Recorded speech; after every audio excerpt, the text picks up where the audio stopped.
6 hours. Energy will continue until the World Cup India wins.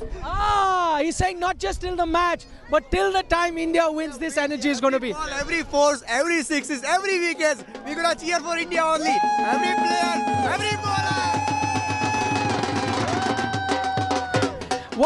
What are you expecting to see today? Of course, India winning! Is your favorite? Kohli! Kohli! Kohli!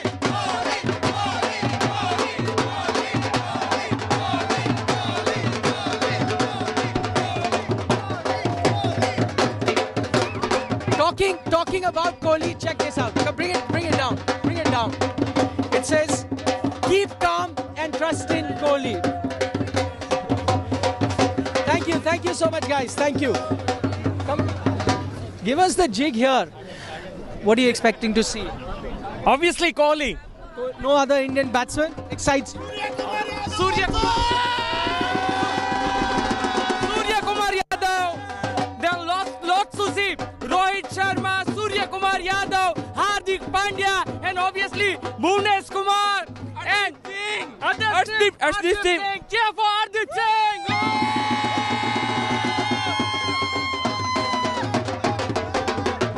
Okay, thank you so much, guys. Thank you. Keep that energy going. So lots of energy here at the Optus Stadium. You thought India versus Pakistan was big, but I tell you what, India versus South Africa, a big game. Also, plenty of people going to be turning up. Let me quickly show you the Optus Stadium, which is right behind me. That's the Optus Stadium. It's a huge venue, but there is also going to be a packed house. I'm really struggling to see a few South African fans. It's a big struggle to find any South African fans. All you can see is a sea of blue. Okay, joining us live on the show, Pragya Anoja, Harbhajan Singh and Sunny Gavaskar.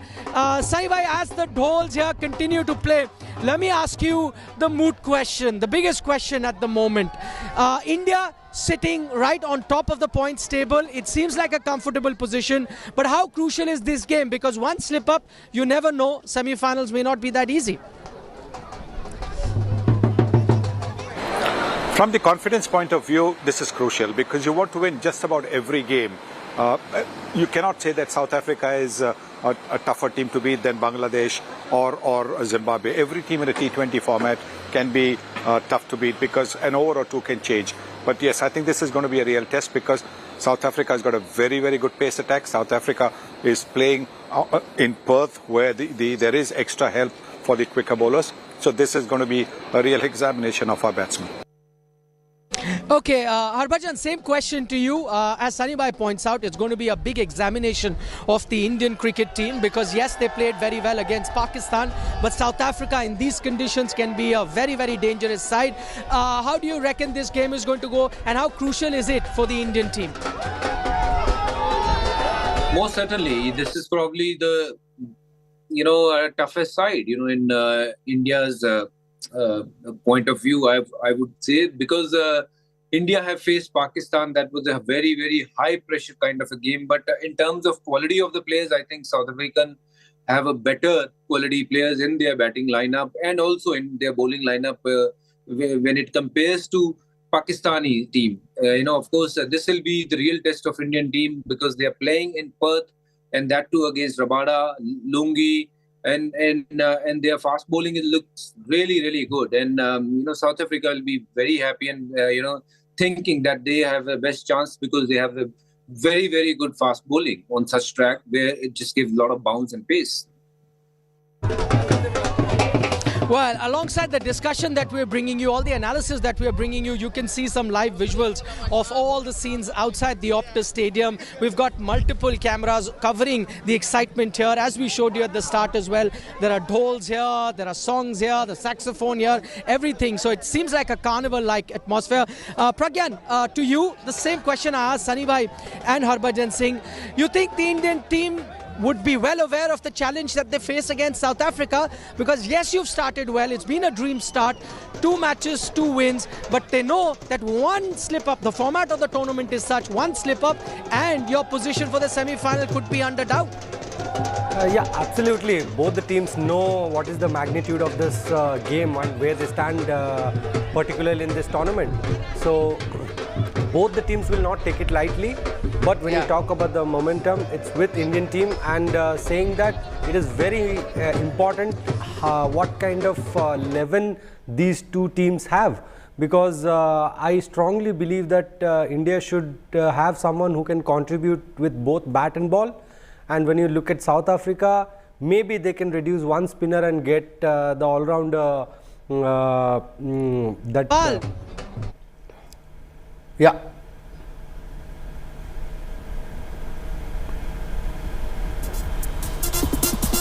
Sunny Gavaskar, you know, one thing that we're seeing here, it's pretty chilly. I'm wearing a jacket. We thought that this was going to be the summers for Australia. It's not quite summery. We've got overcast conditions. Right now, it's the sun is out, but very, very cold. You think the cold conditions are going to favor the South African team? Because whatever said and done, these are the conditions that they encounter when playing back home as well. Yes. To a great extent. Having said that, let me say that the fastest pitch that I ever played on was in Chennai in 1978. 1979, 1980, 81, Chennai pitches had a lot of bounce and carry. So yes, I think if you had played in Chennai around that time, you would have got pitches where there was the kind of bounce that you see in Perth or in Kingston, Jamaica, or Barbados. But yes, I think South Africa perhaps play a lot more on these kind of surfaces, and if this kind of weather holds, that will also help the South Africans. All right, Harbhajan Singh, Sunny Gavaskar, we'll come back to you. But for the moment, let's take a look at how the two teams stack up ahead of this very crucial encounter. As I said, these two teams have played each other in the recent past. India hold the edge, but in these conditions, South Africa can be dangerous. Let's take a look at all the team combinations and how the two teams stack up. A mega clash awaits in Perth. One team with big names and perhaps the title favourites. The other, a world-beating team, but with a baggage of ill luck and a tendency to choke under pressure. India versus South Africa is the definition of a big game. The stakes are high for both teams. One win for either side and their semi-final hopes will brighten up. A loss, though, could prove to be fatal. Both teams will be very familiar with each other. This will be the 9th India versus South Africa T20 International in 2022, with men in blue enjoying a 4-3 lead. India's confidence is high after beating Pakistan and Netherlands, and now even Rohit Sharma has hit form following a half-century in Sydney. But Virat Kohli has given this team a different dimension. In 2022, Virat averages 57 with a strike rate of 141. These numbers are back to the peak Kohli levels that one saw before 2020. But the Survi duo of Suryakumar Yadav and Virat Kohli enhanced the impact of the middle order. In 2022 alone, the Surya-Virat combo averages 77 in T20Is. In the clash against Netherlands, the duo were at their finest. Not just the batting, but the bowling has also been spot on. Mohammad Shami, Bhuvneshwar Kumar and Arshdeep Singh have been impactful in the power play. A combination of wickets and economy giving India the edge. With the Perth wicket assisting pace and bounce, will India change their playing 11? I'm sure everything will be taken into account. So we haven't really sat together yet to discuss because we haven't been to the ground yet. So once we look at the team and the conditions, and then I think all the discussions will take place, and then we'll try and pick the best team that we can. Perth is all geared up for this pot boiler, and the winner will take a big step towards the T20 World Cup semi-finals. Sports Bureau, India Today. Okay, so that's how the teams are warming up for this big encounter. You could see next to me as well, there are song and dance and seems like a party-like atmosphere here. And you can hear all the very famous Bollywood numbers being played here, all getting very nostalgic. Some young kids, some grown-ups. I even see a lot of veterans here. So that's, the scenes here at the Optus Stadium. Let's go over to Harbhajan Singh, who's still live with us. Bhajupa, one thing I know we're building up as a big encounter. We know in these conditions South Africa are dangerous. They always come to a big tournament as one of the sides who are favourite to win. Here also they're considered the dark horse. But then when it comes to big tournaments, there's something that goes wrong with them. What do you think is the reason that they end up choking in the big encounters? Yeah, I think South Africa will be thinking, how to get a win under their belt, because they have lost one game against Zimbabwe where they could have got 2 points, but they got only one. But this is kind of a very important game for them, not do or die, but most certainly most important game, because they are playing the top quality side and they know what India can do. Their fast bowlers, what they can do, their batting line, what they can do. So, I'm sure they'll also feel a bit nervous, facing India in this competition, because India is a top side. When you're playing against them, you always have to come very, very prepared. And I hope this will be a great game to watch, and hope may the best team win. But I hope that best team is India today.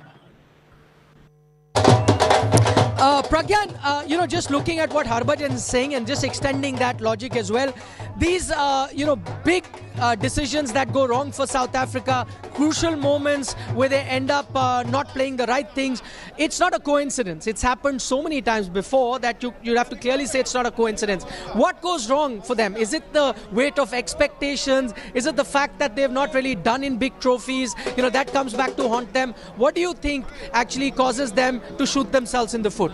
Yeah, I strongly believe there are two reasons why somebody doesn't cross the line when they have the potential to cross it.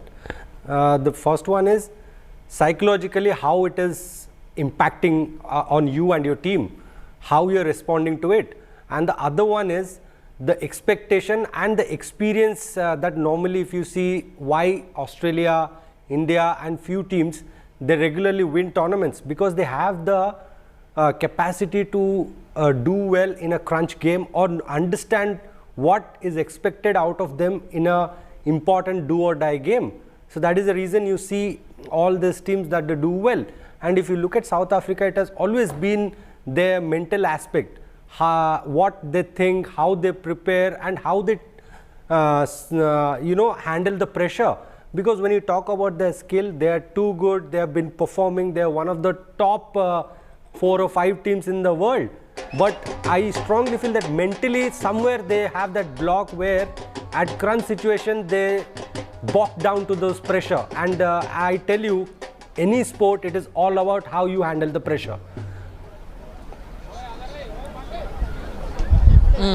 Yes, handling the pressure, that's been one area where South Africa have been found wanting. Saribhai, to you, and this I think is the $1 million question.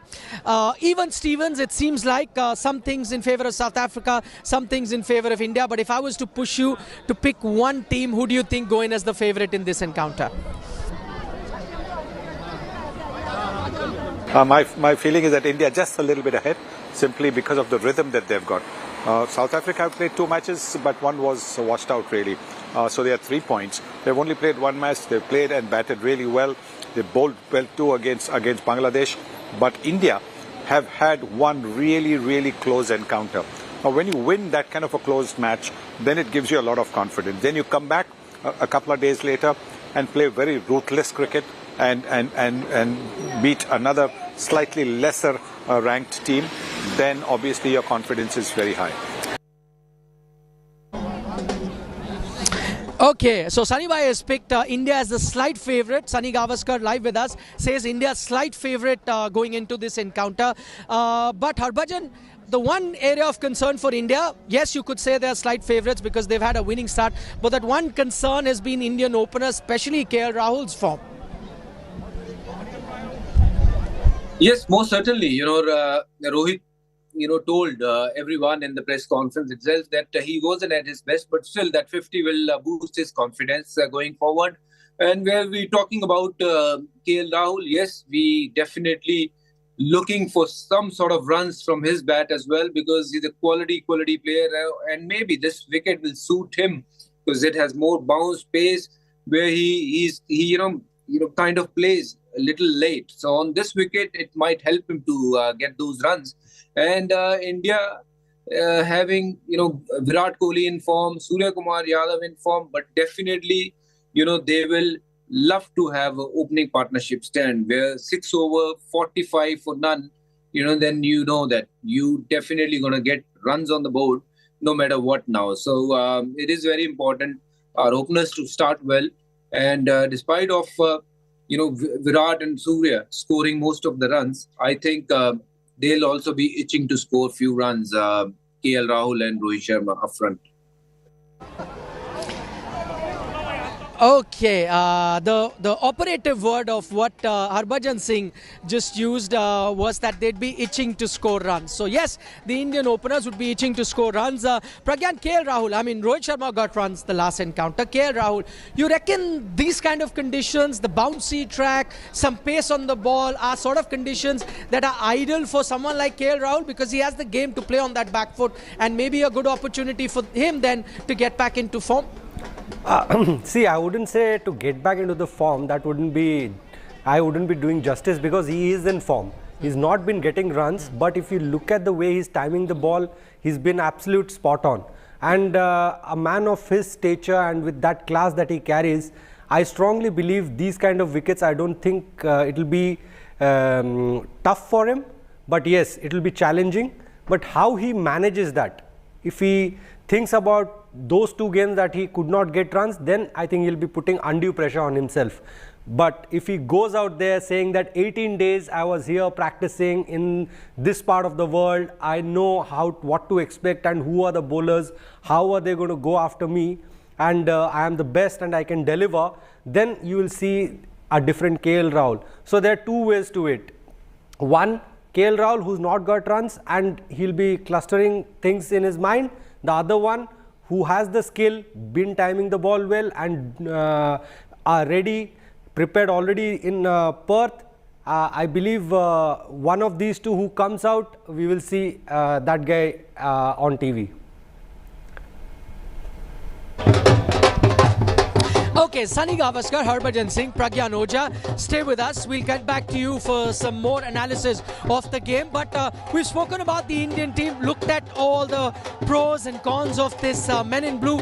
Let's take a closer look at the South African team. It's a dangerous team.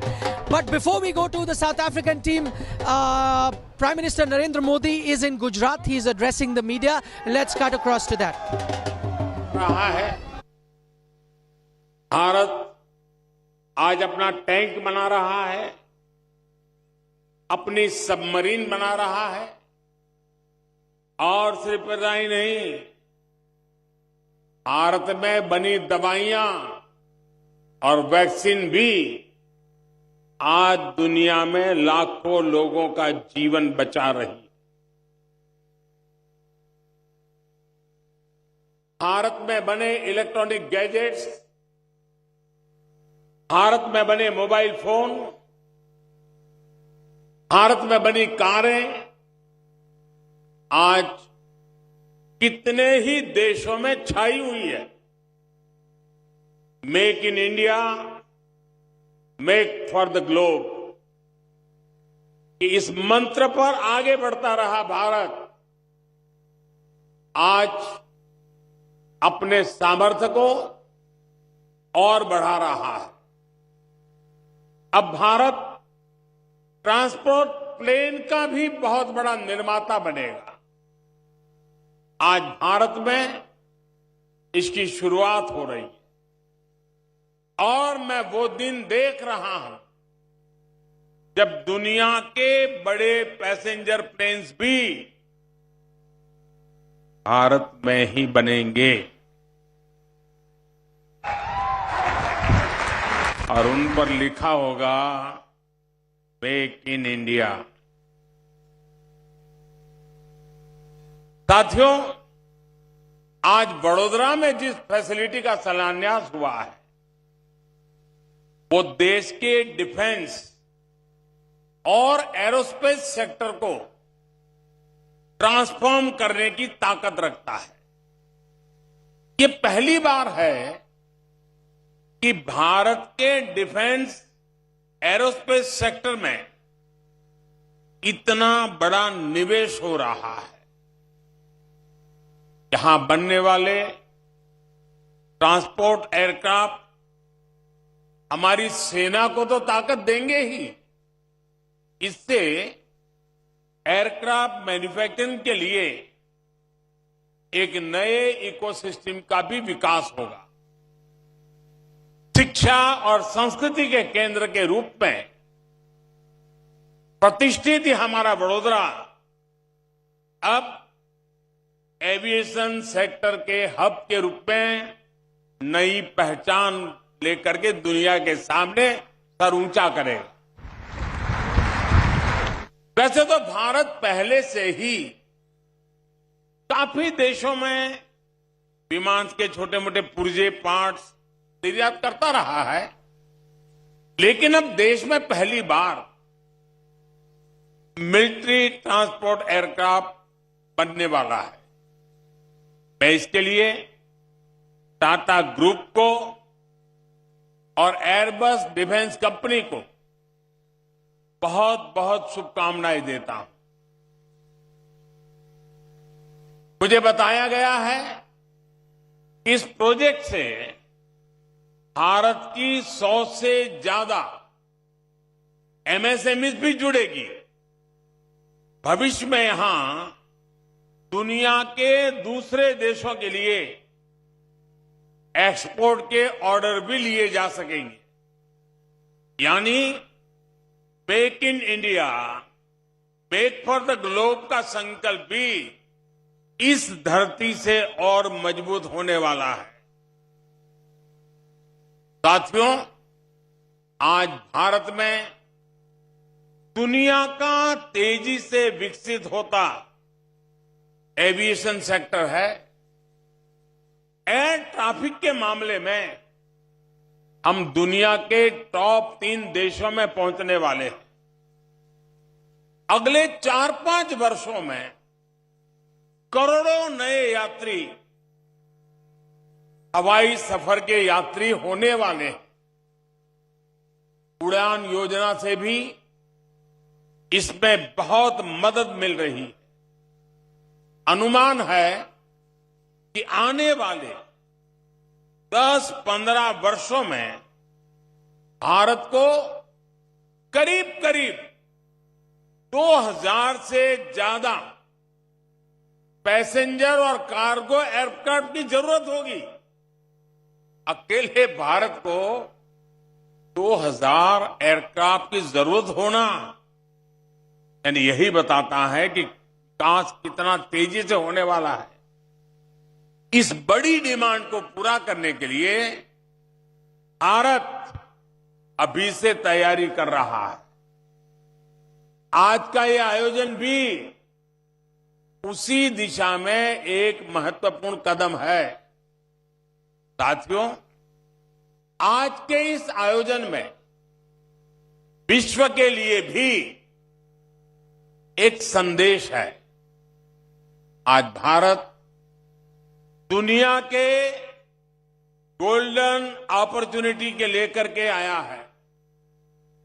Corona और युद्ध से बनी परिस्थितियों के बावजूद, supply chain में रुकावटों के बावजूद भारत के मैन्युफैक्चरिंग सेक्टर का ग्रोथ मोमेंटम बना हुआ है।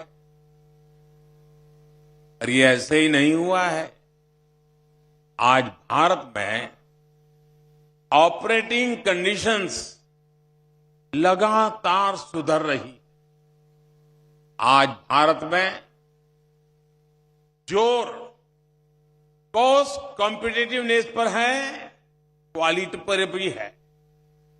आज भारत लो कॉस्ट मैन्युफैक्चरिंग और हाई आउटपुट आउटकम का अवसर दे रहा है। आज भारत के पास स्किल मैन पावर का बहुत बड़ा टैलेंट पूल है। बीते 8 वर्षों में जो रिफॉर्म्स हमारी सरकार ने किए, उन्होंने भारत में मैन्युफैक्चरिंग का एक अभूतपूर्व एनवायरनमेंट तैयार कर दिया है। ईज ऑफ डूइंग बिजनेस पर जितना जोर आज भारत का है उतना पहले कभी नहीं था। कॉर्पोरेट टैक्स स्ट्रक्चर को आसान बनाना हो, उसे ग्लोबली कॉम्पिटिटिव बनाना हो, अनेक सेक्टर्स में ऑटोमेटिक रूट से 100% एफडीआई का रास्ता खोलना हो, डिफेंस, माइनिंग, स्पेस जैसे सेक्टर्स को प्राइवेट कंपनियों के लिए खोलना हो, लेबर रिफॉर्म्स करना हो, 29 सेंट्रल लेबर लॉज को सिर्फ 4 कोड्स में बदलना हो, 33,000 उससे ज्यादा कंप्लायंसेस को खत्म करना हो, दर्जनों टैक्सेस के जाल को खत्म करके एक गुड्स एंड सर्विसेज टैक्स बनाना हो। भारत में आज इकोनॉमिक रिफॉर्म्स की नई गाथा लिखी जा रही। इन रिफॉर्म्स का बड़ा फायदा हमारे मैन्युफैक्चरिंग सेक्टर को ही मिल रहा है और क्षेत्र तो फायदा उठा ही रहे हैं। और साथियों, इस सफलता के पीछे एक और बड़ी वजह है, बल्कि मैं कहूंगा कि सबसे बड़ी वजह है, वो है माइंडसेट में बदलाव, मानसिकता में बदलाव। हमारे यहां लंबे समय से सरकारें इसी माइंडसेट से चली कि सब कुछ सरकार ही जानती है, सब कुछ सरकार को ही करना चाहिए। इस माइंडसेट ने देश के टैलेंट को दबा दिया, भारत के प्राइवेट सेक्टर का सामर्थ्य बढ़ने नहीं दिया। सबका प्रयास की भावना को लेकर आगे बढ़ रहे देश ने अब पब्लिक और प्राइवेट सेक्टर दोनों को समान भावना से देखना शुरू किया। साथियों, पहले की सरकारों में माइंडसेट ऐसा भी था कि समस्याओं को टाल दिया जाए, कुछ सब्सिडी देकर मैन्युफैक्चरिंग सेक्टर को जिंदा रखा जाए। इस सोच ने भी भारत के मैन्युफैक्चरिंग सेक्टर का बहुत नुकसान किया है। इस वजह से पहले न ही कोई ठोस नीति बनाई गई और साथ ही logistics, electricity supply, water supply, ऐसी जरूरतों को नजरअंदाज कर दिया गया। इसका परिणाम क्या हुआ? मेरे देश की युवा पीढ़ी इसको भली भांति जान सकती। अब आज का भारत एक नए माइंडसेट, एक नए वर्क कल्चर के साथ काम कर रहा है। हमने काम चलाओ फैसलों का तरीका छोड़ा है और विकास के लिए, निवेशकों के लिए कई तरह के इंसेंटिव लेकर आए हैं। हमने production link incentive scheme launch की, जिससे बदलाव दिखने लगा। आज हमारी पॉलिसी स्टेबल है, प्रिडिक्टेबल है और फ्यूचरिस्टिक है। हम पीएम गति शक्ति नेशनल मास्टर प्लान और नेशनल लॉजिस्टिक पॉलिसीज के जरिए देश की लॉजिस्टिक व्यवस्था में सुधार ला रहे हैं। साथियों, पहले एक माइंडसेट ये भी था कि भारत मैन्युफैक्चरिंग में बेहतर नहीं कर सकता, इसलिए उसे सिर्फ सर्विस सेक्टर पर ध्यान देना चाहिए। आज हम सर्विस सेक्टर भी संभाल रहे हैं और मैन्युफैक्चरिंग सेक्टर को भी समृद्ध बना रहे हैं। हम जानते हैं कि आज दुनिया में कोई भी देश सिर्फ सर्विस सेक्टर या सिर्फ मैन्युफैक्चरिंग सेक्टर का विकास करके आगे नहीं बढ़ सकता। हमें विकास के होलिस्टिक अप्रोच को अपनाना होगा और आज का नया भारत उसी रास्ते पर आत्मविश्वास के साथ चल पड़ा है। पहले की सोच में एक और गलती भी थी। माइंडसेट ये था कि हमारे यहां स्किल मैन पावर की कमी है, देश के स्किल पे भरोसा नहीं था, देश की टैलेंट पर भरोसा नहीं था और इसलिए मैन्युफैक्चरिंग के क्षेत्र पर एक प्रकार से उदासीनता रही, उस पर कम ध्यान दिया गया। लेकिन आज भारत मैन्युफैक्चरिंग में भी सबसे आगे रहने की तैयारी में है। सेमीकंडक्टर से लेकर एयरक्राफ्ट तक हम हर क्षेत्र में सबसे आगे रहने के इरादे के साथ आगे बढ़ रहे हैं।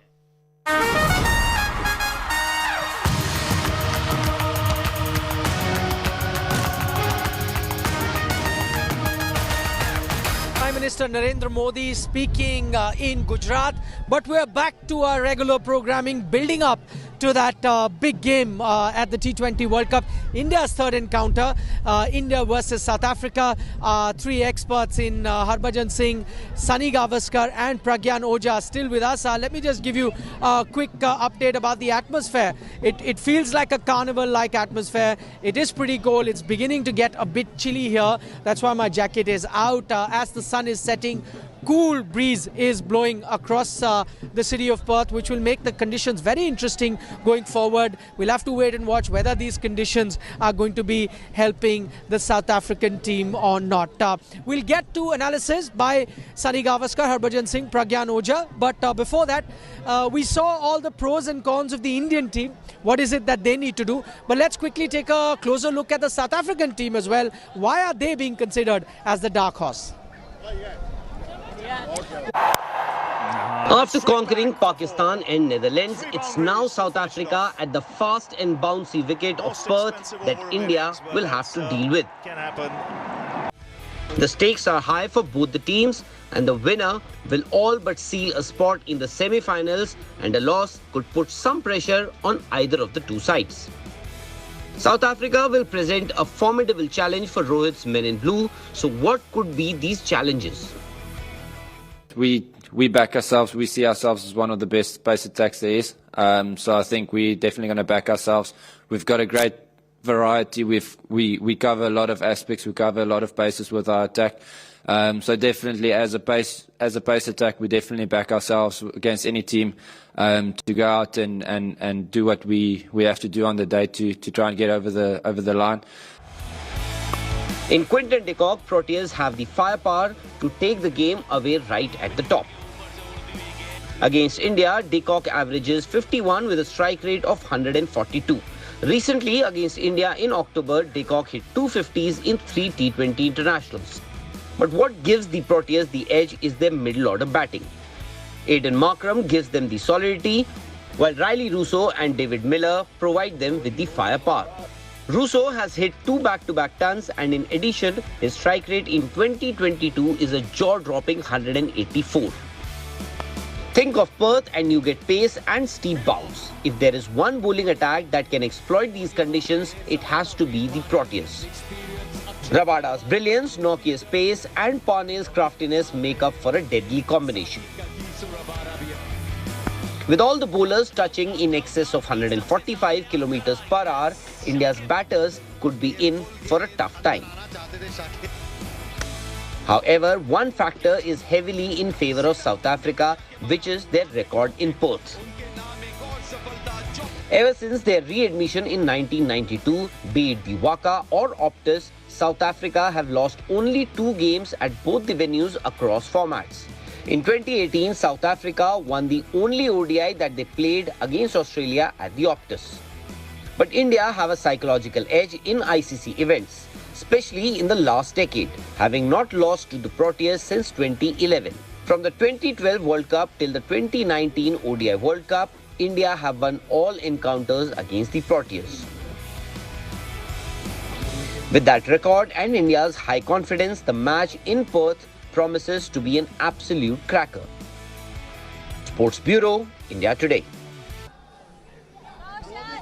Okay, we're coming to you live from the Optus Stadium in Perth. As you can see, the tricolour behind me fluttering there, and plenty of fans wearing the tricolour will be there. At the moment, with the traditional outfit, you can see that it feels like any other city in India and not somewhere in Australia. अच्छा, ये किसका idea था ये सब एकदम traditional?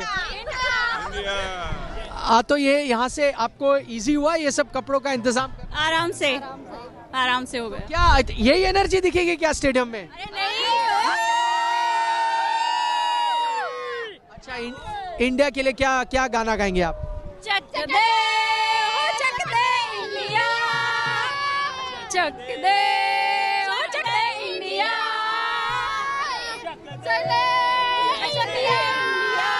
अच्छा, जीतेगा भाई, जीतेगा इंडिया, जीतेगा। भारत माता की जय। अच्छा, आप लोग क्या यही पर्थ में ही रहते हैं? हाँ, पर्थ में ही रहते हैं। तो कब से इंतजार कर रहे थे इस मैच का? जब से अनाउंस हुआ तब से हम लोग इंडिया का इंतजार कर रहे थे। ये बच्चों से मैं पूछता हूँ, you play cricket? Yes. Who's your favorite player? Virat Kohli. Virat Kohli. What about you? Bumrah. Jasprit Bumrah. Yeah. But he's not there. You're disappointed. Yes. What do you do? Batting, bowling? I like batting. You like batting. Who's going to be scoring the runs today, you think? Who's going to win? India. Any one player? Rohit Sharma. Rohit Sharma. Okay, Rohit Sharma is also a favorite. What about you? आप लोग किसको देखने आए हो? Kohli, पूरी Indian team. Puri Indian team. Okay, so mixed reaction. Thank you so much. Give me a loud cheer once again for India.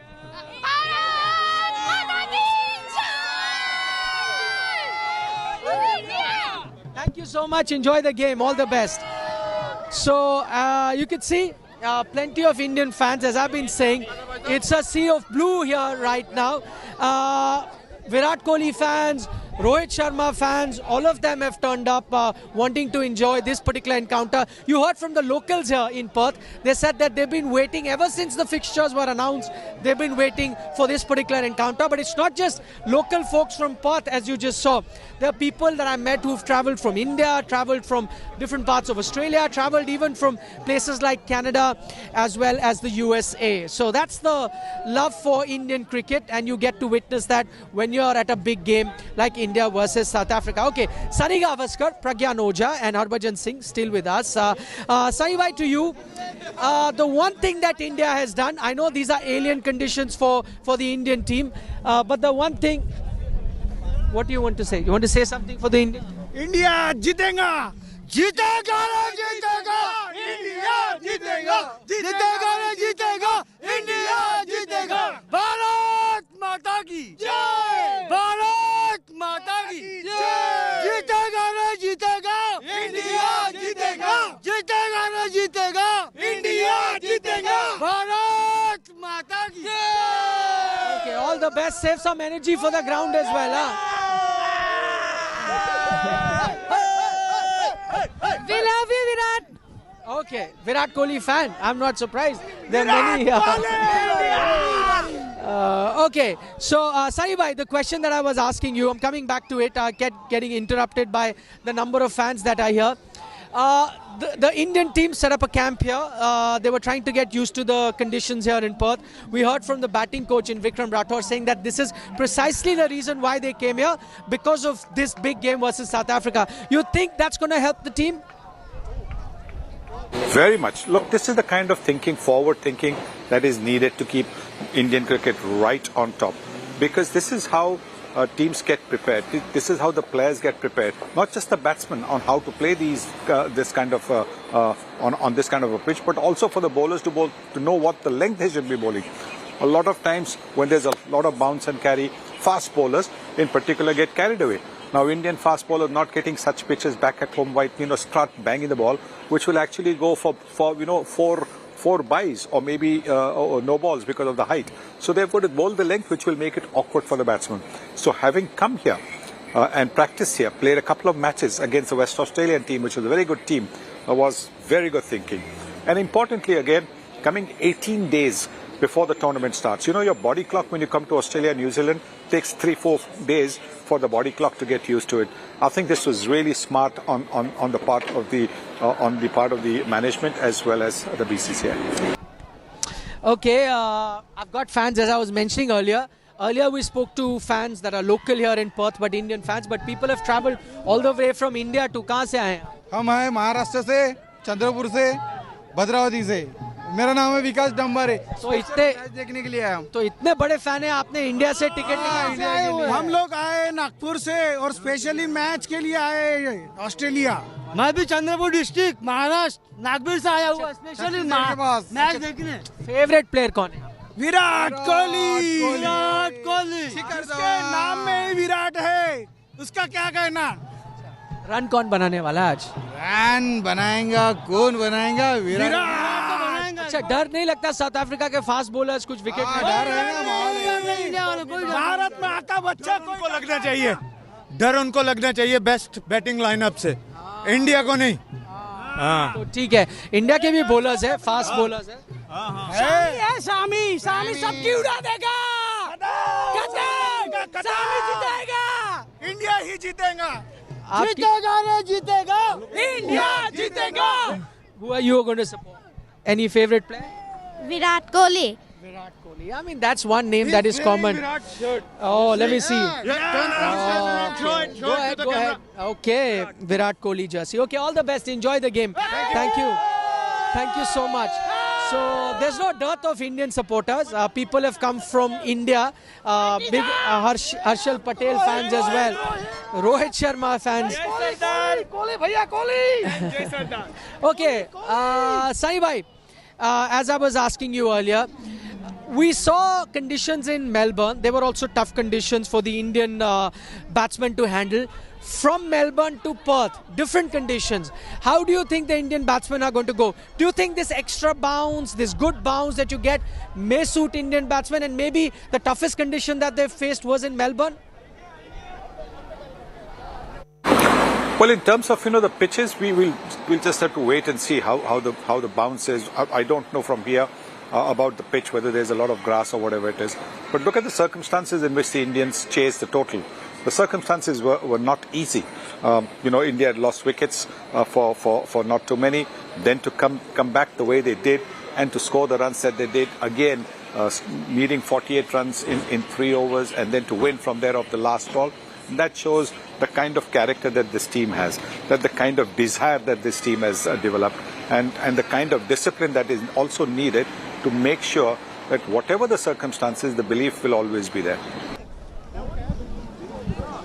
Okay, Pragyan Ojha is still with us. Pragyan had asked this question earlier to Sunny bhai, and he had said that he's giving that slight edge to the Indian team. What do you make of it? Because there are a lot of analysts here who feel that these are just home conditions for South Africa. They will feel at home, not quite for the Indian team. Who do you think has the edge in this encounter? See, first of all, if you look at Perth, out of 21 games, 13 have been won batting first. And the most important thing is how well you start. I have said this against Pakistan, their bowling attack was good. So how you play those first 3 or 4 overs, that will set the tone. And saying that it is no different. You have to win the toss if you look at the record and do what normally teams do on a particular venue. Saying that, but the start is very important. How well you start, how solid you look, that is very important. So first 3 or 4 overs when we are batting, and the same when we are bowling, that will set the tone for the entire game.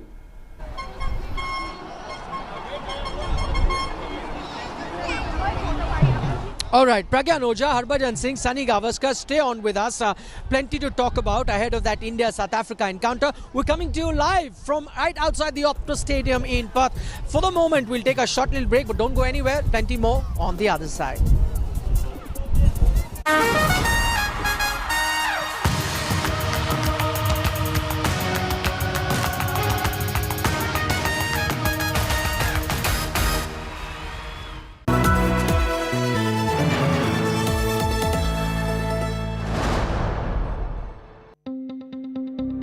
News is about putting people first. Just look at the queues right across. About asking the right questions to those in power. Is money power being used to bring down elected governments? Who will be held accountable for ministerial corruption? It takes no sides. माँ का दर्द एक दर्द कोई नहीं समझ सकता उस दर्द को. It reveals. It heals. Angry people came out on the streets. Is this the kind of justice system we want in this country? News is all heart and no hatred. Bilkis Bano आज क्या कहना चाहेंगी आप? हमारे साथ जो हुआ है किसी के साथ भी नहीं होना चाहिए. Experience the news. With me, Rajdeep Sardesai, only on India Today.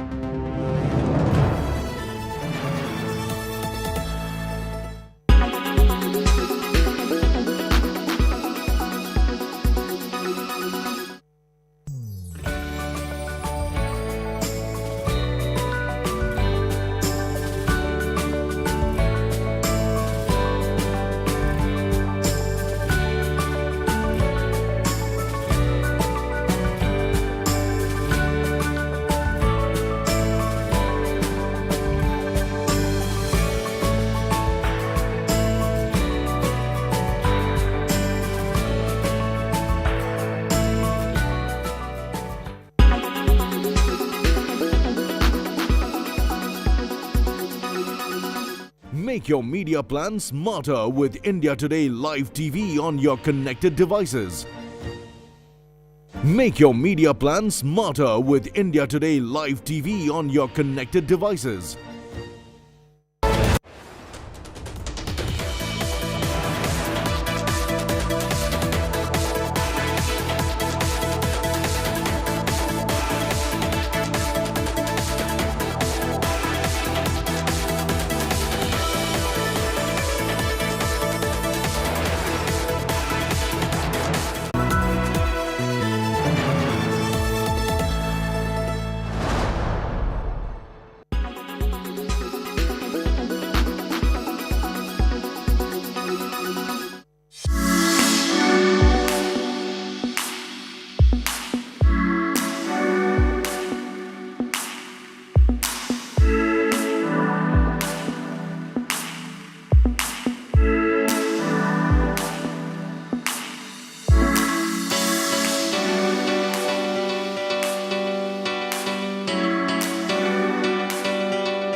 Welcome back to our special broadcast, Battle of Champions. We're building up to India's third game at the T20 World Cup. Can India make it 3 out of 3? They've had a dream start to this tournament, but this one is going to be the big one. A dangerous team in South Africa. For that, the Indian batting will have to stand up because they've got a tough task of facing some really quick South African batsmen.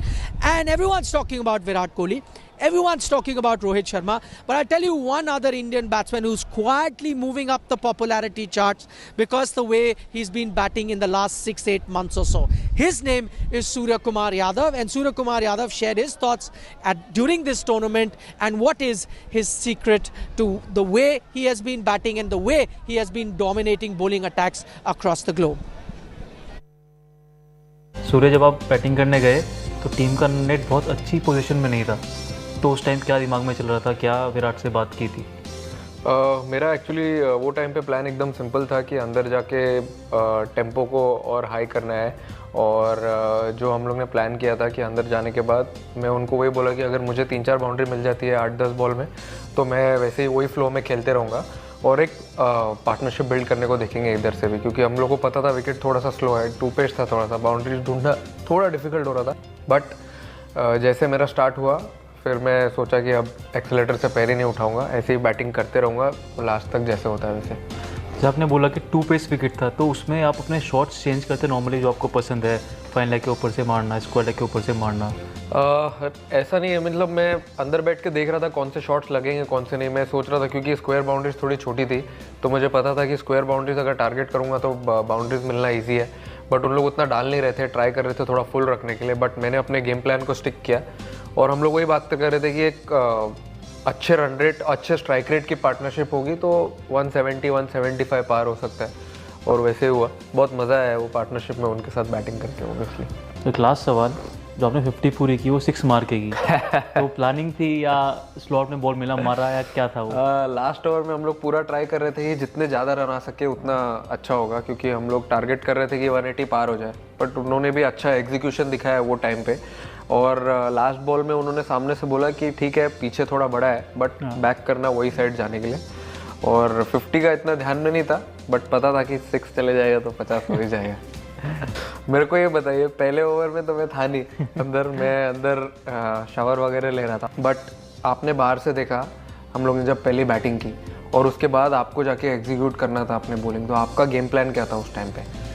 जब हम लोग batting कर रहे थे तो मैंने उनकी जब ऑफकोर्स बॉलिंग देखी जो उन्होंने फर्स्ट 6 ओवर में डाला तो ज़्यादा स्विंग नहीं था, तो मेरा प्लान यही था कि जो मैं पहली 2-3 बॉल डालूंगा वो इस तरह से डालूंगा कि बॉल स्विंग नहीं होगा। अगर हुआ तो ऑफकोर्स फिर प्लान चेंज हो जाएगा, तो दिमाग में वो था कि जो पहली कुछ बॉलें उस तरह से प्लान करूँगा, बट ऑफकोर्स कुछ बॉल स्विंग हुए तो सडनली मैंने चेंज किया कि मैं फुल डाल सकता हूँ या विकेट लेने का ट्राई कर सकता हूँ। मैंने देखा कि आपके 2 ओवर में 1 ही रन थे, और जब आप 3rd ओवर डालने के लिए आए उसके पहले आपके दिमाग में ऐसा कुछ चल रहा था कि कुछ कोई रिकॉर्ड है या कुछ ऐसा करना है, ऐसा कुछ?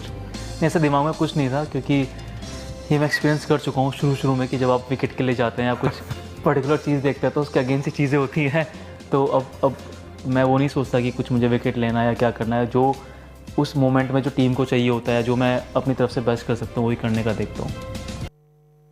Okay, coming to you live from the Optus Stadium in Perth. You can see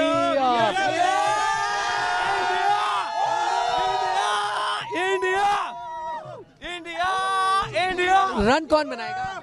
Kohli, always Kohli. Virat Kohli king है, किंग, कोई मुकाबला नहीं है, किंग रहेगा। सर जी जीत हार चलती है, we are going to enjoy today. Yeah, that's the thing. That sums it up really well. They're going to enjoy. But Sunny Gavaskar, Pragyan Ojha still with us. Saiba, let me ask you, in terms of, we're saying Perth, it's a bouncy track, it's going to help fast bowlers. But I was taking a look at the last few matches, and in those games, what have you got? He's got King Kohli, okay, wants to show King Kohli here. Everyone is a King Kohli fan. But Saiba, coming back to the question that I was asking you, we've seen spinners do well. Shadab did well in both the games. Sikandar Razak's done really well. You reckon it's going to be a catch-22 situation, picking between a fast bowler and 2 spinners for India? Who would you want the Indian team to go for? I think pace has worked for India, as well as Ashwin bowling well. So I don't think there should be too many changes. I do believe, like I've said over the last couple of days, that against a very good bowling lineup, maybe you need to get one extra batsman in. And hopefully the management will have a look at it, have a look at the pitch. They'll probably also have the advantage of seeing the match earlier on between Pakistan and Netherlands. That will give them an idea of what the pitch is doing.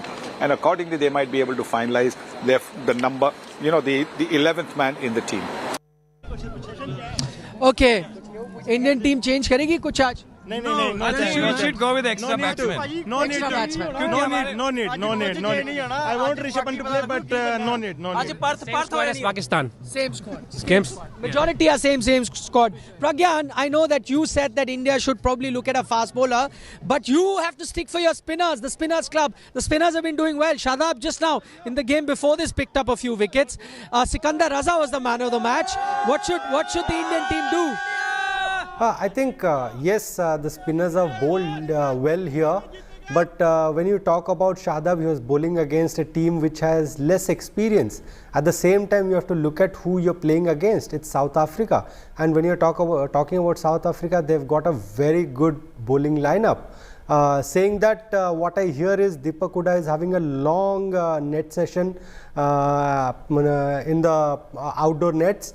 And Markram is bowling a lot. Maybe we'll see some changes. That's what I'm getting a feeling. Saying that, yes, I would love to have a spinner. As a spinner, I would see and I would want any spinner to play. But you also have to understand that this is T20 format, and also you have to see who your opponents are and what their strengths and weaknesses are. And if you have any backup who can actually fight it out for you, that is what is very important.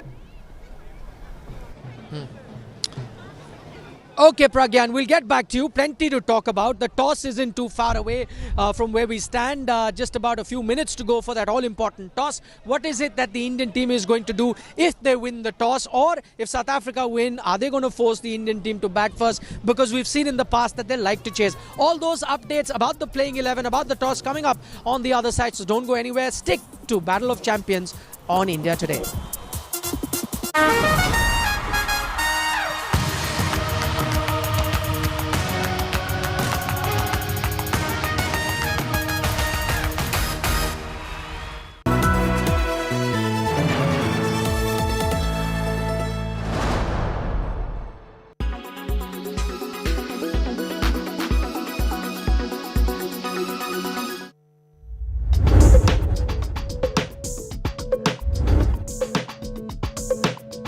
A touchscreen enables users to interact directly with the display monitor. They become a feature of everyday life at supermarket checkouts, ATM machines, on GPS devices, and most commonly with tablets and smartphones. There are two common types of touchscreen technology. One is called resistive. Two transparent sheets are coated with a conducting material and separated by tiny dots called spacers. When the two layers are pressed together, they create an electrical circuit that indicates the point of contact. Uses include cash and ticket machines. The other capacitive touch technology is most commonly used in tablets and smartphones. A layer of insulating material like glass is coated with a fine grid of electrodes thinner than human hair. This is sandwiched between an outer protective glass layer and an LCD screen that displays the images. As the human body is also an electrical conductor, touching the screen with a finger results in a change in the electrostatic field, indicating the point of contact. More recently, smartphone manufacturers have moved towards so-called on-cell and in-cell technologies. On-cell locates the touch technology onto the outer glass, whereas with in-cell, the touch sensors are built into the actual display panel. Both approaches allow devices to be thinner and lighter. New applications for touchscreen technology now include unlocking smartphones using a biometric fingerprint scanner. When a capacitive sensor is activated, it takes a high-resolution snapshot of a fingerprint, which is compared against the information stored inside the phone. If the unique characteristics in the arches, loops, or whorls match the device, it will unlock.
Well, welcome back to Battle of Champions, coming to you live from the Optus Stadium in Perth. And you heard from the Indian fans, plenty of Indian fans. It's going to be a packed house there.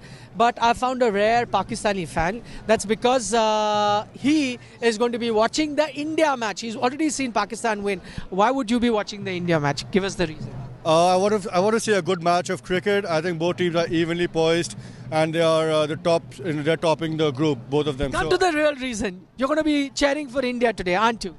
Deep down inside, of course, I would want Pakistan to reach the semis and finals. So for that, yes. But if it doesn't happen, it's fine. I'm here to watch a good game of cricket.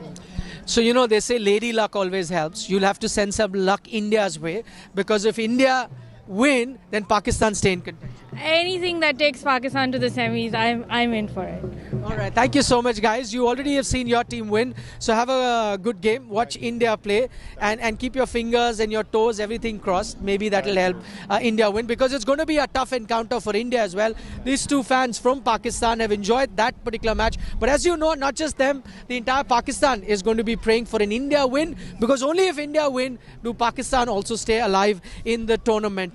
Sunny Gavaskar, Pragyan Oja also live with us on the program. Sunny bhai, what do you think India should do as far as the toss is concerned? You know, we know that chasing is something that suits the Indian team. They've done two very different things. In Melbourne, they were chasing versus Pakistan. Against Netherlands, they chose to bat first. What do you reckon, based on the conditions, based on the opposition, India should do?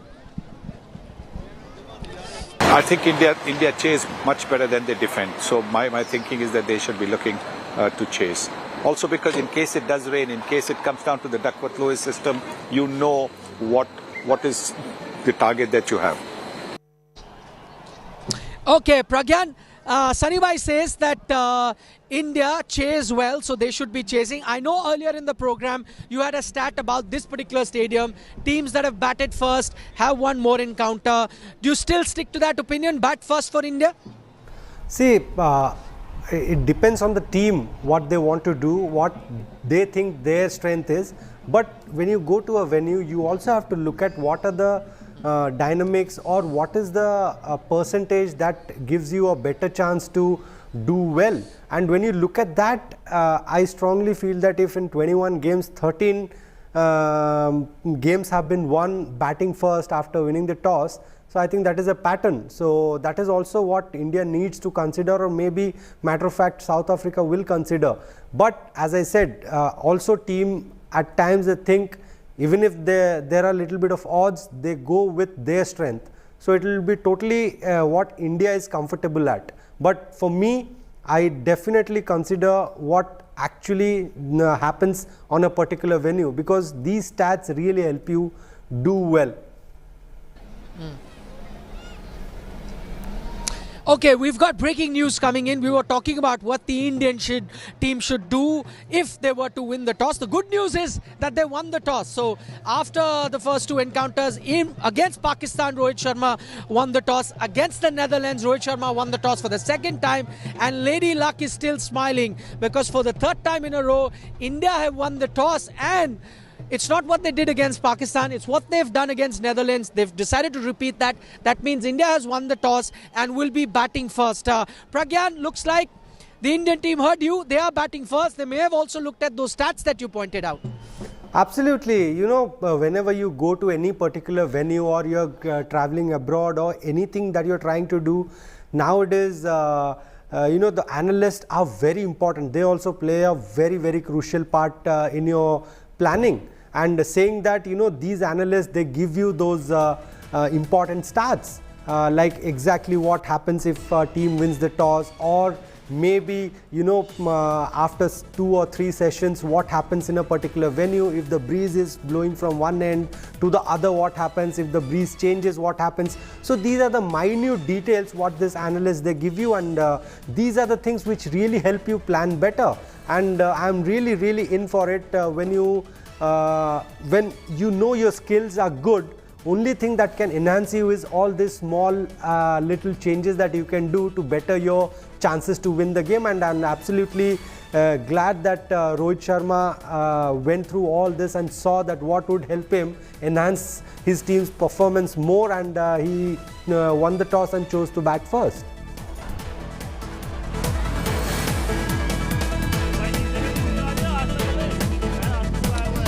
Okay, we'll quickly update the playing 11 for you. India have won the toss and have decided to bat first. There is going to be a few changes in the Indian team.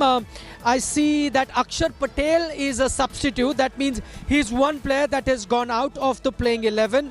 So this is the Indian team, which is Rohit Sharma, KL Rahul, the two openers, Virat Kohli at number 3, Suryakumar is number 4, Deepak Hooda at number 5. Then you've got Hardik Pandya at number 6. Of course, this is not the batting order. I'm just letting you know about the team.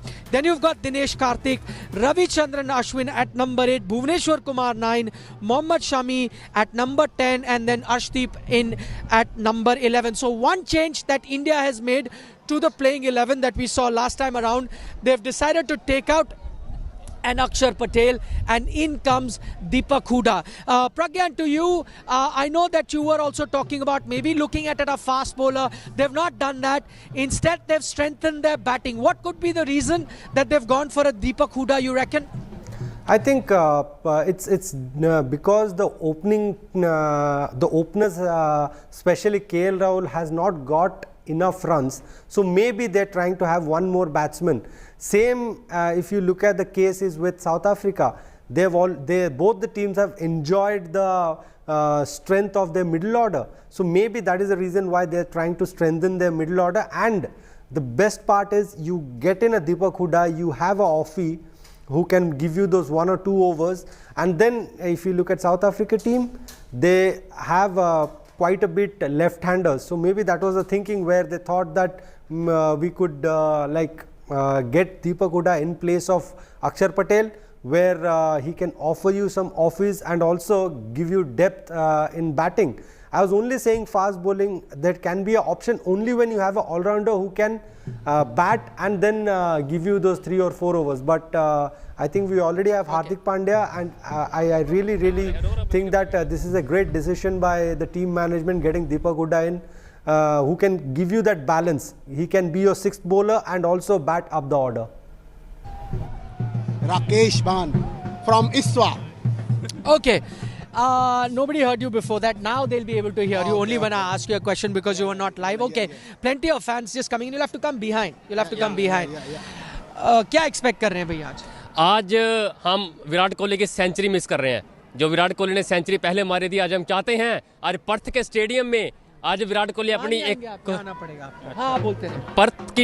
Perth की stadium में जाके जहाँ पे fast pitches हैं, आज विराट कोहली का असली हमारा टेस्ट होगा और अब बताएगा. इंडिया बैटिंग कर रही है पहले. You like that decision? Yeah, sure, because people have already played. The first game has already been done, so pitch is very ready for the next lot, and I would say it will turn out very good for India. Okay, Deepak Hooda has come in place of Akshar Patel. Yeah. Good call. सबसे अच्छा decision रहा है. और हमारा ये माना कि आज अगर केएल राहुल ओपनिंग कर रहे हैं रोहित शर्मा के साथ, तो आज हम उनकी पक्का फॉर्म देखना चाहेंगे.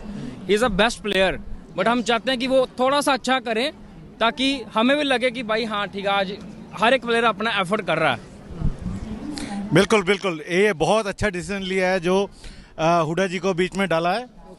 Is a very good player और ये जो डिसीजन है ये जरूर कामयाब होगा. Okay, so you heard it from the fans. They're very happy. Also happy to watch Indian team bat first. Yes. Okay. Are we happy? Okay. Yes. India, once again, India will win this match definitely. And from Indian Society of Western Australia, which is the largest Indian representation body here in WA, we thank everyone here and who have come to witness this great match in Perth Stadium. Okay, all the best. Enjoy. Thank you. Picture आपके साथ में लूंगा. I'm just live on TV. Give me 2 minutes. Okay, so that is it. You heard from the fans here. Very, very happy, excited. They want the Indian team. I've you know what? I have found. I was going to come back to you, Pragyan, but I've finally found some South African supporters. I'm trying to get them. I'm South African supporter. What do you reckon is going to happen? India's going to get smoked. Okay. You think South Africa is going to smoke India. Okay. You see after us, they're going to team. India's team is going to sit like that. Smoke India. Okay. So they're very buoyant. they are hoping that the South African team does well. They're saying that they have the confidence in their fast bowling and they'll end up doing well as well. Pragyan, what do you think will be the challenges now that the Indian batsman would be out? One, we know that they've got some tall fast bowlers. We know from here, from good length, the ball really rises. We've seen a few Indian batsmen, including Suryakumar, Hardik. Whenever the ball is there, targeted at the chest, they've succumbed to it. What would be the challenges that you think will that the Indian team would have to face? I think how well we set the base. It will be very important because the openers, they have to play those first 3 overs, and how they give that foundation to the team is very crucial. And after that, I'm sure someone like Suryakumar Yadav, Virat is obviously there, then Hardik, then Deepak Hooda, they will improvise on what the foundation has been laid. So that will be very crucial. Saying that, again, I would say for Indian team, the bounce can be tough, but challenging will be how well the ball moves or deviates off the wicket. That will be challenging, and that is what I think both the teams should be looking to do, because bounce is something good. It can excite you, but you will only get wickets when the ball moves in the air or off the wicket, it deviates. All right, Sunny Gavaskar also still with us and Harbhajan Singh as well. Sunny bhai, I wanted to ask you the same question I asked Pragyan. How is it that you deal with that bounce? How do you think that the Indian openers, they've been a bit under the pressure. How do you think they should approach this particular encounter, and how do you deal with that extra bounce? Well, I think every batsman is going to be crucial. If the openers give you a good start in the first 6 overs, even if they get you to about 50 for no loss or 50 for 1 wicket, that's a very, very good platform to get another 120, 130 runs. But again, we've seen here at Perth, 160, 170 seems to be the average total. So if India get to that, then they'll be able to defend it. But all the batsmen, absolutely all the batsmen are crucial. Obviously, the kind of form that Kohli is in, and as well as the kind of batting we've seen from Suryakumar Yadav, they will... Maybe the driving will probably not be seen as often, because that length will be such where the Indians, not naturally very, very tall, might not be able to drive through the line. The ball might hit more towards the manufacturer's name rather than the middle of the bat. But they've got to look for the horizontal bat shots, the square cuts and the pulls, maybe the flicks. Use the pace of the bowler to score the runs, maybe square of the wicket. Okay, Pragyan Ojha also with us. Pragyan, one batsman from the South African squad that's been doing very well.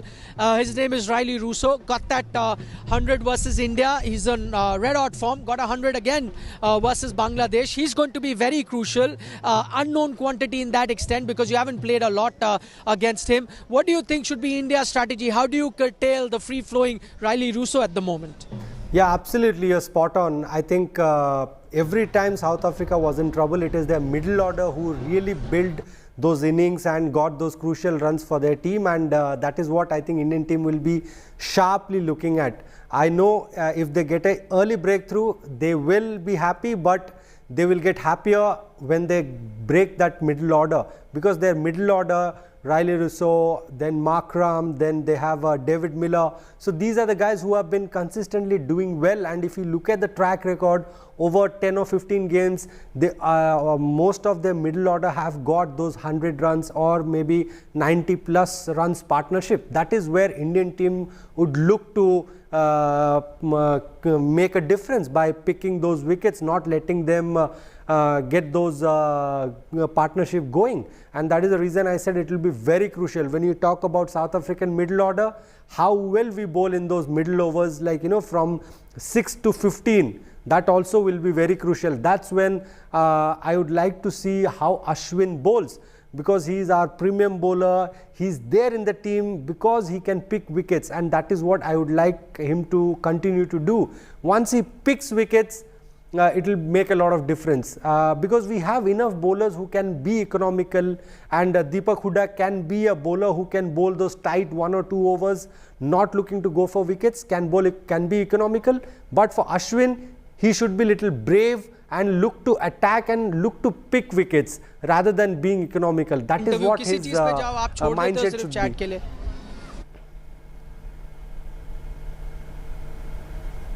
Okay, Sai Bhai, Riley Russo, Pragyan explains it very well. What could be the strategy going forward, how to deal with the man in form? What do you think the Indian team needs to do against that dangerous batsman called Riley Russo? Well, I would like to maybe see Ashwin bowl to him because what Ashwin can do is Ashwin can deceive the batsman into thinking the ball is going to turn. And if Russo hasn't gone fully forward, you can get him out LBW with the ball coming in. Ashwin also bowls a very good floater where you can see that he's actually held the ball with the seam up, and when the ball is released, it comes like a little in-swinger to the left-hander, and that can be a wicket-taking ball. Harbhajan, we were talking about, and Pragyan was explaining very well of how to deal with the South African pace bowlers. They've got the one thing that works in their favour. Not only do they have pace, they've got that extra height from which they extract the bounce. How does the Indian batting lineup deal with them? No, it's not a matter of concern. It's a big challenge. I would say that, India playing probably the toughest bowling lineup, that too in Perth, which is fast and furious kind of a wicket. Not many batsmen like facing fast bowlers in Perth. And yes, there will be a great challenge for all the batters who's going to bat in the middle against Rabada, Nokia, Lungi, and whosoever, they play. So this is an opportunity for them to do something really special for their team, and I hope KL will come good today. This is what I feel, that KL is going to score runs today, and Suryakumar Yadav, Surya is going to shine again. Harbhajan, finally, before we let you go, the role of spinners could be crucial here. We're talking about the fast bowlers. India have excluded Akshar Patel. He goes out. But for all you know, Deepak Hooda may be asked to bowl a bit of spin. The role of spinner in this particular track also cannot be understated. Well, I've just finished watching game India versus Netherlands. Yadav bowled pretty well on this track. He got. But you have Pakistan versus Netherlands. Yeah, I just finished watching this game, Pakistan versus Netherlands, where Yadav bowled really well on such track. He exactly showed how to bowl spin bowling. And this wicket have a lot of bounce. You have to get the line and your length right on such wicket. Otherwise, you can go for plenty of runs. And knowing Ashwin is a very smart bowler, he will adjust to these conditions and bowl well against those left-handers of South Africans. So I hope he'll come good and pick few wickets for Team India. All right, Harbhajan Singh, thanks so much for joining us, and thanks a lot to Sunny Gavaskar as well for joining us ahead of that big India versus South Africa game. Pragyan Oja, stay with us, plenty more to talk to you about. But meanwhile, India is going to be out batting very shortly, and all eyes, you heard from the fans that I was chatting up with, all of them have come to watch Virat Kohli bat. He's been the man in form, and guess what? He's got a huge fan following, not just amongst Indian fans, but even amongst Australians. I caught up with an Australian journalist who claims to be the biggest Virat Kohli fan, and at the moment she's just loving the form that Virat has found himself in.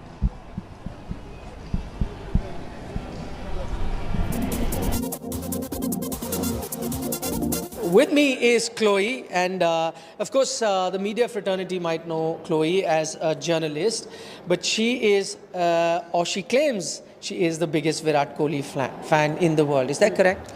I didn't say in the world, but I think I'm one of the biggest in Australia. And one of the things I've always loved is that he got his maiden Test century here in Adelaide. And I kind of feel like Australia, because Australians love Virat Kohli, right? He's the king. Every time he comes to town, it's all over the newspapers, the king, the king. I kind of feel like we own that little part of Virat. Oh, yes, you do. I know Australians love him. Okay. And Chloe knows a bit of Hindi. She watches a lot of Bollywood films, and she loves Indian food. So now here's a tough question. I know your favorite dish is samosa. Samosa is Virat or Virat? Watch Virat play cricket every day over samosa. Yeah. Ah, okay. Okay.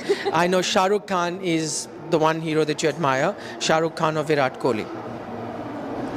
Virat Kohli, obviously. Oh my God. I love cricket, yeah. The best. Okay. If there was a choice between Australia playing and India playing, would you still be rooting for Virat Kohli? People always ask, Australia, if Australia plays India, who are you going for? And I say Australia and Virat Kohli. Oh, so you want a Virat 100 and Australia to win. Is that correct? Yeah, but it's just like if India wins against Australia, I can't be mad because Virat's in the team. Okay, quick. Does that make sense? Yeah, it does. I get from a lot of Pakistan fans as well. Okay, quiz for you, Virat Kohli quiz. no. Let me see how big a fan you are. Okay. No. I'm not good with stats. Okay, not stats, but let's see how many things you remember. His favorite food and things. What is his favorite food? It's my namesake, chole bhature. That is correct. And that was going to be one of my questions. You're Chloe, that's chole, but the kind of the smelling is the same. Everyone knows me as chole. Okay. He made his ODI debut in 2008, and he opened the innings. Would you know who his opening partner was at the time? In 2008. I'll give you an option. I was a child. Okay. I'll give you an option. Okay. Virendra Sehwag, Gautam Gambhir, Sachin Tendulkar. I don't think it was Sachin. It wasn't. Who were the other options? Sehwag and Gambhir. Probably Gambhir. There, you got it. He was. I'm trying to historically go through my brain. You're good. Okay, his start of the ODI World Cup started on a great note. He got 100. Would you know the opposition? No. It was Bangladesh. Oh. I'm not good with remembering stats. Okay, your favorite Virat Kohli inning. That's not a stat. Well, I always say his maiden test century because I feel like we own that. I love his obviously 82 not out that he just played, and I also love his Mohali 82 not out. Okay, finally, before I let you go, I know your Hindi is pretty good, so say something to Virat in Hindi. मेरा हिंदी थोड़ा weak है. थोड़ा weak है? Yeah. और मैं आपकी सबसे बड़ी fan हूँ. मैं आपकी सबसे बड़ी fan हूँ. There you go. I'll try my best if Virat Kohli can. Have you ever met him? No. I've seen him at press conferences. Maybe this video will give you that opportunity. But Chloe, thank you so much for being a sport and speaking to us. All the best. Thank you. Okay, Pragyan Ojha still with us. Pragyan, everywhere I go in Australia, whether they're Indian fans, whether they're Australian fans, I only hear one thing, and that is Virat Kohli. He's got a massive fan following. How do you see Virat's role in this game? He's been not out till now. In both games, he remained not out. So the man hasn't even been dismissed even once in this tournament. You reckon once again he's going to play the role of being the fulcrum and, the anchor man, and around which the Indian inning is going to revolve? I think he'll be versatile. He's a very, very experienced campaigner, and he knows exactly what is expected out of him. And to say that we will see him anchor the team whenever it's needed, and also we'll see his the other avatar that I would say that what we saw against Pakistan. So for that he has to be there on the ground and spend more time, because you want your informed batsman to be there playing more deliveries and spending more time there. It doesn't only help him get those runs, but also it really inspires the other guy who is playing along with him. So that is the reason I say Virat is very versatile and very crucial for this Indian team, because he can change those gears and he can bat according to the situation. He can absorb those pressure and try and take the team out of it. After that, he can also look to dominate. So for that, only thing I would expect is he's spending more and more time in the middle in the 22 yards. Okay, he has to spend more and more time in the middle. I've got a few Indian fans. Okay, confident India will do well today? Definitely India will win, and I think it will be an easy win for India today, yeah. Is she the youngest fan in the stadium? Yeah. Does she watch cricket? No. She doesn't know anything about cricket. Yeah. No, but is she glued? Like, I have a young daughter. She gets glued to TV when she sees cricket. Okay, who have you guys come to watch? Let me come this side. I can't. It's a very, very easy question to ask.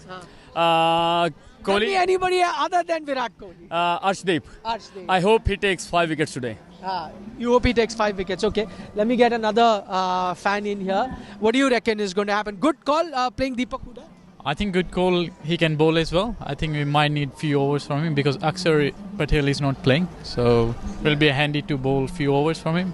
And I think pretty good with the batting as well. You get one extra batter who can bat, hitting good sixes and come at the end with Dinesh Karthik maybe, get a few sixes. So Okay, I've got an interesting set of supporters here. Not just Virat Kohli, they've got a poster of MS Dhoni. You miss him? Yeah, I really miss MS Dhoni because right now the situation of India is like they're missing the finisher, they're missing a great captainship, which only Dhoni can do behind the stumps, making some changes, some bowling changes, and finishing off in style. The last World Cup 2011, that 6, it was like a dream come true. All right, you never know. There could be another champion captain that might just emerge in this tournament. Dhoni, yes, got us all the trophies. That's why the fans miss him. But thank you so much for your time. Enjoy a good game. I'm afraid that's all the time that we have on this special program. Fans are going to be heading into the stadium. So am I. Thank you, Pragyan, for your company and building up this particular game. It's going to be, see this excitement. This is the excitement that we will witness in the stadium. For the moment, this is Nikhil Nas signing off. You're watching Battle of Champions on India Today. We'll see you at the end of the match. We'll have all the analysis, so join us then. For the moment, bye-bye.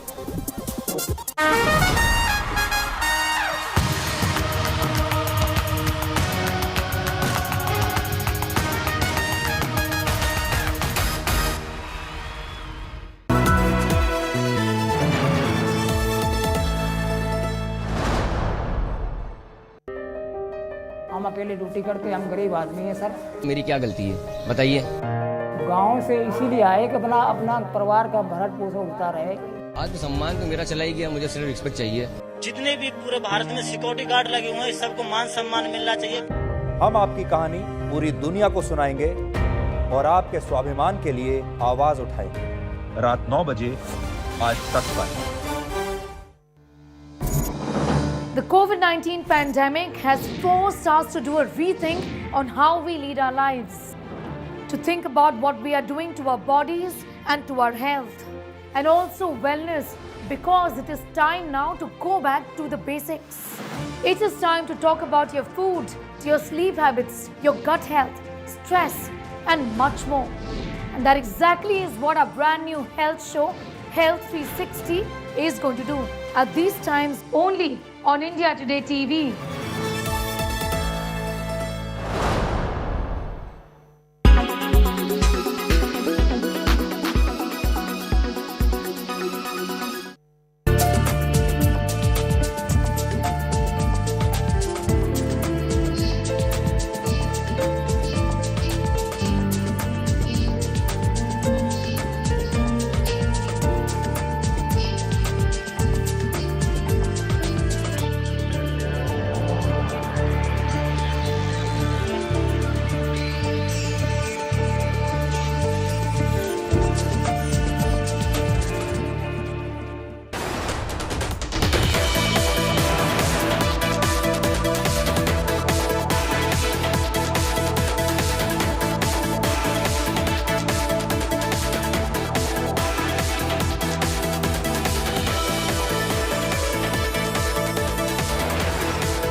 Internet. For humans, life on Earth is unimaginable without it. We spend hours together on cell phones, but have you ever wondered how you catch this high-speed internet? So how does satellite internet work? Why is it useful and criticized?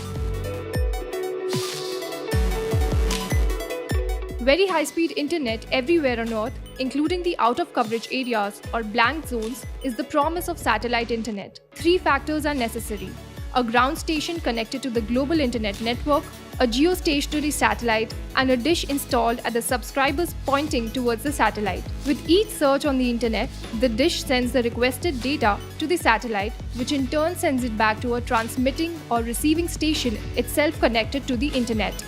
Once the information is obtained, The data will follow the reverse path. The pioneers of satellite internet operate using satellites in geostationary orbit at an altitude of more than 35,000 kilometers. The data travels a long distance, generating a latency time 3 to 5 times greater than that of asymmetric digital subscriber line or ADSL, an older popular form of broadband. The new operators, on the other hand, function in low orbit or LEO around 600 kilometers. The advantage here is to reduce the latency time, which makes it possible to multiply the services in transport, finance, defense, or even video games. It is now possible to have the internet when up in the sky or down at sea.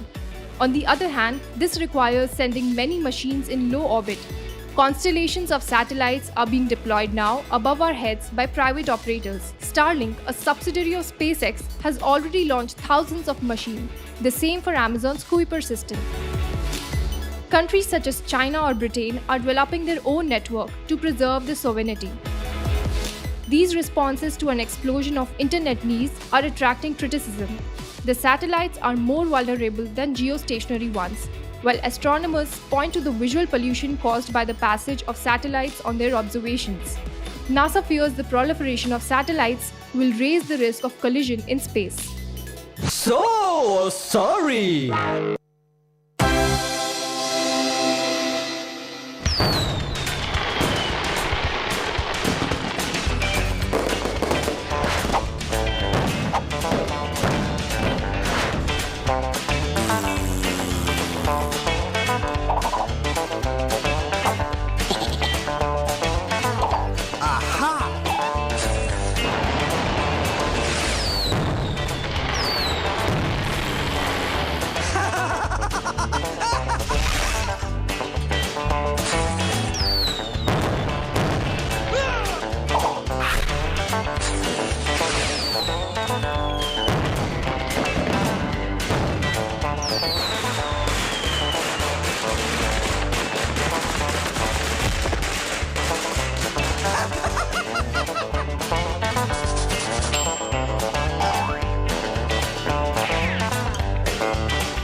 You are watching India Today.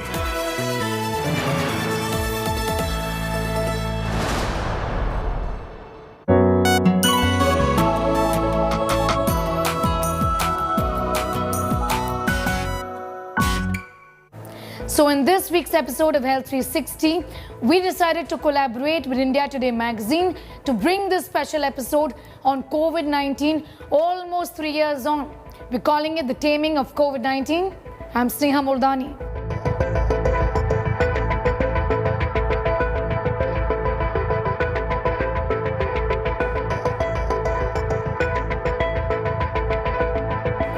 The masks are off, the protocols are all forgotten. No one is really worried about COVID-19 anymore. Social distancing is out of the window. Everyone is going to crowded places. Nobody is really worried about social distancing and not going to crowded places, at least in India. That's what we see all around. This in spite of new subvariants being found in some states in the country. When it comes to hospitals, the hospitalizations are at an all-time low.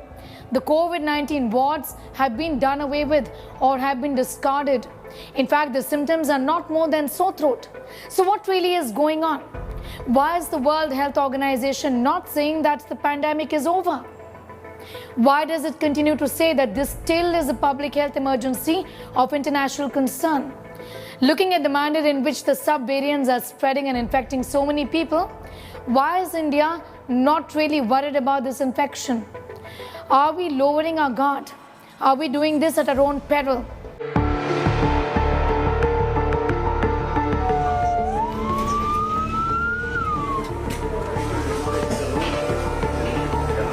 A curious dystopia has descended on the world. India is caught in it too.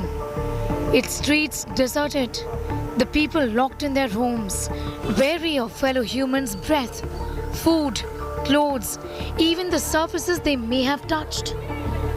They're washing their hands furiously, disinfecting everything in sight, part of a massive masquerade of N95s and sometimes a PPE kit.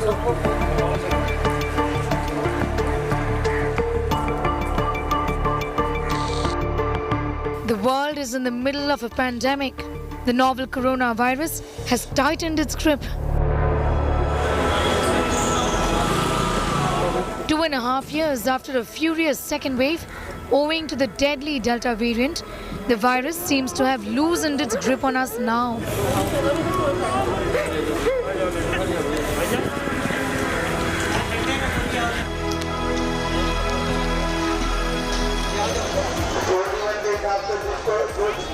The masks are off. The crowds are back, as is the festive spirit.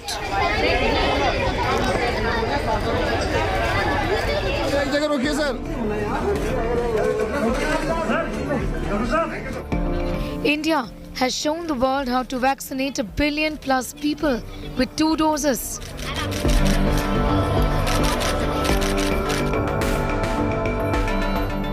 The COVID wards are being dismantled. The demand for oxygen waning and the vaccine vials are going up begging. COVID is around, but no one is afraid of it anymore. Take a look at the number of cases reported in India in the last 1 month or so. It's been on a decline or almost static.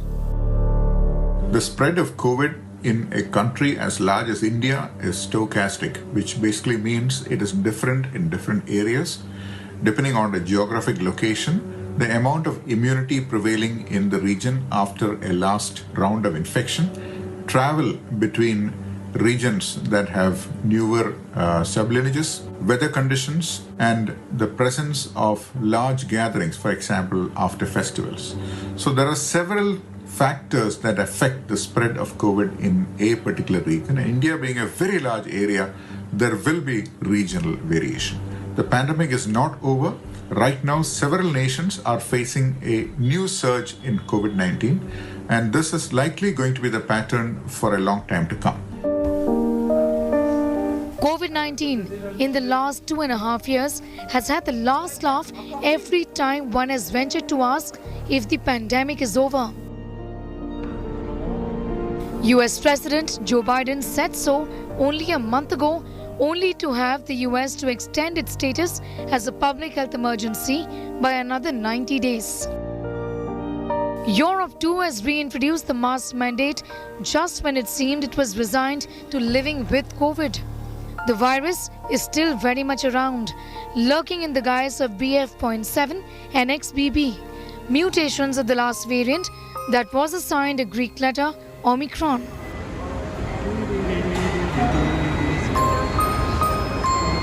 However, the nature of the disease that the virus causes has undergone a sea change.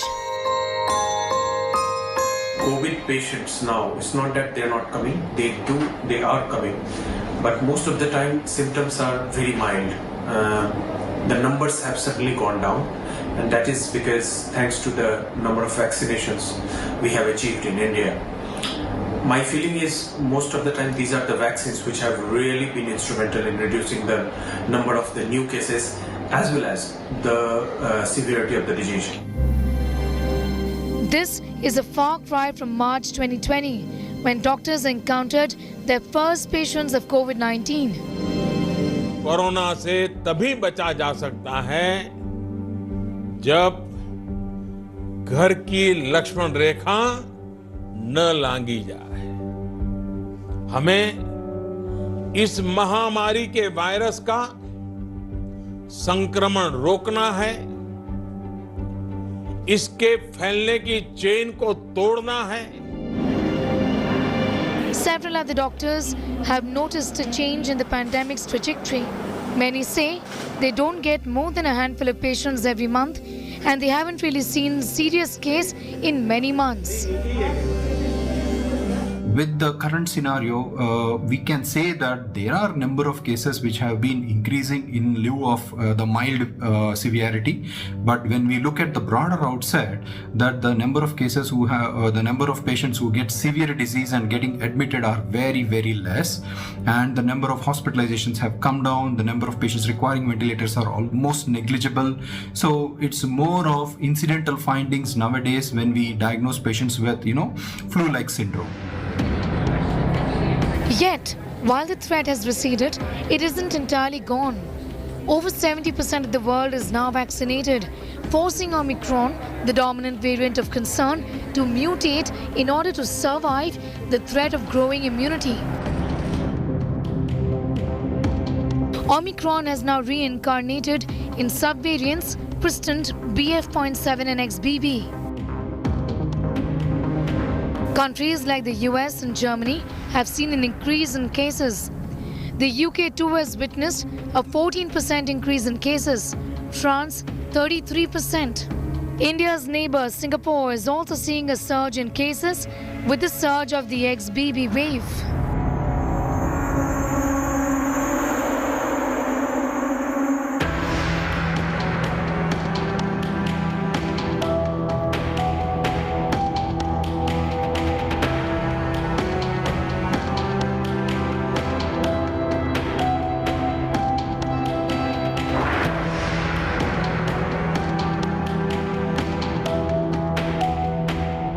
Any variant that mutates so much is undoubtedly a stronger, healthier strain. Currently, more than 300 substrains of the dominant variant of concern, Omicron, are jockeying with each other for the fittest, most infectious spot. At the present time, there are more than 300 sublineages of Omicron that WHO and partners are tracking worldwide. Not one of these subvariants is dominant.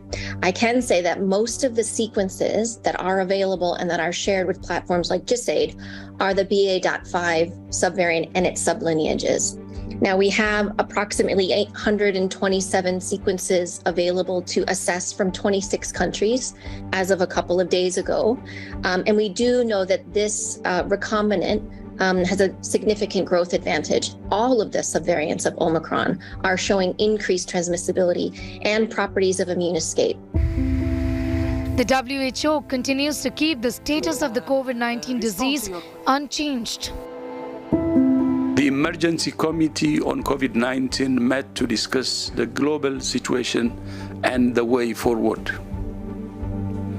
The committee's view is that COVID-19 remains a public health emergency of international concern, and I agree. The committee emphasized the need to strengthen surveillance and expand access to tests, treatments, and vaccines for those most at risk, and for all countries to update their national preparedness and response plans.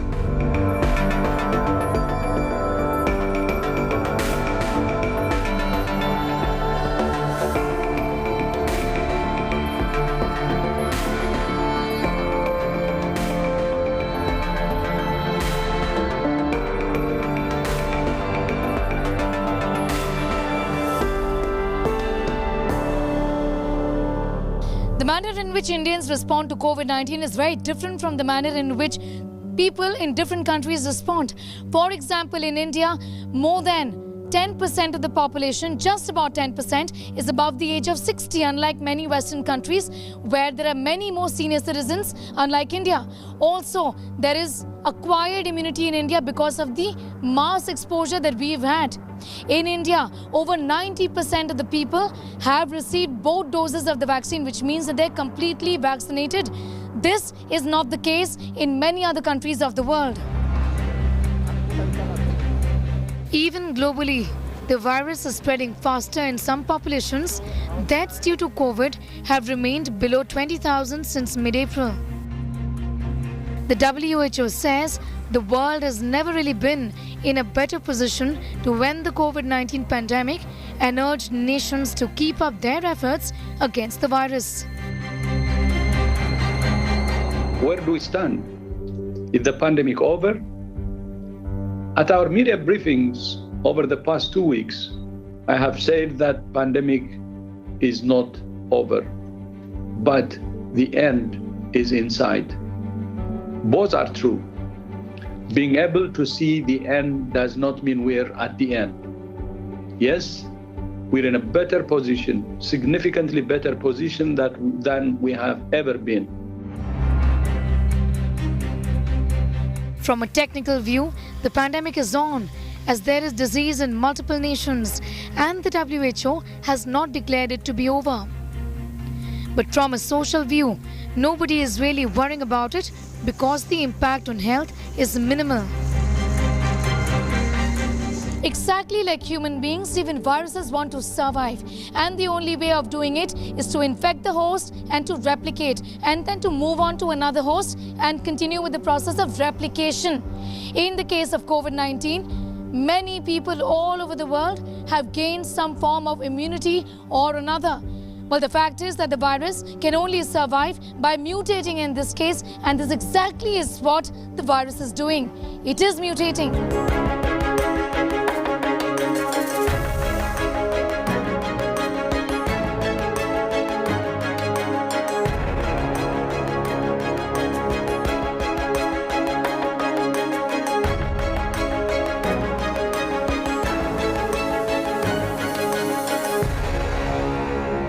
Omicron and its latest sublineages have proved that theory to be wrong, because right now what we are seeing around the world are multiple sons and grandsons, or what we call sublineages of Omicron, each of which has acquired what is called immune escape capability. And what is more interesting is that none of them have lost the ability to attach to the human cell or to the ACE2 receptor.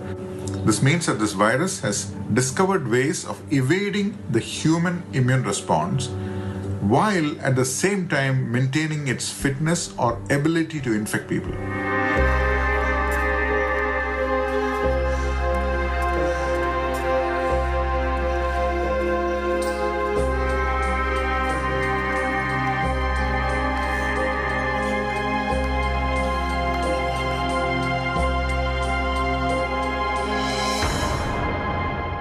Experts believe, and many of them hope, that COVID-19 perhaps is on its way to become like seasonal influenza, which actually started as a pandemic. It infected many people, also took many lives. Then it ran out of steam because people acquired immunity against seasonal influenza.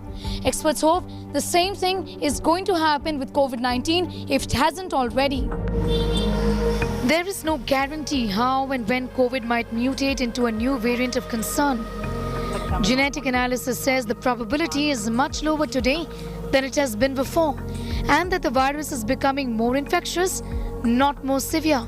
Till then, the government can't afford to take its eyes off the ball. Booster dose administration remains an unfinished project. Another area of concern is to look at vulnerable groups such as the elderly and those with comorbid conditions. They continue to remain at the risk of severe disease. Also is the emerging challenge of long COVID. The COVID-19 pandemic is a reminder as to how a tiny virus can bring the entire world to a standstill. Indications are that humanity has now tamed the virus. But nobody really is willing to bet on this. Experts say that it would be foolish to let your guard down at this point in time. It's time for a quick commercial break here on Health 360. On the other side, we're getting you all the statistics to give you an accurate idea about the current situation of COVID-19 in India.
Welcome back. Let's now get you the statistics to give you an accurate picture of the COVID-19 situation in India. Just to put this into perspective, let's first talk about Kerala, where 90% of beds demarcated for COVID-19 are actually vacant. Also, if you talk about daily deaths, not more than 50 daily deaths are being recorded for the last 6 months or so in the country. 1% of patients in Kerala, for example, have severe COVID-19, not more than 1% of the total cases that are being reported. Over 2,600 new cases as compared to over 4 lakh cases that we had seen even in the beginning of this year when the Omicron wave or the third wave really struck us. 8 deaths are being recorded on a daily basis, 8 to 15. This is an average, as opposed to over 4,000 deaths that was recorded in the deadly second wave of the pandemic. Lastly, let's talk about hybrid immunity, natural immunity and immunity from the vaccines. Over 90% of Indians have hybrid immunity right now. Well, Omicron is believed to be the most healthy variant of all the variants of concern, and the reason is because it continues to thrive. Now, when it comes to the mutations, the World Health Organization says that over 300 subvariants of Omicron are actually mutating, which means that all of these mutations are actually trying to jockey with each other to occupy that one spot, that coveted spot of the most infectious one. And that's the reason why the Omicron and its subvariants are so infectious, so much more infectious than the other variants of concern. Let's do a comparison. First, let's talk about the Alpha variant. Infectivity, 30 to 50% more infectious than the original Wuhan strain. Severity in India, daily death toll of over 1,000 at its peak. Common symptoms of fever, cough, body ache, and also the other symptoms of breathing difficulty when it comes to the Alpha variant.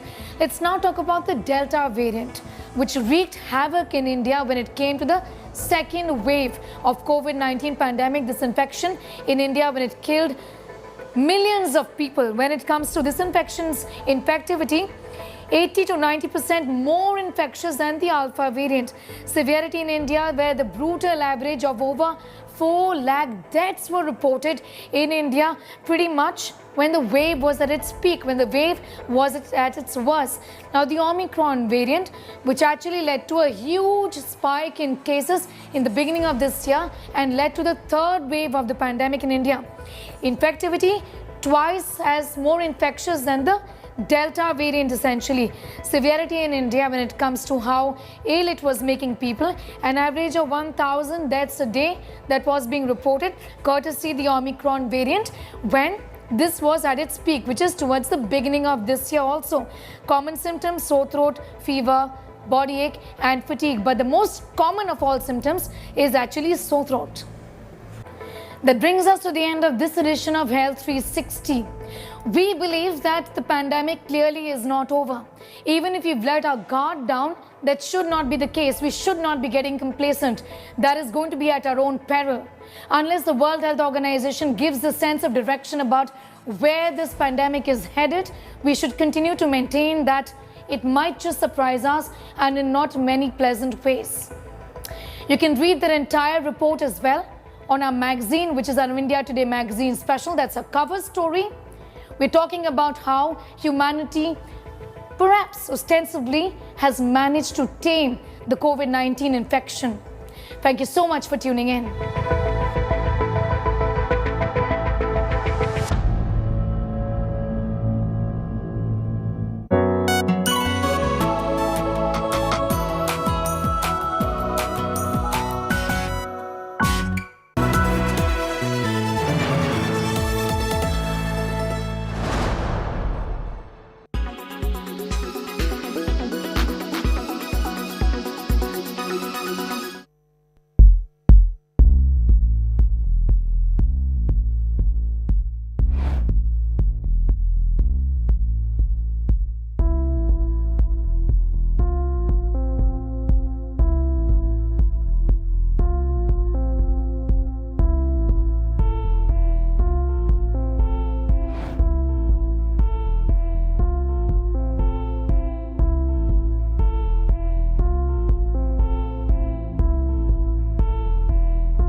are watching India Today.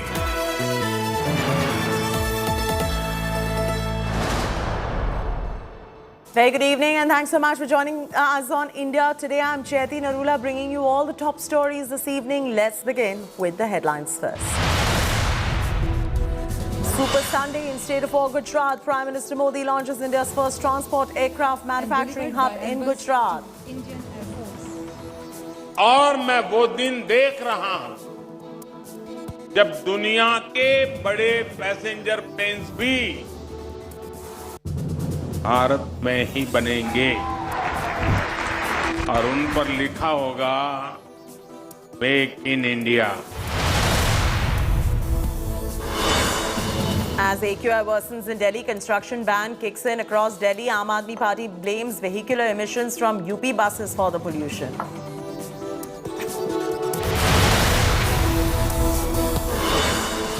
Chhath politics intensifies across Delhi. Jal Board officer accepts BJP MP Parvesh Verma's challenge, bathes with Yamuna water.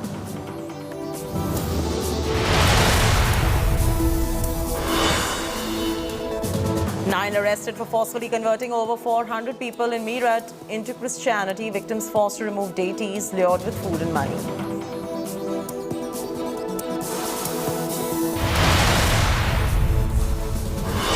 India wins toss and elects to bat against South Africa at Perth, suffers early blows. He has the knack of taking wickets.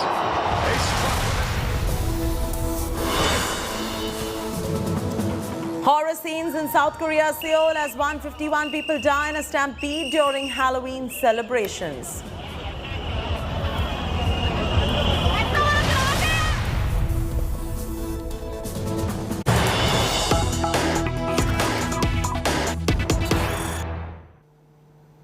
Breaking news coming in. Shocking claims of VVIP treatment for jailed AAP Minister Satendra Jain. ED claims AAP Minister is violating jail rules and claims Satendra Jain meets co-accused in jail. Claims that Jain gets his food and head massages. ED claims unknown persons visit Satendra Jain's jail cell. Claims Satendra Jain gets homemade food, defying court orders. Homemade food, visit by Jain's wife. ED has also submitted CCTV footage of Satendra Jain's Tihar jail to the High Court. So let's see what these images really show, because there is a CCTV visual that the Enforcement Directorate has submitted of Satendra Jain's Tihar jail cell to the High Court, because that would substantiate the claims that have been made by the Enforcement Directorate at the moment. We'll get you details in moments from now.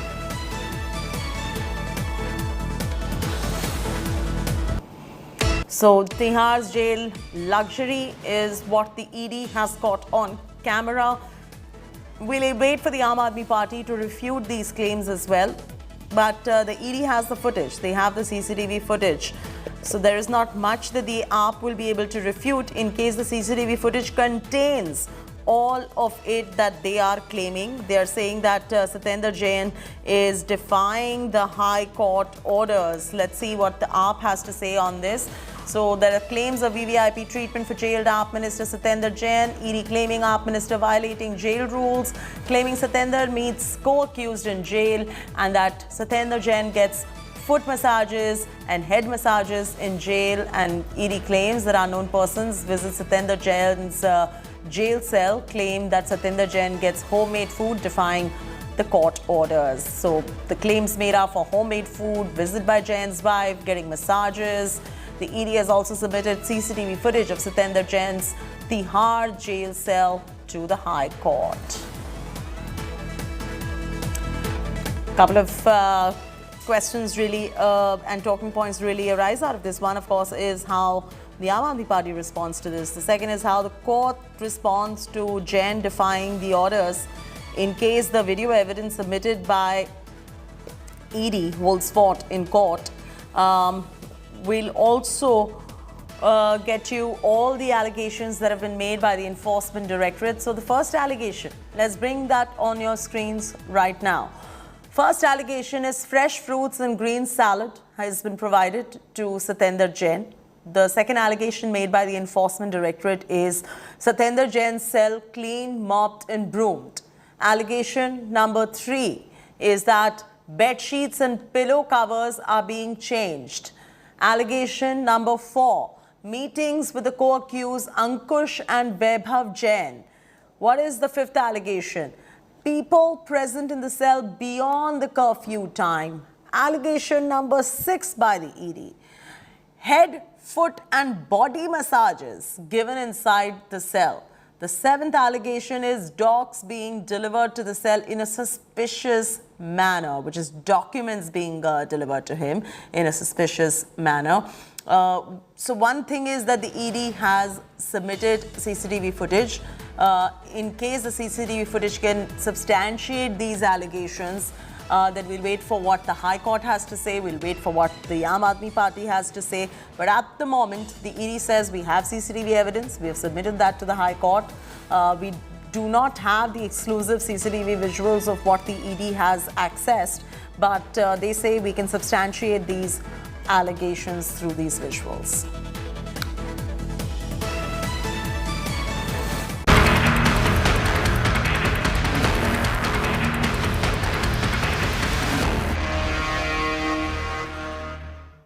As Delhi's air quality this morning remained in the very poor category with AQI index of 350 due to constantly deteriorating air quality, the Commission for Air Quality Management has directed Delhi government to implement Stage 3 of Graded Response Action Plan on Saturday. This includes a ban on construction and demolition activities in NCR with exemptions for certain projects. Meanwhile, politics over pollution continues, questioning the efficiency of AAP's red light on, Gadi off campaign. Delhi LG VK Saxena has returned the file pertaining to campaign to the Delhi Chief Minister with an advice to reconsider this proposal. Launching a counter-attack, AAP said that LG deliberately wanted to disrupt the campaign. जब pollution का level जब बहुत ज़्यादा बढ़ जाता है तो basically क्या होता है कि आंखों में जलन होने लग जाती है, आपको फील होने लग जाता है जब आप एक्सरसाइज करते हो कि आपको सांस नहीं ली जा रही प्रॉपर्ली, तो ये सारे रीज़न तो होते ही होते हैं। एलर्जी हो जाती है, आंखों में प्रॉब्लम हो जाने लग जाती है। गवर्नमेंट को कुछ स्टेप लेनी चाहिए, बट अब ऐसा लगता है कि गवर्नमेंट तो बिल्कुल निष्क्रिय हो गई है। लगभग सांस लेने में काफ़ी दिक्कत होती है जब लंबी गहरी सांस पार्क में आते हैं, गहरी सांस लेने के लिए जिससे लंग्स की कैपेसिटी बढ़े, बट जैसे यहाँ पे एक्चुअली फील होता है, जलन फील होती है जब हम सांस लेते हैं नाक में और मुंह में, होठों पे जो कड़वापन आता है ना, कड़वापन, वो पॉल्यूशन की वजह से होता है। कहीं ना कहीं एलजी साहब इस पूरे लोगों के जिंदगी पर जो सांसों पर जो खतरा है उसके साथ राजनीति कर रहे हैं, जो ठीक नहीं है। उन्होंने जो प्रश्न रखे हैं उन सबका जवाब लिखित तौर पर दोबारा हम फाइल सबमिट करेंगे और हमें उम्मीद है कि वो इस तरह की राजनीति को कम से कम, वो तमाम कार्यों को दिल्ली सरकार के रोकने की कोशिश कर रहे हैं, लेकिन मुझे लगता है कि इतना तो उनको भी समझ में आ रहा होगा कि इस समय जब ये क्रूशियल समय होता है प्रदूषण को लेकर के दिल्ली में, कम से कम इस समय लोगों के सांसों के साथ राजनीति न करें। The main cause of pollution in Delhi are road construction dust, vehicular pollution, industrial pollution, on which Mr. Kejriwal has done absolutely nothing. And therefore, to transfer the blame, he demonized Diwali, he demonized Hindus who are bursting crackers. Today, even the Yamuna Ji is extremely polluted, and because of which there's a prohibition on celebrating Chhath Puja in Yamuna Ji. So, all in all, whether it's air pollution or water pollution, the Aam Aadmi Party government, with its Aurangzebi Mansikta, has been a complete disaster and failure in ensuring that people of Delhi get clean air and clean water. Delhi की हवा लगातार जहरीली बनी हुई है। अगर दिल्ली में overall air quality index की बात की जाए तो 350 है, यानी वेरी पुअर कैटेगरी में। अगर आप देखिए एयर क्वालिटी इंडेक्स की बात करें तो जो PM 2.5 है वो 247 है, PM 10 255 है। ये वायु की गुणवत्ता है जो बेहद खराब है। ओजोन 16, नाइट्रोजन ऑक्साइड है वो 62 है। यानी जो दिल्ली की बात की जाए तो हवा इतनी जहरीली है कि लोगों को खराश हो रही है, गले में खराश हो रही है, सांस लेने में दिक्कत हो रही है। सुबह के वक्त जो स्मॉग की चादर है वो पूरी दिल्ली में छाई रहती है। बढ़ते प्रदूषण को देखते हुए दिल्ली में जो कंस्ट्रक्शन का काम है वो भी रोक दिया गया है। लगातार इस मामले को लेकर सियासत भी हो रही है। बीजेपी का आरोप है कि पंजाब में लगातार पराली जलाई जा रही है, उसको रोकने का कोई भी बंदोबस्त नहीं किया गया है। शायद यही वजह है कि दिल्ली वालों को सांस लेने में काफी दिक्कत आ रही है। कैमरामैन रितेश मिश्रा के साथ अरविंद ओझा, दिल्ली आज तक। The Gujarat government has made a significant decision ahead of the assembly elections by deciding to create a panel that would be presided over by a former High Court judge in order to assess various areas of state's application of the Uniform Civil Code, or the UCC. Meanwhile, politics has also erupted over the issue as Congress and AIMIM accuse the BJP of polarizing the people. Here's a complete report coming in. As assembly polls in Gujarat inch closer, the ruling BJP is going all out to woo its core voters. Minister, sir, In a big move, the Bhupendra Patel-led BJP government is mulling to implement the Uniform Civil Code. Taking a cue from the Uttarakhand government, Gujarat government has decided to constitute a panel to evaluate the implementation of One India, One Law. The 3 to 4 member panel will be headed by a retired High Court judge. High court के माननीय निवृत्त न्यायमूर्ति जी की अध्यक्षता में committee बनेगी। Committee की रचना करने का अधिकार माननीय मुख्यमंत्री श्री को दे दिया गया है। कमेटी में 4 सदस्य रहेंगे और समय और उनके काम करने की अवधि वो कमेटी का निर्णय करने के साथ हो जाएगी। The panel will submit a report to the government based on which a decision will be taken on the implementation of UCC. Remember, in May, BJP-ruled Uttarakhand became the first state to set up a high-level committee to draft a UCC for the state. The Uniform Civil Code, which is pushed by the Article 44 of the Constitution of India, proposes to introduce personal laws that would apply to all citizens equally, irrespective of their religion, gender and caste. The Uniform Civil Code refers to a common set of laws governing personal matters such as marriage, divorce, adoption, inheritance and succession. The step to implement Uniform Civil Code has ignited a row in the political arena. Bharatiya Janata party ने क्या किया? उत्तराखंड के चुनाव के पहले एक समिति बनाई। उत्तराखंड का चुनाव जीतने के बाद अब वो समिति अपने घर चली गई। मध्य प्रदेश में क्यों नहीं बनाते? उत्तर प्रदेश में क्यों नहीं बनाते? अगर इनकी नीयत यूनिफॉर्म सिविल कोड लागू करने की है तो देश में क्यों नहीं बनाते? देश में लागू कर दें। ये लोकसभा चुनाव का इंतजार कर रहे हैं क्या? A heated war of words erupted between the Congress, MIM and the BJP. MIM chief Asaduddin Owaisi slammed the move, claiming that the tribals of Gujarat won't accept UCC. हमारा बोलना यही है कि गुजरात में ट्राइबल लोग हैं, वो कैसे एक्सेप्ट करेंगे उसको? हमने तो कॉन्स्टिट्यूशन में उनको प्रोटेक्शन दिया है। ट्राइबल लोगों के कल्चर को कॉन्स्टिट्यूशनल प्रोटेक्शन है उनको। कैसा करेंगे आप? छोटू भाई वसावा राजी हो जाएंगे क्या? Congress termed the Gujarat government's proposal an attempt to polarize the society. અત્યારે લોકોને ભ્રમિત કરવા માટે, લોકોને ઉશ્કેરવા માટે, લોકોને લાલચ આપવા માટે કે લોકોને પોતાની તરફ ખેંચવા માટે બધા પ્રયત્નો સરકાર કરશે. સિમ્બલ के साथ लोग. Meanwhile, the BJP slammed Congress and MIM, saying that UCC is a big weapon to ensure gender equality. UPO को हरा करके गुजरात के कैबिनेट ने अनाउंस किया कि यूनिफॉर्म सिविल कोड पर वो एक कमेटी बना रहे हैं, तो इसके पीछे क्या सोच है? क्या यूसीसी को हम लोगों स्टेट्स ने कई जगहों पर इस पर काम किया है। उत्तराखंड में भी हुआ, उत्तराखंड में भी काम किया है, तो उसी सोच के उसी तर्ज पर उन्होंने भी किया होगा। इसमें सोच का क्या सवाल है? सोच तो हमारी स्पष्ट है ही है। हम सबको साथ लेकर के चलते हैं, लेकिन appeasement to none and justice to all. जब वो मन की बात करते हैं तो वो मन की बात।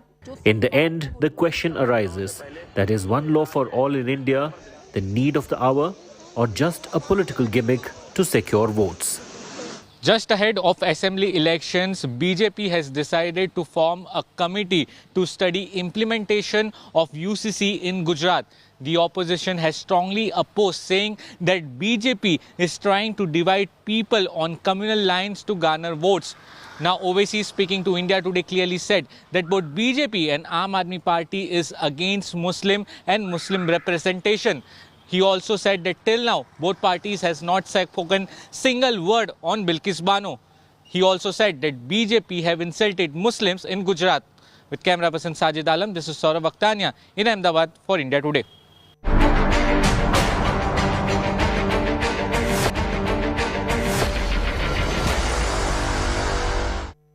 Killer pothole claims yet another life in Bengaluru. A car trying to avoid a pothole overturns and collides with a bike coming in front of the car, resulting in death of a youngster.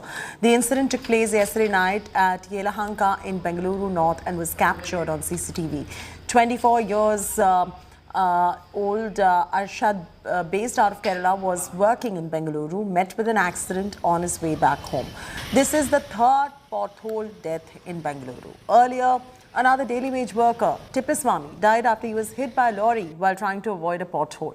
The deceased was on his way back home to celebrate Diwali with his family. On 17th of October, 50-year-old woman met with an accident while trying to avoid a pothole again.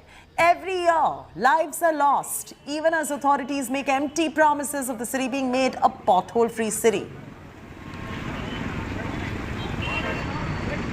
Various national highways, state highways also. Within a week, holes have started. Worst road, the quality of roads, and leads to death. This is a direct murder by a government. There is no protection for the travelers who goes on two-wheeler. 1 month, 3 people have died. Still, I think they have not taken up this cause. They are not for the people. They are only worried on their commission. So 3 people have died in a single month because of pothole and bad roads. 1 person died today in Yelahanka because road caved in. How do you see, sir? Even court passed the remarks on this government. This government is not taken it very seriously. The potholes are not filled up so far. 3-4 months back, the High Court of Karnataka has passed the remarks. Yet another life lost due to civic apathy in Bengaluru. We are at Attur layout in Yelahanka, where last night 2 bike-bound people who were traveling on this particular road in Attur layout met with an accident. And you can see the kind of road. The entire stretch of road close to 100 meters is completely caved in, and none of the BBMP authorities or civic authorities have addressed the issue. According to localites, this particular road has caved in probably 2 or 3 days back, and you can see even the rainwaters has been filled in this entire caved road, and you can see the kind of depth of this particular caved in road, and you can see it is around 3 to 4 inches. But the larger question is, 3 lives have been lost in a single month in Bengaluru because of potholes and bad roads. But still, the BBMP authorities have not woken up and not addressed the issues of civic issues of the people. When the BBMP authorities will learn lessons, and how many more lives will be lost due to civic apathy? With video journalist Shivu Sagairaj reporting for India Today, Bengaluru.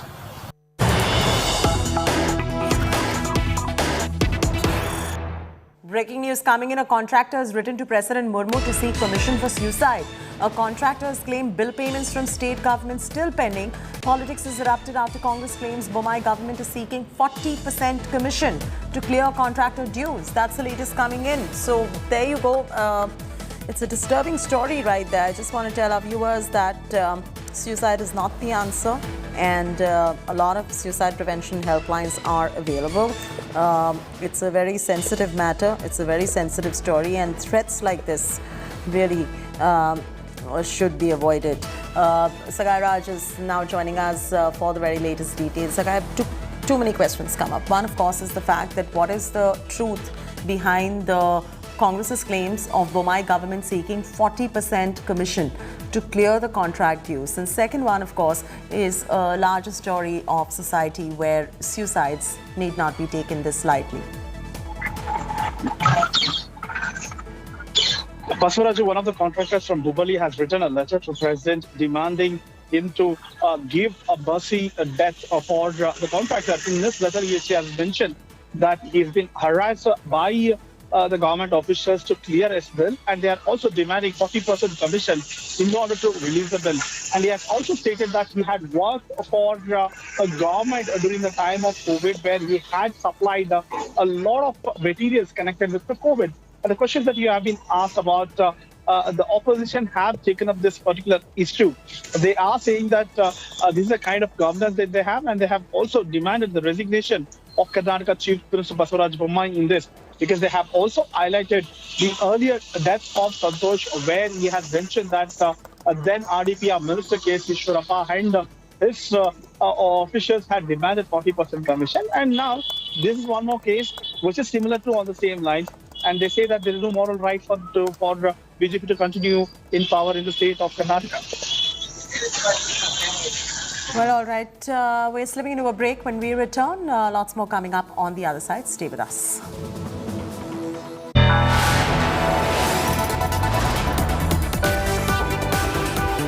You are watching India Today.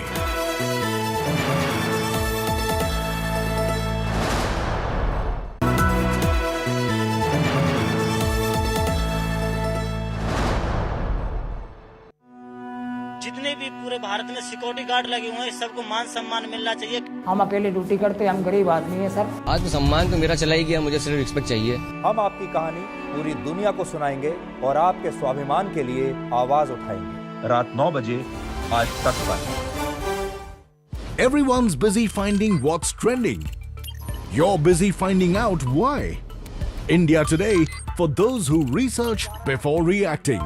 Download the India Today app now.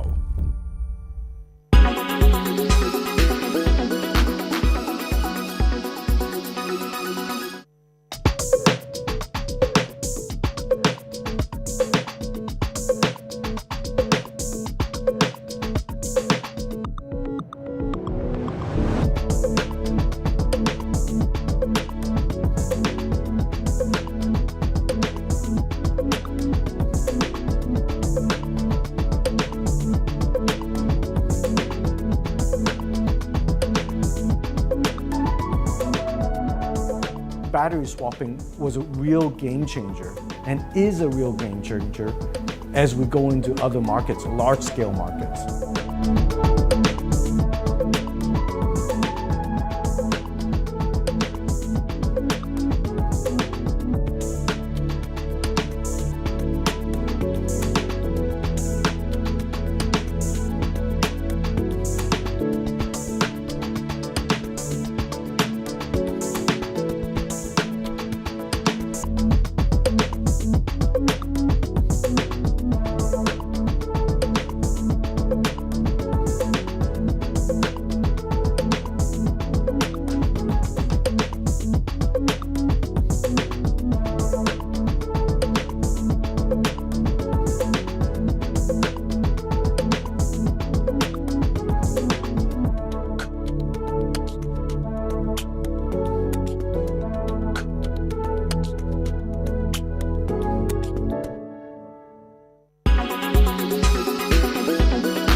Watching India Today.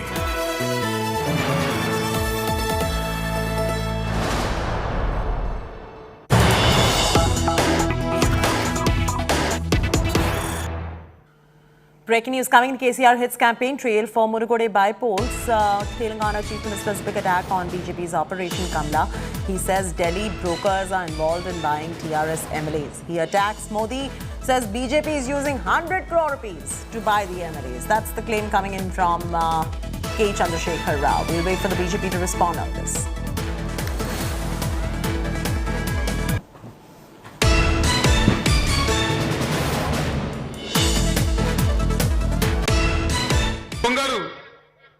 జైల్లో ఉన్నారు. నేను ఎక్కువ మాట్లాడలేకపోతున్నాను, ఎందుకంటే నేను ఒక రాజ్యాంగబద్ధమైన ముఖ్యమంత్రి పదవిలో ఉన్నా. కేసు న్యాయస్థానాలలో ఉన్నది, రేపు తేల్తది.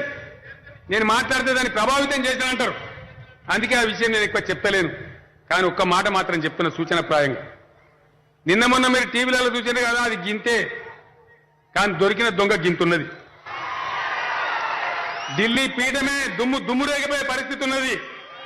రాబోయే రోజులలో అవన్నీ బయటపడతాయి. ఈ దుర్మార్గులను కూకటి వేలతో పీకేసి బంగాళాఖాతంలో ఎగిరేస్తే తప్ప ఈ భారతదేశానికి నివృత్తి లేదు, భారతదేశానికి నిష్కృతి లేదు. ఈ మతోన్మాదులు, పెట్టుబడిదారుల తొత్తులు, ఈ పిచ్చి వ్యక్తులు, అరాచకం సృష్టించే వ్యక్తులు ప్రజాస్వామికంగా గెలిచిన ప్రభుత్వాలను ఇష్టారాజ్యంగా కూలగొట్టేటువంటి దుర్మార్గులను తన్ని తరిమేయకపోతే సాగనంపకపోతే దేశం బాగు. Abdul Bashir is now joining us on the phone line. Do we have a response from the Bharatiya Janata Party on this 100 crore rupees poaching charge by the TRS? Right now, the poaching charge that has been put up by the TRS in the Aziz Nagar farmhouse camp, where K. Chandrasekhar, while his public address in Bengaluru has countered, has given a statement on this incident, saying that the four MLAs have come along with him.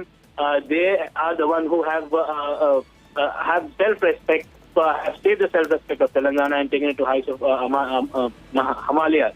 And then the anarchy and the wickedness of the party, of the barbaric nature of the BJP party or Narendra Modi is what is increasing.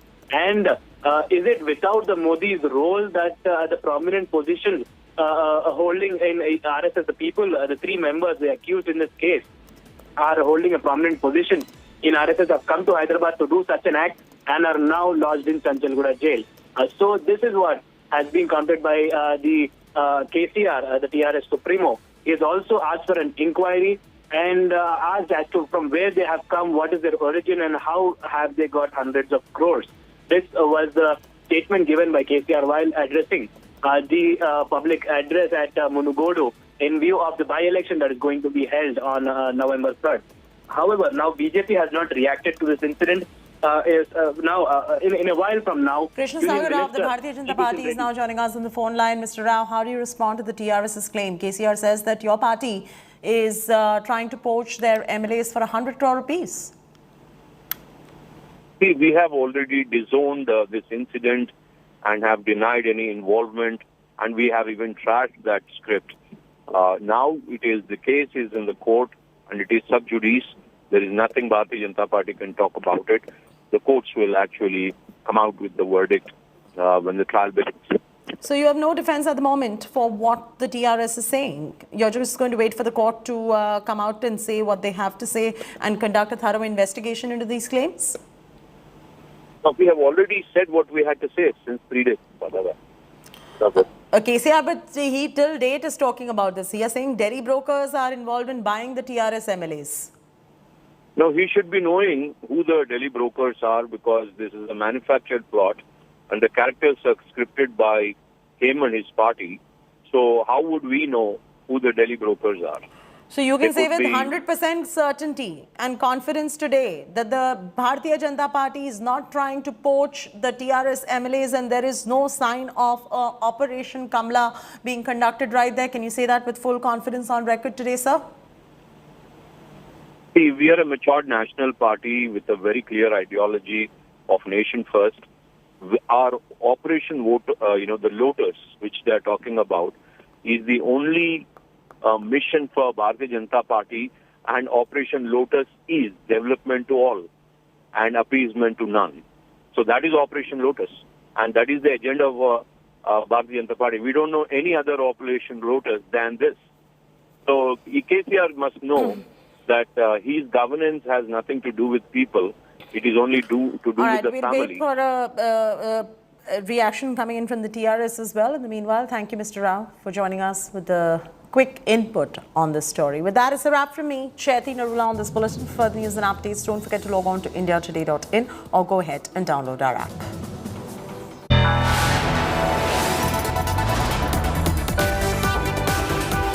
You are watching India Today.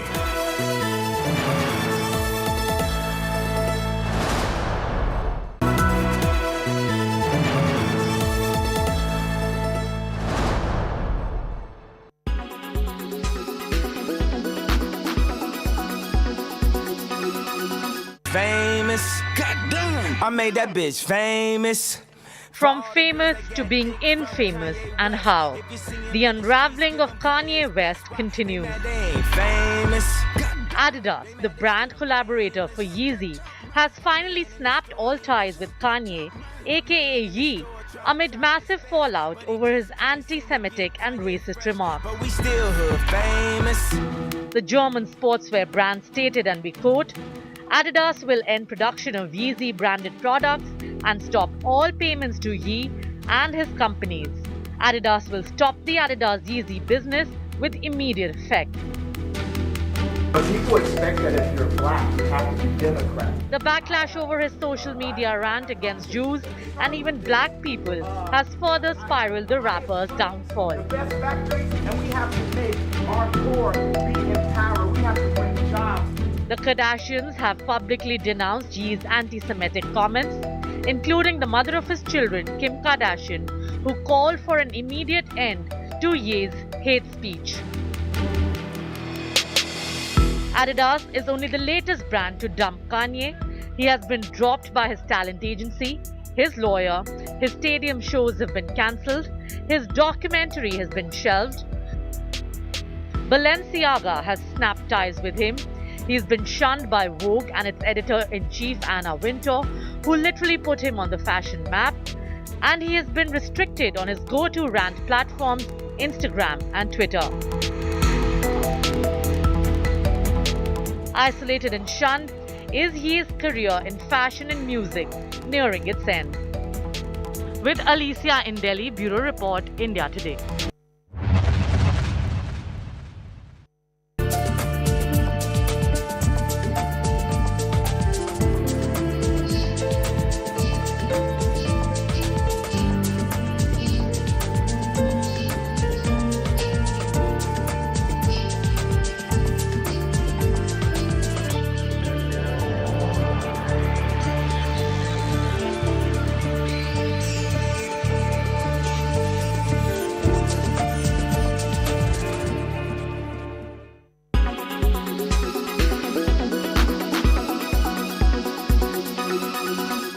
Everyone's busy finding what's trending.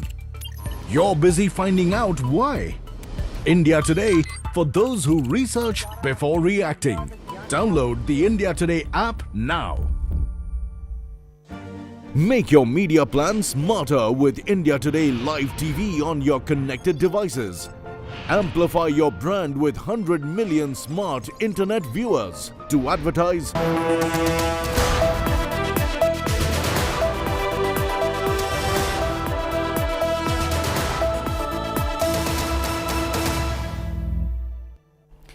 Hello and welcome to World Today, your weekly dose of top international stories. Now, history was scripted this week when Rishi Sunak became the first man of colour to hold the position of Prime Minister of England. For India, from being colonised by the British Empire to seeing a man of Indian descent and a practising Hindu rise to the premiership of the predominantly white Christian UK, indeed has great symbolic value. But how will he fare for India? The party is over. Time to pick up the remnants of a battered economy and start rebuilding. Sunak has his task cut out for him. The big question is, will he be hailed a hero or become the fall guy? There's something very striking about a person of identifiably Indian origin becoming Britain's Prime Minister. There were celebrations in India and across the world that the race glass ceiling had been broken. But for Rishi Sunak, it's going to be a rough ride ahead, with Britain now gasping for economic recovery. And I know that brighter days lie ahead. Thank you. I want to pay tribute to my predecessor, Liz Truss. She was not wrong to want to improve growth in this country, but some mistakes were made. And I have been elected as leader of my party and your Prime Minister, in part, to fix them. Rishi Sunak appointed his new cabinet hours after officially taking over as Prime Minister. He kept a number of ministers in the same posts that they were in before, including Chancellor Jeremy Hunt, Foreign Secretary James Cleverly, and Defence Secretary Ben Wallace. He also restored Dominic Raab to the post of Deputy Prime Minister, a role he lost in Liz Truss's 44 days in office. But the most interesting one was the reappointment of Suella Braverman as Interior Minister less than a week after she resigned from the role for breaching government rules and made news in India for her remarks on Indians overstaying their visas. Indian origin Conservative Party MP Suella Braverman had said that she feared a trade deal with India would increase migration to the UK when Indians already represented the largest group of visa overstayers. let me tell you, Mr. Speaker, what the Home Secretary will be focused on. She'll be focused on cracking down on criminals, on defending our borders, while the party opposite remains soft on crime and in favour of unlimited immigration. The new appointments clearly spell out that relations with India will not supersede what the new Premier believes is in the country's interests. Sunak is tasked with restoring stability in a country that has plunged into economic turmoil. He also needs to improve bilateral trade with India. Prime Minister Modi spoke to the new UK Prime Minister and re-emphasized the need to conclude a comprehensive and balanced free trade agreement. Ongoing negotiations, as we know, on the FTA. And there is interest on both sides to see if we can work towards, a deal, an FTA that is beneficial for both countries at an early date. But this is a negotiation, trade negotiations. Best such matters are left between the trade ministers of the both countries. They've been dealt by the trade ministers of both countries, and I would think it's best left to them. While he might work hard to get a trade deal with India, on all other counts he is a hardliner Brit for whom his religion and his origins are in the realm of personal space. Sunak hardly represents Britain's immigrants. His views on immigration make that evident. Being Britain's Prime Minister is not a trophy but a job, an unenviable position at this juncture when war is threatening to unravel the world economy even further, and the Conservatives are yet to get their own house in order. As the former Chancellor of the United Kingdom, Rishi Sunak has achieved many firsts for a man of Indian origin. He has now been chosen as the newest UK Prime Minister, making him not just the youngest, but also the first Indian origin Prime Minister. Let's take a look at his journey over the years.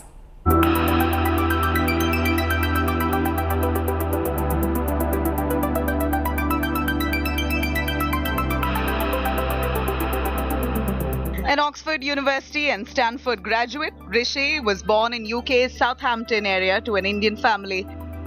He is the son of pharmacist mother and a National Health Service general practitioner father. Sunak's grandparents are from Punjab. He's married to Akshata Murthy, who is the daughter of Infosys founder N.R. Narayan Murthy. Sunak and his wife Akshata Murthy grabbed a spot on the Sunday Times Rich List in May 2022.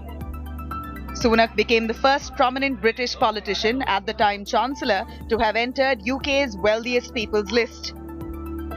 Sunak met his future wife while studying for an MBA at Stanford University in California. The couple, who tied the knot in 2009, have two daughters, Anushka and Krishna. Sunak became the Member of Parliament in 2015 after he got elected from Richmond, Yorkshire. In February 2020, he was designated as the Chancellor of the Exchequer, the most important UK cabinet post. Sunak was widely appreciated for his economic package for employees and businesses during the COVID pandemic. He was, however, criticised for not providing enough cost of living support to households. The politician never forgets to pay tributes to his Hindu roots, which makes him popular with the people of the Indian origin. Sunak lost the first round to Liz Truss, who trumped him to become Prime Minister, only to resign 45 days into a tumultuous tenure. This time, Sunak has pledged to fight the profound economic crisis that UK is currently facing. When it comes to arguing for the union, it's easy to think about, make the argument about borrowing. How will Scotland manage? What about their currency? Who's going to pay their pensions? What about trade? Now, those are all important arguments. But we have to remember, nationalism is very seductive. It's a romantic idea. And we have to fight that idea with an argument that speaks to people's hearts. And my grandparents emigrated here, not to England, they emigrated to the United Kingdom. And it wasn't geography for them. It represented a set of values. And we have to make an argument about the union that is based on those shared values, that speaks to people's hearts. And that's what I will do as Prime Minister. And escalate heat on Putin's Russia for the Ukraine misadventure. He earlier denied any connections with Infosys, part owned by his wife, which continued to operate in Russia during the war in Ukraine, and unite his squabbling Conservative Party. I was a person who set up furlough in a matter of weeks. right? When everyone said to me, well, how will you do this? How will this work? We don't even know what the word means, let alone how we're going to administer a system that is going to actually make sure that we pay the wages of 10 million people. And every single newspaper, as they told me afterwards, had kept space that day to write the story that the system would never work. And it did. Because that's what I do, John. But when they come across difficult problems, I get to grips with them and I solve them. That's what I will do as Prime Minister. The challenges are indeed enormous, but as they say, Rishi is ready. Bureau Report, India Today. On Spotlight this weekend, we discuss Rishi Sunak coming to power and how it will impact India-UK relations.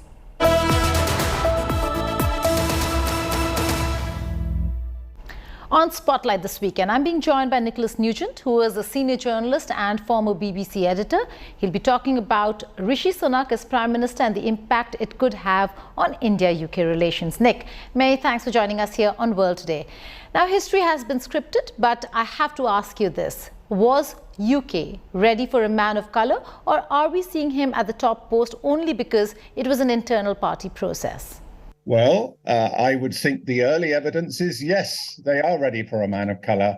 I know it seems strange, but if we look back, firstly, Boris Johnson's cabinet formed 3 years ago was full of people of colour, male and female, and I think that was quite a breakthrough. But if we're looking at Rishi Sunak, I mean, some people asked me before he was chosen whether he had any chance or whether we still have a little bit of inbuilt racism that would block him. To which I said, well, don't forget that he was elected by the citizens of a very conservative part of the country, North Yorkshire, as their Member of Parliament in 2015 for the first time. And he returned with a very large majority, 27,000 majority, which in British terms is very significant. So I think that was in a way, the milestone that we have no problem electing men and women of colour to our parliament. That's been the case for some years. But yes, of course, we've gone a stage further now and we've elected a man of colour to the top job. Great, as far as I'm concerned. If I don't want to hear this racism accusation anymore. Let's discuss policies of Rishi Sunak's government. As the Finance Secretary, his policies on immigration or on crime for that matter, in a certain way would have been called hawkish. Further, he has also reappointed Suella Braverman, whose statements on Indians overstaying their visas, immigration and the FTA did not really go down well with New Delhi. How do you then see his government really handle ties with India? Well, you're absolutely right here, and I can't. We're all wondering that, to be honest with you. He was elected, and clearly his top priority is to sort out the economy, and that's what all the focus has been on so far. But in the last 24 hours, especially, or perhaps a bit more, since he reappointed Suella Braverman, as you pointed out, the whole immigration debate has come centre stage. He is known to be somebody who wants to limit overall migration to Britain, perhaps to 100,000 a year, something like that, which is slightly confusing the issue because immigration is about more than migration. I mean, it's about people coming on short-term visas as well, both for study and for business. So we're not quite sure how to rationalise what you might call Suella Braverman's rather tough, rather hard-line approach to all immigration, with certainly Rishi's heritage, that's one thing, and his, I mean, what we do learn is that he's very keen on attracting well-qualified immigrants, people especially who can star in the field of science and technology. And of course, we know that there are very bright minds in India. So he has to find a way to progress this. Now, as you know, Boris Johnson had promised to conclude a free trade agreement with India by Diwali. And as we now know, Boris Johnson was well out of the scene before Diwali, and so indeed was Liz Truss. So we're really looking to see how they can rationalise the strong desire to sign a free trade agreement with India with the whole migration issue and perhaps India's demands to that we should relax the work provisions on those who come to study in Britain. I don't know where it's going, but you're quite right to point out that the Home Secretary tends to be rather even more hawkish on that line than we believe the Prime Minister is. So they have to sort it out between themselves. So you mentioned the FTA, Nick. Now, the larger question over here is not just about the nitty-gritty and the irritants in the trade ties between India and the United Kingdom. It is also to do with political will. Do you really see both sides have the political will to really take the FTA forward despite and in spite of the irritants that could be a stumbling block? Well, 2 points. Firstly, it's by no means top of the agenda because he has a lot of what we would consider to be more important things on his in his in tray, especially to do with our economy, our taxation, our spending, and such forth. A lot of economic issues that relate to Britain specifically. But as for further ahead, whether both sides have the political will, I can only speak for Britain, I can't speak for India, but I do believe it is a very high priority for post-Brexit Britain to sign trade agreements. And India is and always has been a very significant trading partner. So I would suspect that in terms of our international relations, it is high on the agenda, but it is something that we will expect to move on before long. I do believe Britain, whether under an Indian Prime Minister or any Prime Minister, trade relations with India and a free trade agreement are a high priority. Yes. Speaking of priorities, now on foreign policy, Liz Truss mentioned it while she was leaving 10 Downing Street, and Rishi Sunak mentioned it after he went and met the King, which is the Russia-Ukraine war. Now, that Ukraine is going to be important for the United Kingdom and Britain is going to stand by Ukraine. We do know that there are differences between the UK, the West, and how India really views the Russia-Ukraine war. Would that be an area of concern for the Sunak administration? I don't think so. I don't think so. I don't think different approaches on Ukraine is an obstacle to Anglo-Indian relations. After all, Anglo-Indian relations go back a lot further than Ukraine and such forth. We've been, countries have been intertwined for centuries, as you well know. And certainly in the 75 years of India's independence, there's always been a good relationship between Britain and India. I like to think that our government understands India's reasons for being hesitant or for not joining the Ukraine camp. It's very evident why. But I don't think that itself is an obstacle. I think the much greater obstacle, as we've already alluded to, is the issue of immigration, particularly, I should say, what Suella Braverman talked about, the non-returns, the Indians who apparently don't leave Britain after they've finished their studies and their visas expired. That, as far as I can tell, is the main issue at the moment. So if that can be resolved, then I don't think there's any other substantial issue in the way. Britain wants a trade agreement with India. There's no question about that. Finally, before I let you go, Nick, the important question politically on the domestic front is that there are many challenges ahead for Sunak. Could he really be the hero when it comes to bringing back an order in the economy? Or could he really be the fall guy where after a year or so we'll see a coup or we'll see him dislodged so that there is another leader, Boris Johnson, many would say, to really lead the party into general elections? Could that really happen? Well, you're asking absolutely the question that is on all our minds at the moment. I would say the my initial response to that is very positive. Very good signs that the value of the pound has sharpened, has increased. The value of government borrowing has decreased. Very, very good sign, because he was generally considered, Rishi Sunak was generally considered to have been a very good Minister of Finance or Chancellor of the Exchequer. So he has a good reputation in that regard. He will be working hard, as you probably know, we're all awaiting a budget to put right the damage done to Liz Truss's so-called mini-budget. And now it's been delayed. It's going to be, I think, 2.5 weeks ahead. So a lot depends on that. You know, that's how we will get, we've got the initial judgment, the markets are performing well. The second judgment will come when that statement comes on the 17th of November. So the signs are good. But if you want me to make a prediction, it is that Rishi Sunak will last the 2 years until we have to have another election by law. What's much more questionable is whether he will bring the Conservative Party up enough to win that election. He will lead the party into that election. Whether he will win it is rather more questionable. But at the moment, I think I would predict he has a good 2 years leadership ahead of him in the post. Time for a short break. Lots more coming up on the other side. Stay tuned to India Today.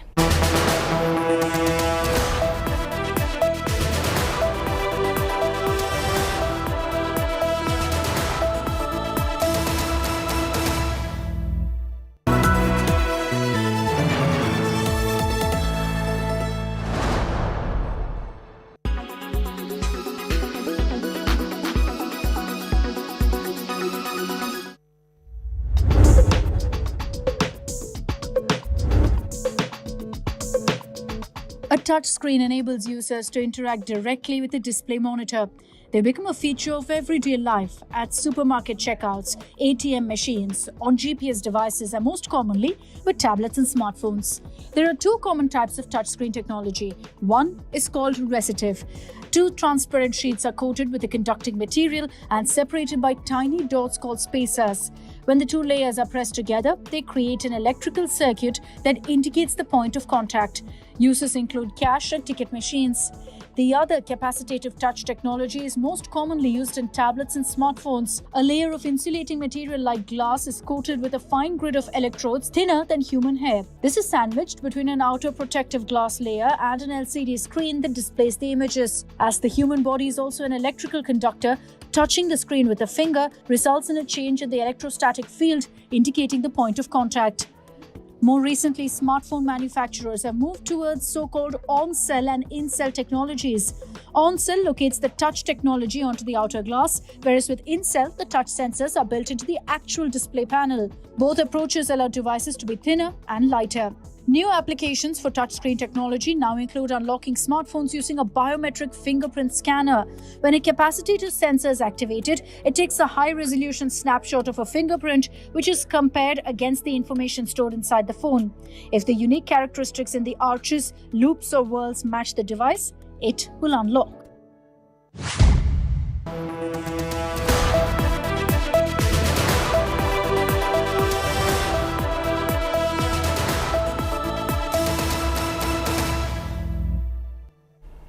Welcome back to World Today. Now, people here in the Indian subcontinent are wondering what is happening in Kenya.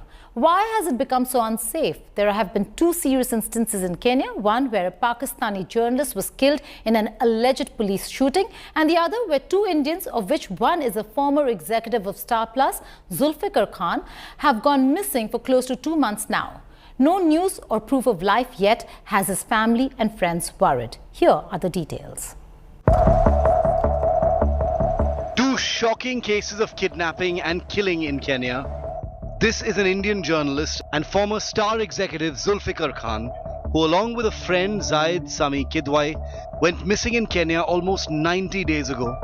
According to reports, the pair and their taxi driver, named Nicodemus Moania, were picked up by the Special Service Unit, a group allegedly responsible for many extrajudicial murders in the country.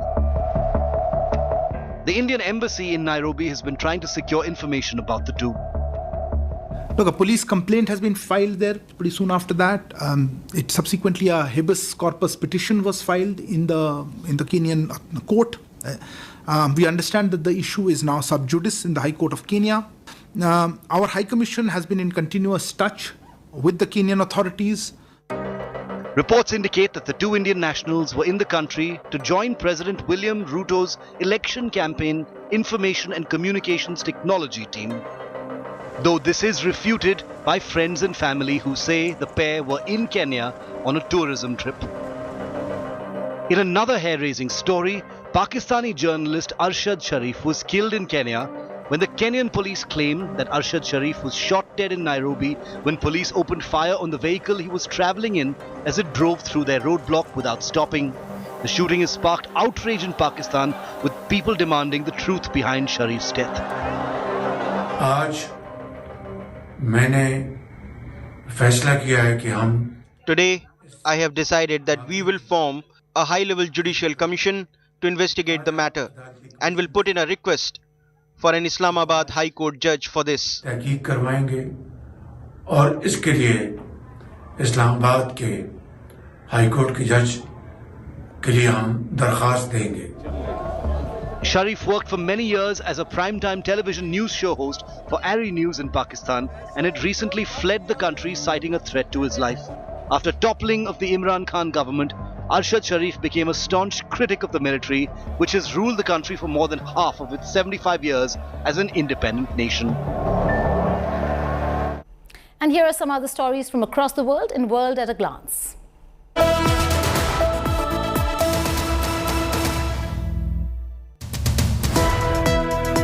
The world's richest man, Elon Musk, has acquired Twitter. Soon after taking over, Chief Executive Parag Agrawal, Chief Financial Officer Nate Sehgal, Legal Affairs and Policy Chief Vijay Gade, and General Counsel Sean Edgett have all been sacked. 40 days after Mahsa Amini was murdered for not wearing a hijab, more than 10,000 people gathered at the burial site of the Iranian woman. It was a fitting tribute to a brave woman whose death in custody has triggered off global and nationwide protests. Israel and Lebanon have officially approved a landmark agreement laying out their maritime boundary for the first time. The US brokered deal will enable both the countries to conduct offshore energy exploration. A Thai business tycoon and transgender activist purchased the Miss Universe organization for $20 million. Chakrapong Gang, who controls JKN Global Group Public Corporation Limited, is a celebrity in Thailand who has starred in reality shows and is outspoken about being a transgender woman. In a direct jibe at ex-Prime Minister Imran Khan, DGISI Lieutenant General Nadeem Anjum said it is not possible that the former Prime Minister met Army Chief General Qamar Javed Bajwa at the night and called him a traitor by day.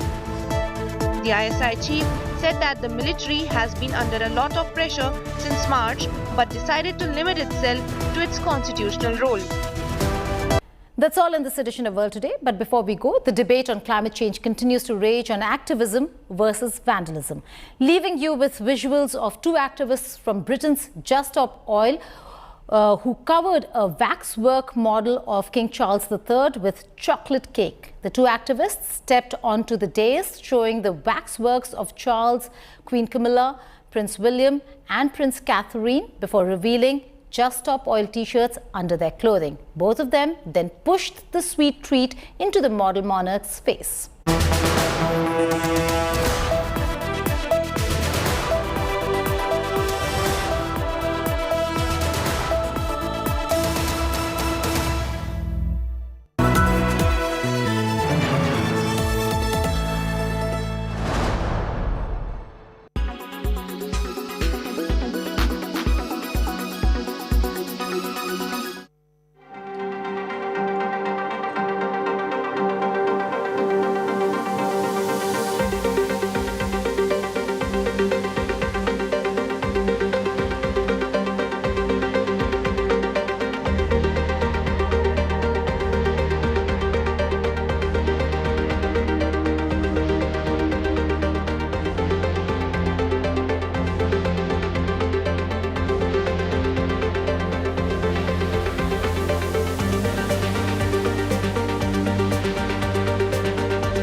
watching India Today.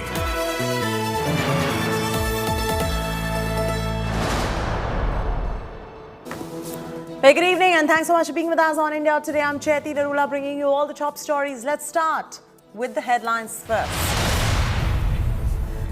Super Sunday in the state of war, Gujarat. Prime Minister Modi launches India's first transport aircraft manufacturing hub in Gujarat. और मैं वो दिन देख रहा हूं जब दुनिया के बड़े पैसेंजर प्लेन्स भी भारत में ही बनेंगे और उन पर लिखा होगा make in India. As the AQI worsens in Delhi, construction ban kicks in across Delhi. Aam Aadmi Party blames vehicular emissions from UP buses for the pollution.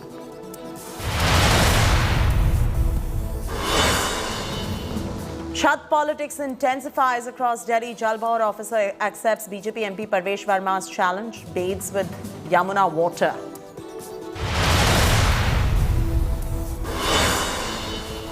ED makes a big allegation against Satendra Jain, claims AAP minister gets VVIP treatment in jail and meets co-accused in jail cell. ED demands CCTV footage. India wins toss and elects to bat against South Africa at Perth, suffers early blows.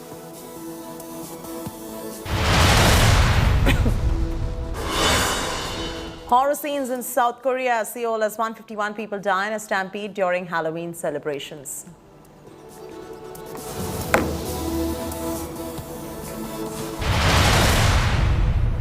The Enforcement Directorate has lodged a complaint against Aam Aadmi Party Minister Satendra Jain, who is lodged in Tihar jail currently, as you already know. The ED has alleged that Delhi Minister Satendra Jain, arrested in alleged money laundering cases, being VVIP treatment inside the Tihar jail. ED has also submitted some CCTV footage in a Delhi High Court alleging that Satendra Jain is living a luxurious life in jail with massages and homemade food being provided to him. In an affidavit which is submitted to the court, the ED accused Satendra Jain of flouting jail norms and alleged that the minister often meets Ankush and Vaibhav Jain, the co-accused in the case, who are also lodged in Tihar jail. Meanwhile, the Tihar jail administration claimed that no one from outside visited Satendra Jain's cell. The administration added that the co-accused are lodged in the same ward as Jain and can talk to each other during the morning head count. Remember, Satendra Jain was arrested by ED on 30th of May this year under the PMLA and is lodged in Tihar jail since then. तरह से money laundering के case में जो मंत्री बंद हैं, जिनकी याददाश्त चली गई है, जो कोर्ट में कह चुके मेरी याददाश्त चली गई है, वो मंत्री इलेक्ट्रॉनिक गैजेट्स हो, घर से खाना मंगाने की बात हो, वहां पर मसाज कराने की बात हो, ऐसे सारे आनंद और लुफ्त वो जेल के अंदर उठा रहे हैं, क्योंकि वो स्वयं आज जेल मंत्री हैं. जेल के अधिकारी उनकी सेवा खातिरदारी कर रहे हैं. और यही नहीं, वो गवाहों को प्रभावित कर रहे हैं. वहां जो की विटनेसेस हैं, मुख्य गवाह हैं, वो भी वहां आकर उनसे बात करते हैं, को एक्यूज्ड एक साथ पार्टी करते हैं. ये एक बड़ा गंभीर मसला है. इस पर जहां माननीय अदालत तो ध्यान देगी, लेकिन भारतीय जनता पार्टी मांग करती है कि इनको तुरंत दूसरी जेल में शिफ्ट किया जाए. ईडी ने उनका एक फुटेज जब्त किया जिसमें वो गवाहों से मीटिंग कर रहे हैं. मतलब ये याददाश्त है कि गवाहों को कैसे साक्ष्य मिटाना है. उनको ये याद है कि हम कौन कौन खाना अच्छा लगता है, वो घर से खाना आते हुए का वीडियो भी जब्त हुआ है. लेकिन उनको ये नहीं पता है कि जो पैसा लूटे, जो हवाला कारोबार किए, जो मनी लॉन्ड्रिंग किए, वो पैसा अरविंद केजरीवाल जी को देना था या मनीष सिसोदिया को देना था या किसी और को देना था. ये बताने में उनकी याददाश्त खत्म हो जा रही है. तो आज हम सब ने, भारतीय जनता पार्टी ने मांग रखी है कि चूंकि वो जिस जेल के मिनिस्टर है उसी में रह रहे, तो वहां तो उनको कोई पूछेगा नहीं, कोई रोकेगा टोकेगा नहीं.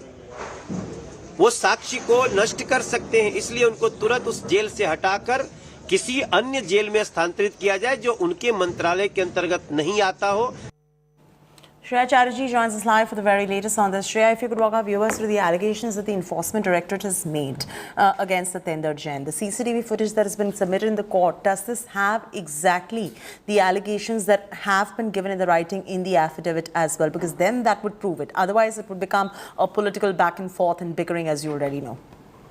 Well, Chathi, what we do know that the Enforcement Directorate has listed down certain reasons about Satinder Jain allegedly meeting those who are also the co-accused in the case. And apart from that, there are allegations that he's actually leading a very luxurious life. He's getting people to come and give massages. And there are other amenities that are also being made available to them. Now, what we also know, the Enforcement Directorate has also sought the CCTV from inside the jail barracks. That is something that's come forth from the Enforcement Directorate themselves, and this is entirely an affidavit that's been submitted in court. And tomorrow also we know there's a crucial hearing, so it will be interesting to see that what transpires in the court. But what is clearly interesting is that the Enforcement Directorate is charging some grave allegations which, if proven, will only mount further pressure for Satinder Jain. All right, leave it at that, Shreya. Thanks so much for joining us for the very latest details on this. Now, as Delhi's air quality this morning remained in very poor category with AQI index of 350 due to constantly deteriorating air quality, the Commission for Air Quality Management has directed Delhi government to implement Stage 3 of Graded Response Action Plan on Saturday. This includes a ban on construction and demolition activities in NCR with the exemptions for certain projects. Meanwhile, there's politics, as always, over pollution that continues in the national capital. Questioning the efficiency of Aam Aadmi Party's red light on, Gadi off campaign. The Delhi LG has returned the file pertaining to campaign to the Chief Minister with an advice to reconsider this proposal.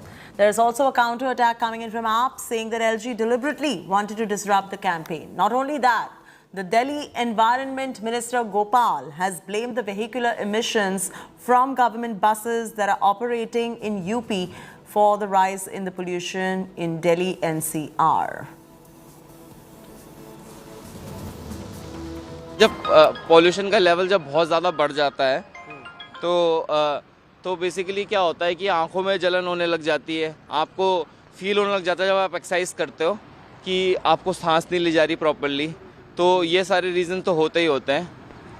Allergy हो जाती है, आंखों में problem हो जाने लग जाती है. गवर्नमेंट को कुछ स्टेप लेनी चाहिए, बट अब ऐसा लगता है कि गवर्नमेंट तो बिल्कुल निष्क्रिय हो गई है. लगभग सांस लेने में काफ़ी दिक्कत होती है जब लंबी गहरी सांस पार्क में आते हैं, गहरी सांस लेने के लिए जिससे लंग्स की कैपेसिटी बढ़े. बट जैसे यहाँ पे एक्चुअली फील होता है, जलन फील होती है जब हम सांस लेते हैं नाक में और मुँह में, होठों पे जो कड़वापन आता है ना, कड़वापन, वो पॉल्यूशन की वजह से होता है. लेकिन आनंद विहार और विवेक विहार दो जो स्टेशन हैं जहां 440 और 408 AQI का लेवल जो है वो मापा जा रहा है. मेरा खासतौर से उत्तर प्रदेश की सरकार से हाथ जोड़ के निवेदन है कि इन दोनों जगहों पे जो AQI बढ़ रहा है उसमें जो डीजल की बसें जो आ रही हैं, पब्लिक ट्रांसपोर्ट, अगर उसका एक इम्पॉर्टेंट रोल मेजर किया जा रहा है बॉर्डर पे. The main cause of pollution in Delhi are road construction dust, vehicular pollution, industrial pollution, on which Mr. Kejriwal has done absolutely nothing. And therefore, to transfer the blame, he demonized Diwali, he demonized Hindus who are bursting crackers. Today, even the Yamuna Ji is extremely polluted, and because of which there's a prohibition on celebrating Chhath Puja in Yamuna Ji. So, all in all, whether it's air pollution or water pollution, the Aam Aadmi Party government, with its Aurangzebi Mansikta, has been a complete disaster and failure in ensuring that people of Delhi get clean air and clean water. It's time for the yearly ritual in the national capital. It's that time of the year from when the visibility of the India Gate from the Kartavya Path, formerly known as the Rajpath, reduces to a near zero visibility. The reason is the spike in the pollution meter. Now, the AQIs across all stations in the national capital is clocking either at a very poor or severe category. At a time like this, we've seen the Centre for Monitoring Pollution in the national capital has suggested the Graded Response Action Plan 3 to be kicked in on the other side, we also see politics being played out over the pollution levels in Delhi. Solution, that is something that we still have to wait for. With video journalist Sanjeev, this is Shreya Chatterjee for India Today.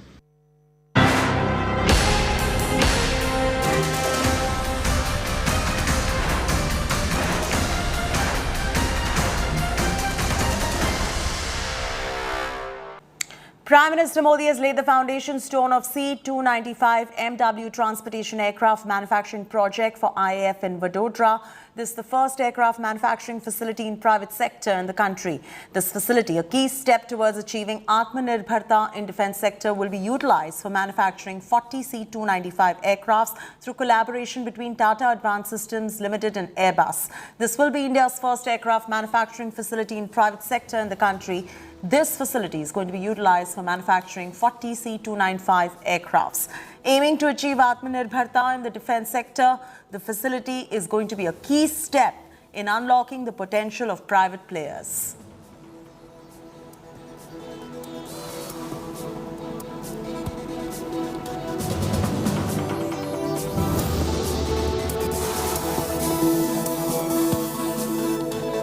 ये पहली बार है कि भारत के defence aerospace sector में इतना बड़ा निवेश हो रहा है। यहां बनने वाले ट्रांसपोर्ट एयरक्राफ्ट हमारी सेना को तो ताकत देंगे ही, इससे एयरक्राफ्ट मैन्युफैक्चरिंग के लिए एक नए इकोसिस्टम का भी विकास होगा। वैसे तो भारत पहले से ही काफी देशों में विमान के छोटे मोटे पुर्जे पार्ट्स निर्यात करता रहा है, लेकिन अब देश में पहली बार मिलिट्री ट्रांसपोर्ट एयरक्राफ्ट बनने वाला है।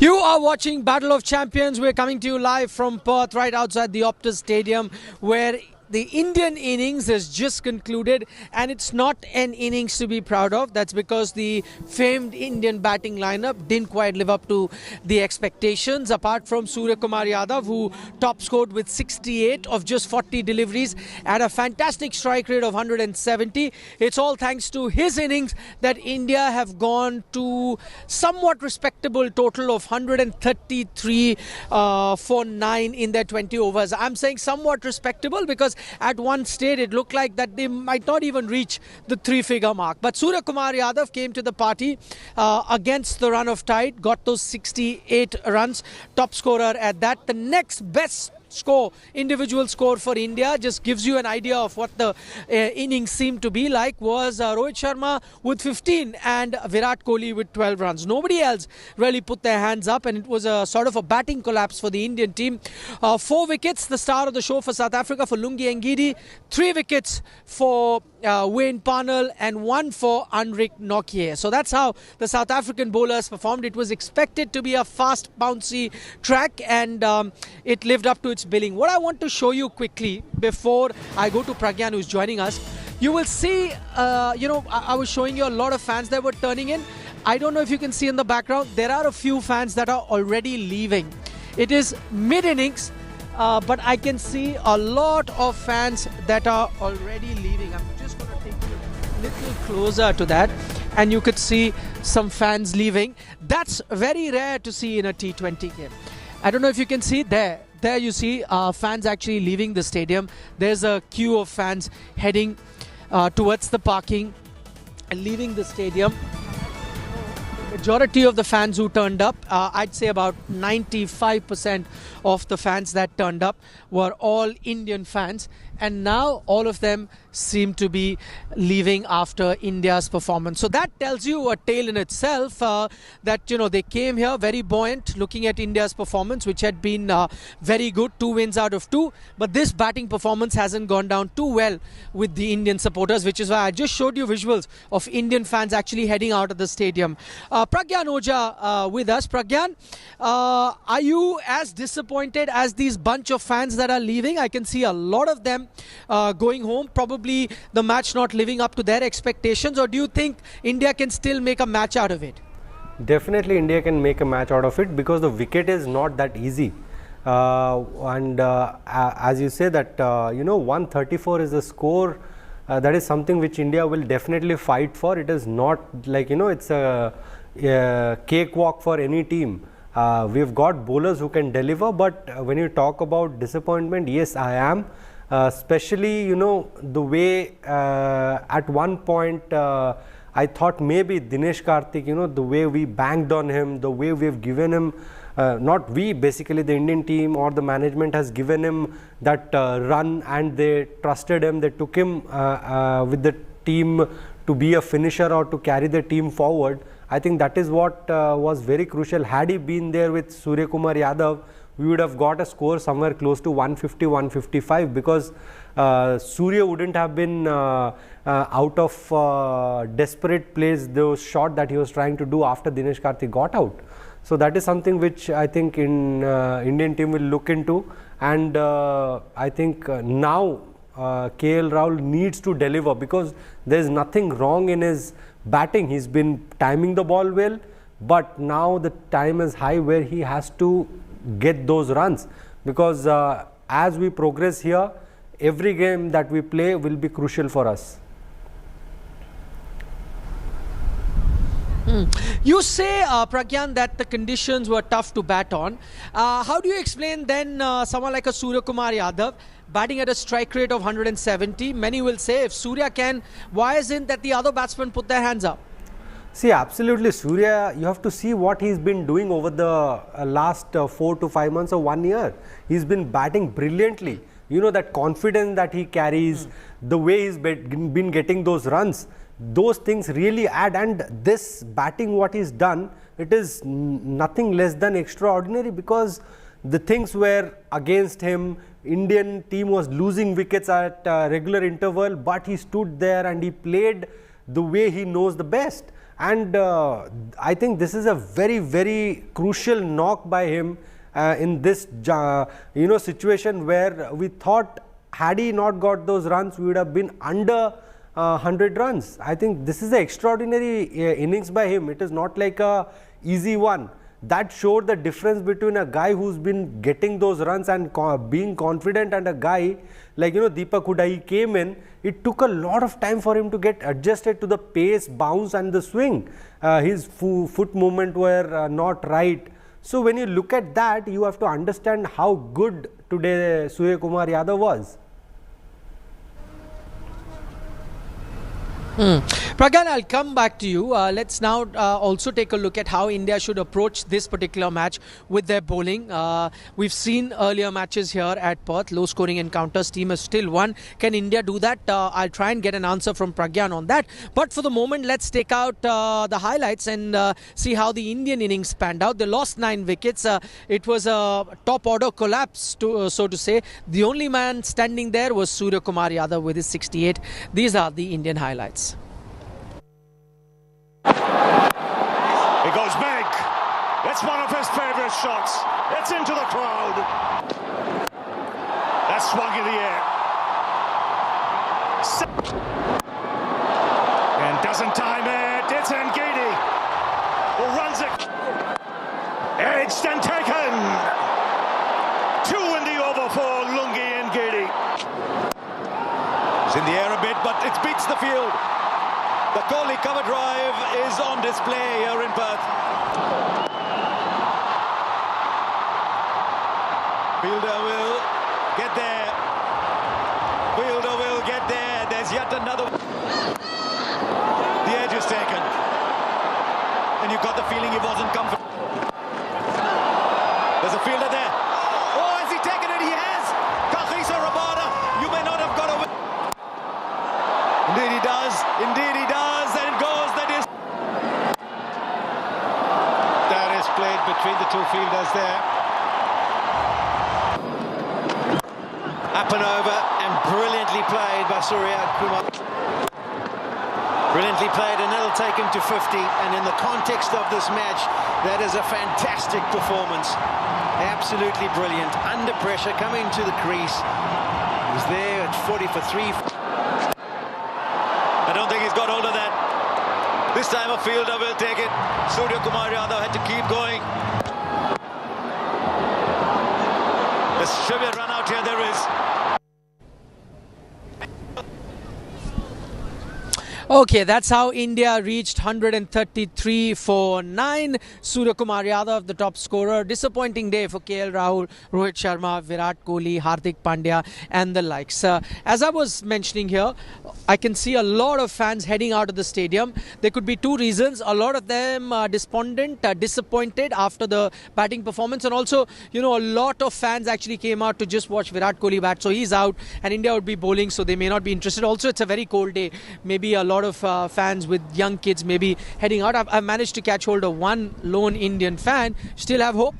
Yeah, I think so. We got a pretty good bowling lineup. Arshdeep and Mohammad Shami, I would say, would be effective on this pitch. And Bhuvneshwar Kumar, maybe he can swing the ball a little bit. Okay, amongst the things you must have enjoyed, Suryakumar Yadav, how good was he? I think he's fantastic. I mean, don't know what's happening with other batsmen. I mean, they come and go like Deepak Hooda. Should have stayed a little bit longer. Yes. Should have left the balls. I mean, Nokia was bowling pretty pace, like 150, 145. Yeah. And then I think Dinesh Karthik tried to stay a little bit, but then when he tried to hit, he get I think all bouncy track, like you get a short deliveries coming up and the very high pace. So yeah. Okay. So he's slightly disappointed with how the Indian batting actually panned out.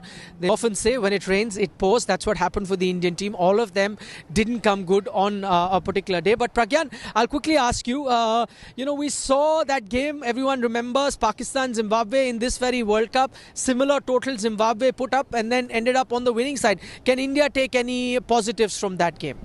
Absolutely. India has got a very, very balanced bowling side. If you look at Bhuvi, if you look at Arshdeep, if you look at Shami, they can bowl. They are wicket takers, and Hardik can add his values. So it is not easy, because we have seen these kind of scores are not easy to chase because of the conditions available to the bowlers there. As I said, it will be a good fight. It won't be a one-sided game. It will be a good fight. Okay. So it's going to be a good chase. Pragyan is saying there. The Indian innings has finished. The South African innings has already started. We'll see what Arshdeep Singh can do with the new ball, what Bhuvneshwar Kumar can do with the new ball. That's going to be very crucial. But we'll see you again in the Battle of Champions, our special program at the end of the match. So don't forget to tune in then. For the moment, Nikhil Nas signing out from Perth.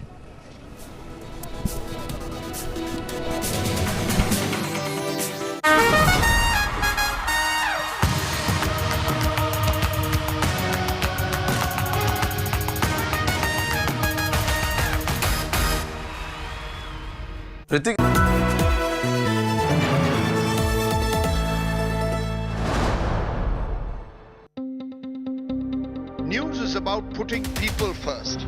Just look at the queues right across. About asking the right questions to those in power. Is money power being used to bring down elected governments? Who will be held accountable for ministerial corruption? It takes no sides. माँ का दर्द एक दर्द कोई नहीं समझ सकता उस दर्द को. It reveals. It heals. Angry people came out on the streets. Is this the kind of justice system we want in this country? News is all heart and no hatred. Bilkis Bano आज क्या कहना चाहेंगी आप? हमारे साथ जो हुआ है किसी के साथ भी नहीं होना चाहिए. Experience the news. With me, Rajdeep Sardesai, only on India Today.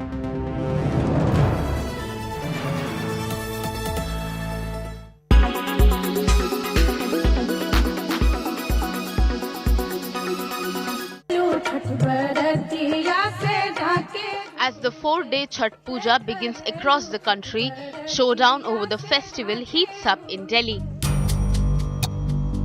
BJP and Aam Aadmi Party continue to spar over the polluted Yamuna River. Delhi Chief Minister Arvind Kejriwal, caught in the eye of the storm, affirmed that he will fulfill his 2020 poll promise to clean the river by 2025. 2020 में मैं चुनाव लड़ा था। यमुना की सफाई। It's been 15 long years. In the air, Srishant takes it. India win. Since Team India got their hands on the ICC T20 World Cup. Will 2022 be the year, the moment the entire country has been waiting for? It's in self-run, and that is 50. Join us on India Today as we follow the men in blue. And bring you all the latest news and analysis with our cricket experts Harbhajan Singh, Sunil Gavaskar and Pragyan Ojha. Watch the Battle of Champions at these times throughout the World Cup on India Today.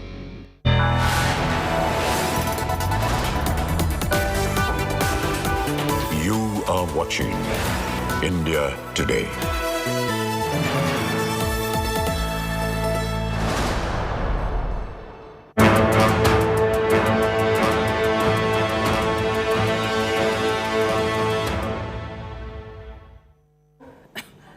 What was supposed to be a Halloween party at South Korea's district turned into chaos. At least 151 people were killed and another 150 injured after being crushed by a huge crowd pushing forward in a narrow street during Halloween festivities in the entertainment district. Here's a report.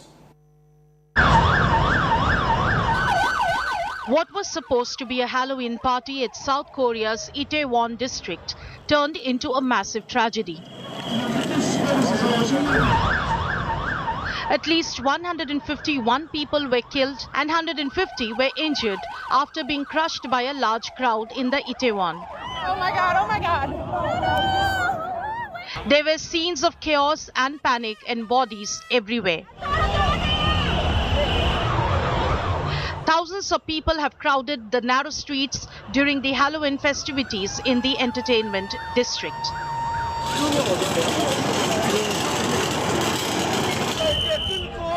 Many suffered cardiac arrest in the massive crush. Emergency workers and pedestrians desperately performed CPR on people lying in the streets after the crush.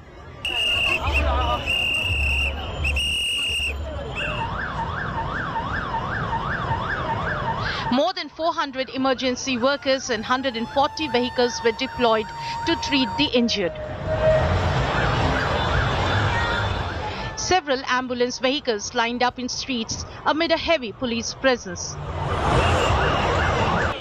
The Seoul Metropolitan Government said it had received about 270 reports of missing persons related to the deadly stampede. Recalling the horror, eyewitness stated that cops were not prepared for the stampede.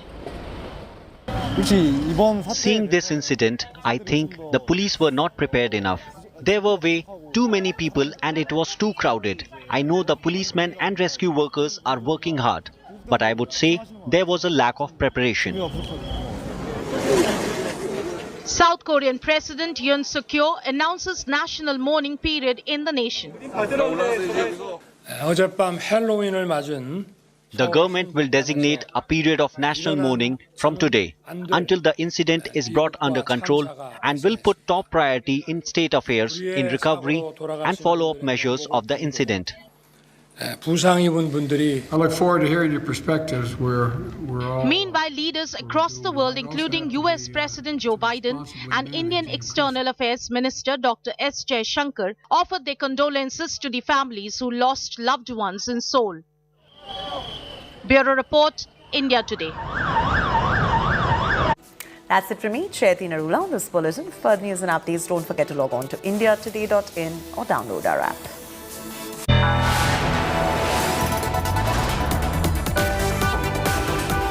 You are watching India Today.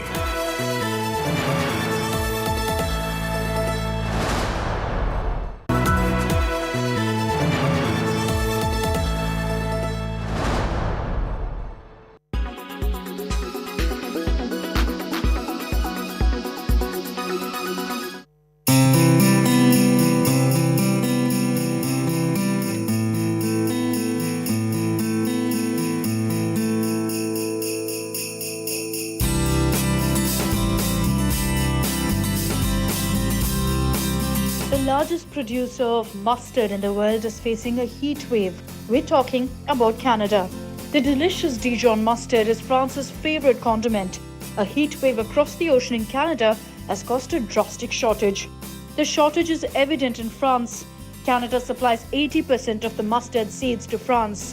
Because of the drought, the Canadian harvest became half in 2021. This has propelled France to grow their own crop.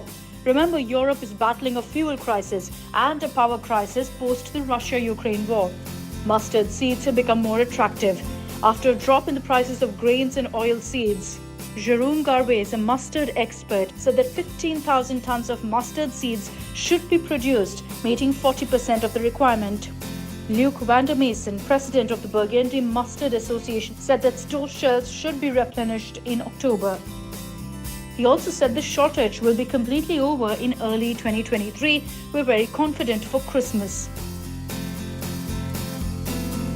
Being an agrarian economy, India produces its own mustard. Rajasthan is the largest mustard producing state in the country, therefore it's never going to be a problem for India.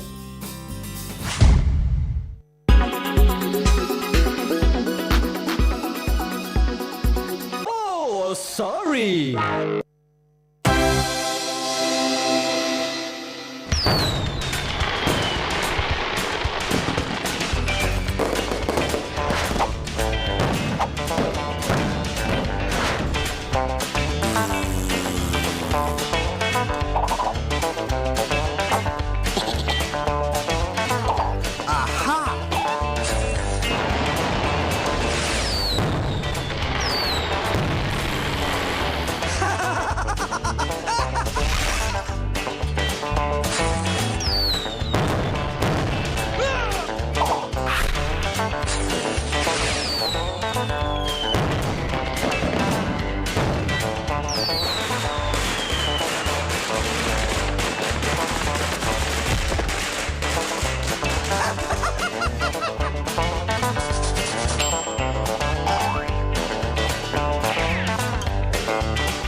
You are watching India Today.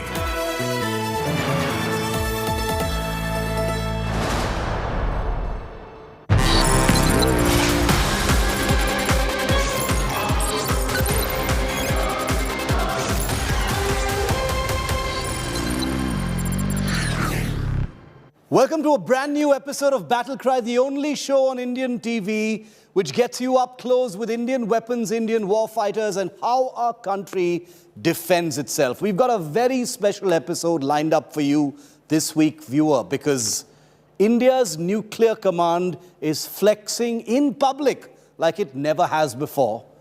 From missiles to a new submarine on the horizon, the nuclear command is having an excellent season.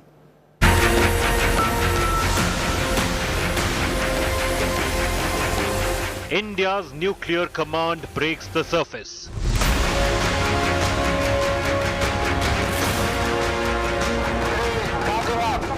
After nuclear submarine launches K-15 missile. Nuclear Command set to test Big Daddy K4. And lurking in the depths ahead, India's second nuclear-powered missile submarine in sight. Our nuclear forces set for Agni Pariksha. The big focus on battle cry. India's nuclear-powered ballistic missile submarine has always been shrouded in secrecy, and especially so its weapons. But in the week gone by, something very unusual happened.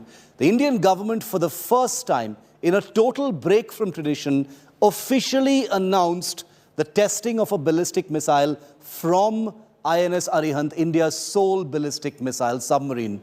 What did that actually mean, and why has it basically announced the season of great steps in India's nuclear leg? Bubbling up from the depths, breaking the ocean's surface and blasting into the air. You're looking at archival images of the Indian K-15 missile. Tested afresh in October from India's nuclear command, from India's sole nuclear-powered ballistic missile submarine, INS Arihant. The missile, with a range of 750 kilometers and nicknamed Sagarika, is capable of short-range nuclear attacks. Unusually, the test was officially announced by the Indian government. But the K-15 test may only be an appetizer for what's all set to be a very big missile testing season. Battlecry can confirm that India's true submarine-launched nuclear delivery system is about to be tested for the very first time from INS Arihant. The 3,500-kilometer range K4, a modified version of the Agni 3 ballistic missile, has been tested before from a static underwater pontoon system. This will be the first time that the missile is tested from the submarine that carries it. But while the K4 will be breaking the surface in a crucial operational test, an even longer range version, the K6, with a range of 6,000 kilometers, is also under development. But the missile tests are only one half of what's turning out to be a massive year for the sea leg of India's nuclear triad.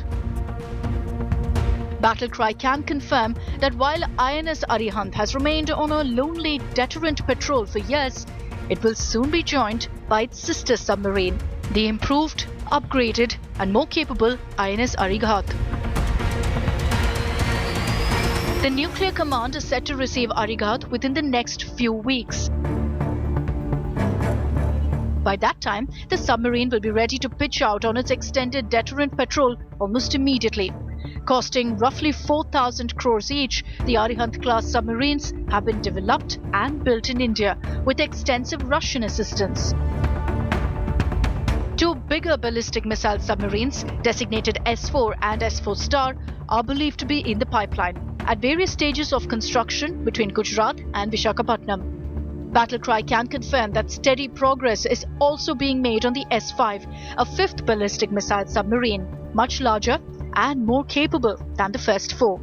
At 13,500 tons, the S5 will be twice the weight of the Arihant-class submarines and armed with 12 nuclear-tipped missiles. And if all this wasn't enough, the first phase of Project Varsha, India's dedicated nuclear submarine base, will be completed by the end of this year. The base will house India's ballistic missile submarine fleet in concrete pens blasted out of the hills at Rambali, 50 kilometers south of Visakhapatnam, at a cost of 30,000 crore rupees. Well, many of the pictures you see on the screen behind me are representative of the many different submarines that the world has at this point of time. India has a lot of catching up to do in one crucial sphere. It has nuclear-powered ballistic missile submarines. What it doesn't have are indigenous nuclear-powered attack submarines like the INS Chakra, which has been taken on lease from Russia. But what about India's very own? Well, we do have a program, and it is making speed.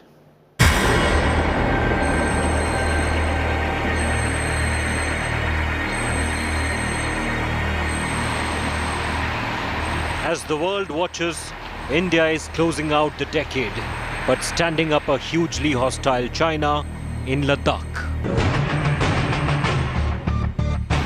But there is another sinister intrusion this decade, from 7 years ago, that still has the security establishment in action mode.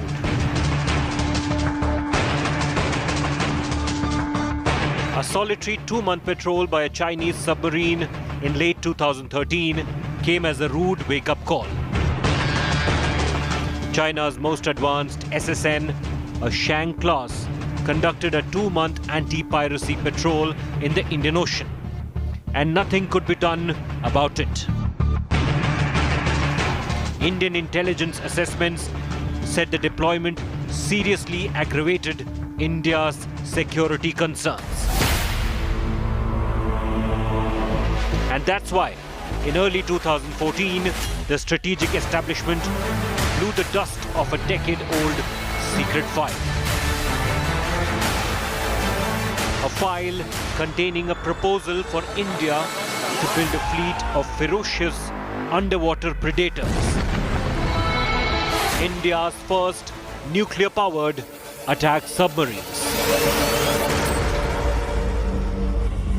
7 years later, Chinese aggressions in Ladakh and elsewhere have added urgency to the program. The case for 6 indigenously built Project 76 nuclear-powered attack submarines, displacing over 6,000 tons each and costing over 14,000 crore each, is now pending with the government and likely to move forward in 2021.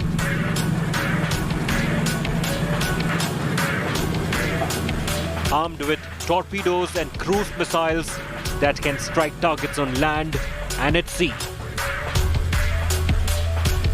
These submarines will be powered by nuclear reactors, assuring them tremendous speed and almost unlimited underwater endurance. The Indian Navy currently has just one nuclear-powered attack submarine, the INS Chakra, loaned from Russia, but needs at least 6, and that's where the Indian program comes in. Nuclear-powered attack submarines are like multi-role fighter jets. The Navy's INS Chakra, for instance, can run underwater at speeds of close to 30 knots, more than twice the speed of conventional diesel-electric submarines, stock and hunt warships, and attack shore targets. But like fighter jets, their performance lies in their propulsion plant. In this case, a high-output nuclear reactor which can cope with the tremendous bursts of sustained speed without degrading reactor output. While the Indian nuclear-powered attack submarine project will take some years, the Navy has opened up talks for the lease of another Aquila-class submarine from Russia for over $2 billion. These agile, high-speed attack submarines are very different from the only indigenous nuclear submarine currently in Indian service. So let's quickly sum up India's nuclear submarine plan. India has one nuclear-powered ballistic missile submarine in service, with a second to be commissioned next year. On the nuclear-powered attack submarine front, India has Russian Akula-2 submarine on lease.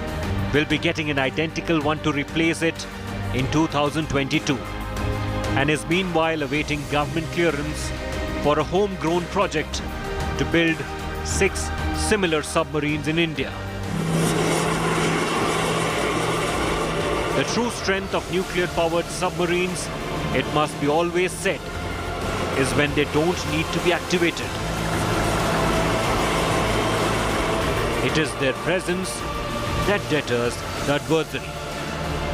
But with an adversary that has already tasted the saline waters of the Indian Ocean and is far ahead in terms of capability and numbers, India has a lot of catching up to do.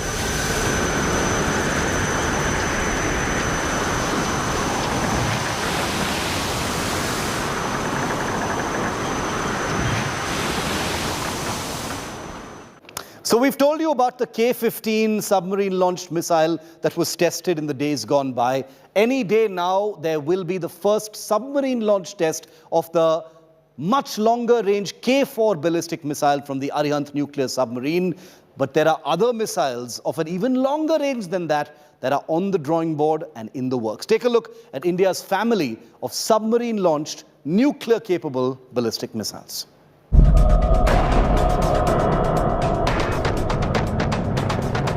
The American Trident and the Russian Bulava. Two of the world's most destructive missiles. Both weapons of mass destruction. Last resort options. Launched from lurking nuclear-powered ballistic missile submarines or SSBNs. We've just given you a comprehensive overview of India's own SSBNs. And now we tell you about their current and future weapons. India's sole current SSBN, INS Arihant, carries 4 of this missile you see here, the K-4.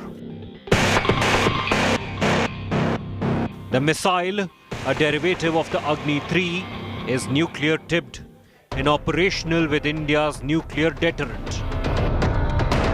Sporting a range of over 3,500 kilometers, an extended range version called the K-5, a derivative of the Agni-5, is also understood to be under development and could be tested soon. The second is the K-15, officially designated B-5, commonly referred to as Sagarika. The nuclear-capable K-15 is also active on INS Arihant and sports a range of 750 kilometers. But the true deterrent and intercontinental range ballistic missile for India's SSBN fleet is taking early steps towards development testing. In 2017, the DRDO flagged off its K6 SLBM project, a missile with an ICBM-like range of 6,000 kilometers. This 3-stage solid fuel missile is said to be completely different from the K4 and K5. It will be ready in a few years from now. These new missiles, over 12 meters tall and over 2 meters in diameter, will carry a 3-ton warhead. The K6 will ensure that the future Indian SSBN's bastion area will be within the Bay of Bengal, from where it can target all its potential adversaries. So while India's nuclear submarine deterrent is being developed at full speed, its nuclear teeth are in top gear as well. As always, the true strength of such weapons is in India never having to need them. Because should such a situation come to pass, it would mean that the world is already in an apocalyptic war. Nuclear submarines are vastly different from conventional or diesel-electric submarines. India has one INS Arihant, which is a nuclear-powered ballistic missile submarine, and it is in line to get nuclear-powered attack submarines. But what's the difference between a nuclear-powered submarine and a conventional submarine? Take a look.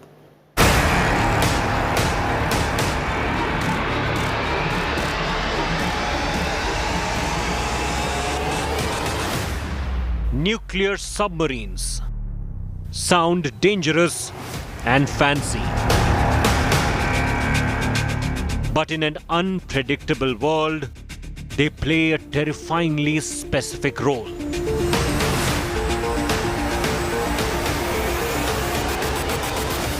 Diving the depths of ocean, modern-day nuclear submarines are virtually impossible to detect.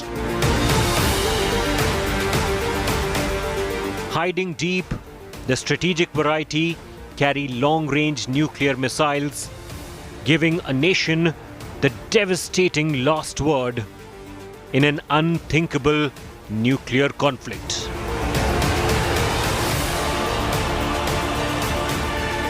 These submarines are the most critical part of the nuclear triad, the most sophisticated and deadly military hardware ever built.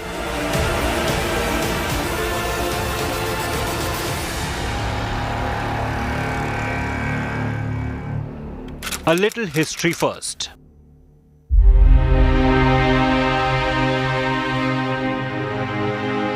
In 1954, the commissioning of world's first nuclear submarine, USS Nautilus, opened a new paradigm.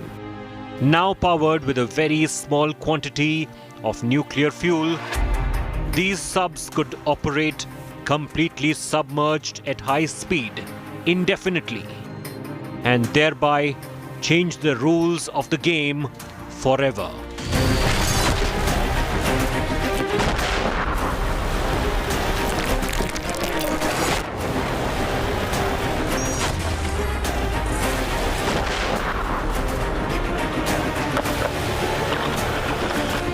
Armed with long-range submarine-launched ballistic missiles, these black giants are the ultimate deterrent.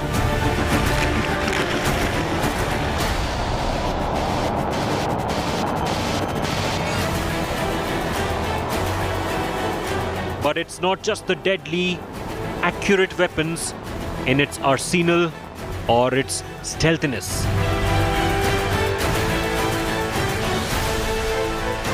What makes them the most vital cog in the security matrix is its ability to hit back, and hit back hard when all other options are not available.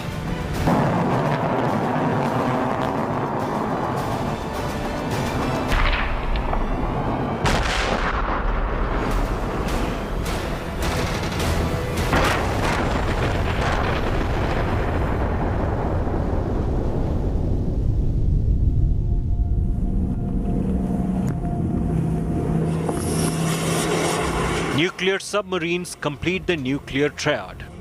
As the name suggests, it consists of three-pronged nuclear capability. These components are land-based intercontinental ballistic missiles, strategic aircraft armed with nuclear bombs and missiles, and last but not the least, submarine-launched ballistic missiles.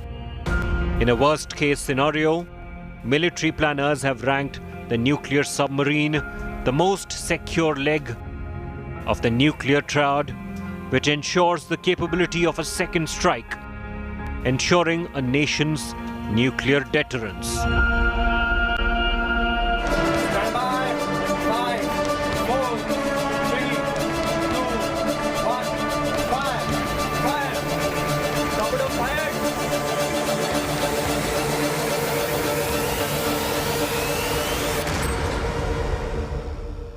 A submarine is a perfect weapon,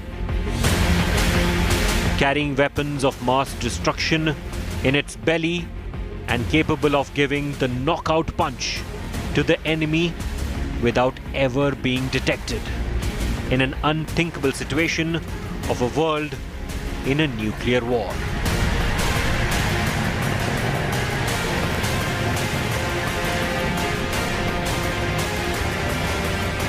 But again, nations are wary of the fact that, like the mythical Brahmastra, nuclear weapons, the most destructive weapons which cause unspeakable human suffering, should never be used and should remain only as a deterrent.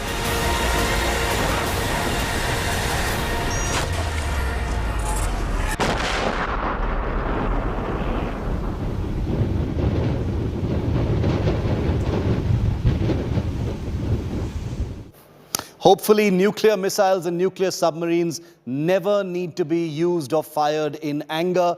That's the entire point. Remember, nuclear weaponry are only effective if they never, ever need to be used. Thanks for watching this episode of Battle Cry. See you soon.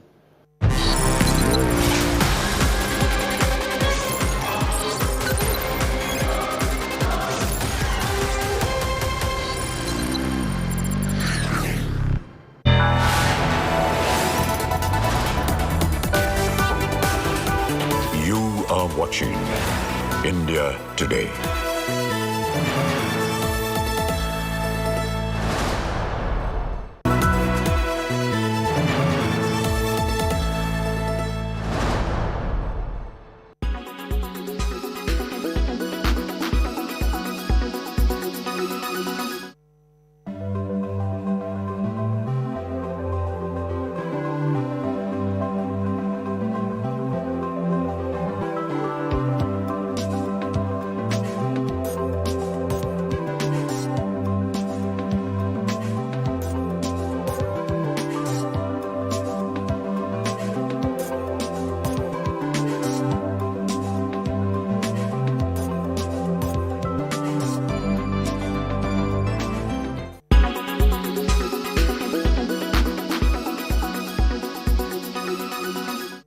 Make your media plan smarter with India Today Live TV on your connected devices.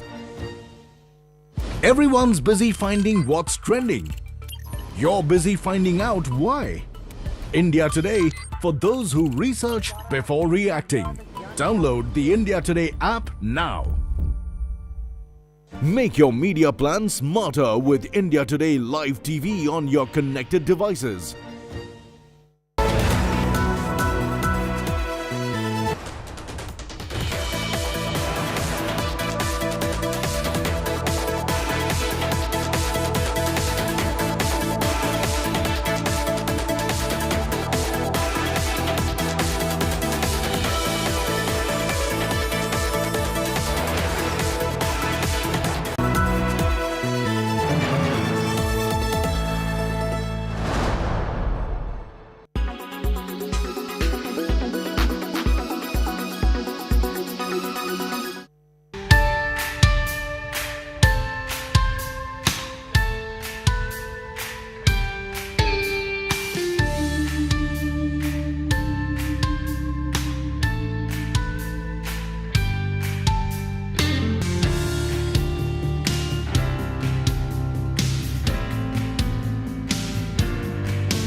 watching India Today.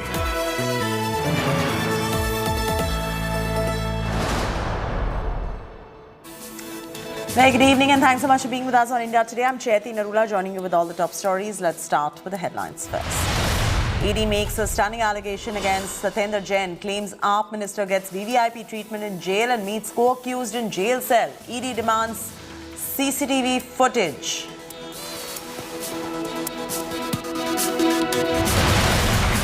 As the AQI worsens in Delhi, construction ban kicks in across Delhi. AAP blames vehicular emissions from UP buses for the pollution.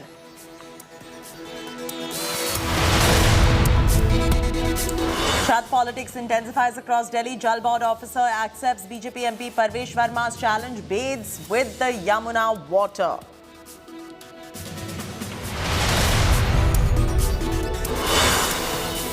Super Sunday in state of awe, Gujarat. Prime Minister Modi launches India's first transport aircraft manufacturing hub in Gujarat. और मैं वो दिन देख रहा हूं जब दुनिया के बड़े पैसेंजर प्लेन्स भी भारत में ही बनेंगे और उन पर लिखा होगा make in India.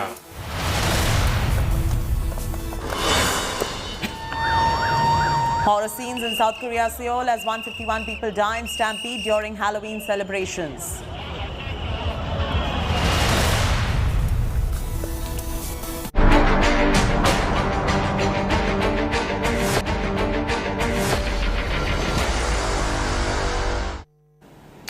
Another life lost to Bengaluru's pothole-ridden roads. A biker was hit after a car and bike collision while trying to evade the pothole. The Congress has slammed government for poor road conditions that has led to yet another loss of life. Here's a look. A scary mishap on Bengaluru roads on camera. A speeding car turning turtle while trying to avoid a pothole. The car rolled over and rammed into a bike with two youth. Both were crushed by the car. One of them, a youth from Kerala, was declared dead after the mishap. The pillion rider escaped with grievous injuries. The shocking mishap at Yelahanka was caught on CCTV camera.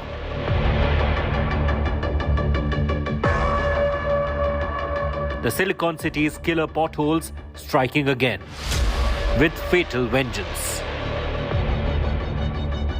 The entire stretch of road close to 100 meters is completely caved in, and none of the BBMP authorities or civic authorities have addressed the issue. According to localites, this particular road has caved in probably 2 or 3 days back, and you can see even the rainwaters has been filled in this entire caved road, and you can see the kind of depth of this particular caved in road, and you can see it is around 3 to 4 inches. The pothole was formed due to a road cave-in after installation of sanitary pipes. Poor workmanship by the road contractor is being blamed. Even court passed remarks on this government. This government is not taken it very seriously. The potholes are not filled up so far. Worst road, the quality of roads, and leads to death. This is a direct murder by a government. There is no protection for the travelers who goes on two-wheeler. 1 month, 3 people have died. Still, I think they have not taken up this cause. They are not for the people. This was the third killer pothole-related incident in Bengaluru in October. On October 17th, a woman on a two-wheeler was crushed by a vehicle and killed while trying to avoid a pothole. On October 23rd, a daily wage earner was killed after he lost his balance while negotiating a pothole and was crushed by a lorry. The Bombay government has come under fire over the spate of pothole deaths. How many more deaths before India's IT capital ends its killer civic apathy? With Sagay Raj in Bengaluru, Bureau Report, India Today.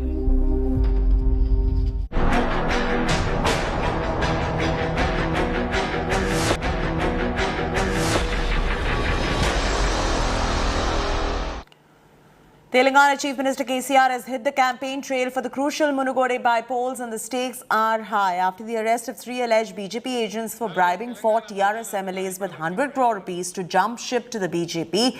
The face-off over third alleged poaching bid has exploded. KCR launched a scathing attack on the BJP, accusing Prime Minister Modi of playing a role in Operation Kamla, claiming Modi, and I quote, Delhi brokers were involved in a bid to topple the ruling TRS government, unquote.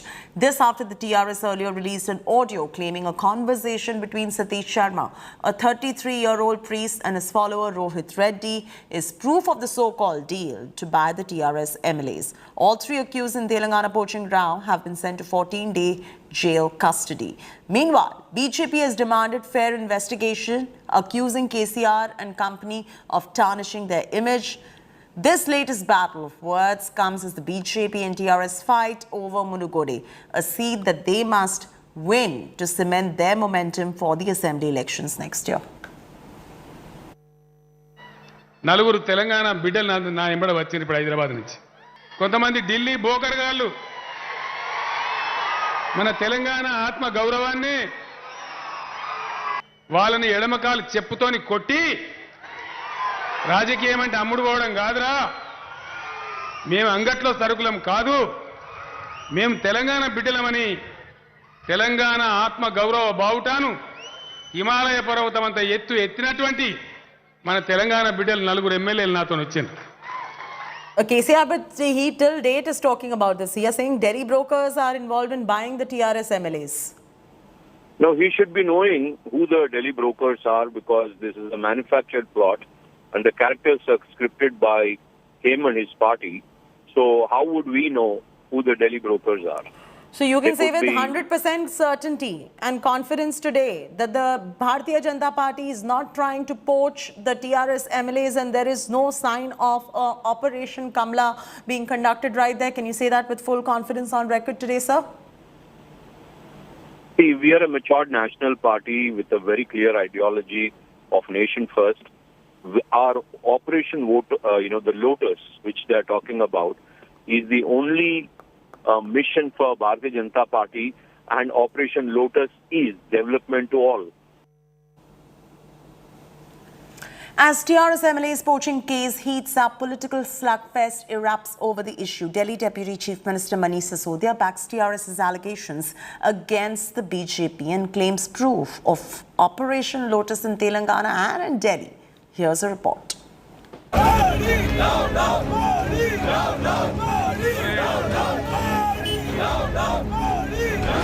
The Telangana face-off over alleged poaching bid exploding.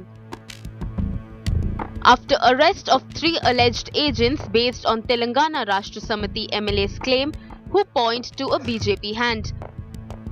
After TRS leaders were named by BJP in Delhi Liquor Gate, Aam Aadmi Party has now backed the TRS charge of Operation Kamla against the BJP.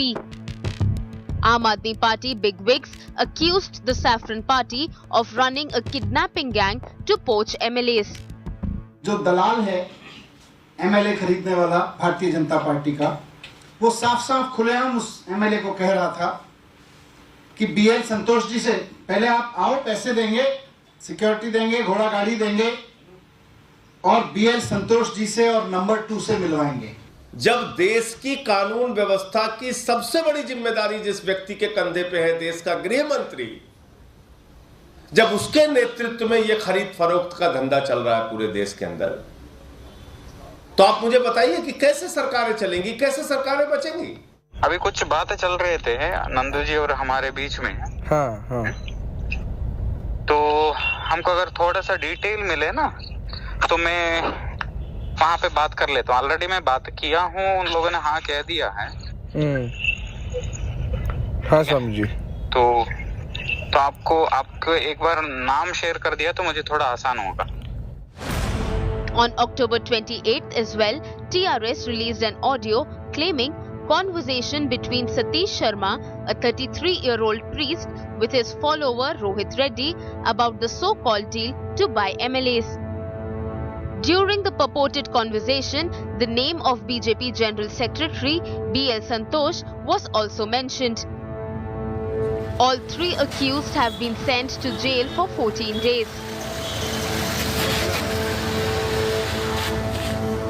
Telangana Minister K.T. Rama Rao launched a scathing attack on BJP. Yadadri temple authorities ని కూడా కోరుతా ఉన్నా. అమిత్ షా చెప్పులు మోసిన చేతులతో అక్కడ దేవుణ్ణి తాకడం అంటే అది పాపం. దయచేసి ఆ సంప్రోక్షణ ఏదైనా చేయాల్సి ఉంటే కూడా చేయాలని చెప్పి వేద పండితులను కోరుతా ఉన్నా. ఎందుకంటే గుజరాత్ వల్ల చెప్పులు మోసే కర్మ వీళ్ళకు ఉండవచ్చు కానీ మళ్ళీ వీళ్ళు వచ్చి దేవుడిని తాకితే దేవుడు కూడా అపవిత్రమవుతాడు, మలినమవుతాడు కాబట్టి. Congress has also demanded sitting Supreme Court judge probe in the poaching case. The father of Operation Lotus, the foundation of Operation Lotus is from Karnataka. It reached Mumbai, it reached Delhi, it reached different parts. Now it is going to Telangana. I demand a Supreme Court judge to investigation in this matter. This is an important, serious issue. We all have to stop it. Meanwhile, the BJP has demanded fair investigation in the case and has accused TRS of tarnishing its image. No primary, secondary or circumstantial evidence has been found against the Bharatiya Janata Party. Allegations made against the Bharatiya Janata Party without absolutely any kind of prima facie or secondary or circumstantial evidence. This latest battle of words comes as the BJP and TRS fight over Munugode, a seat that they must win to cement their momentum for the assembly.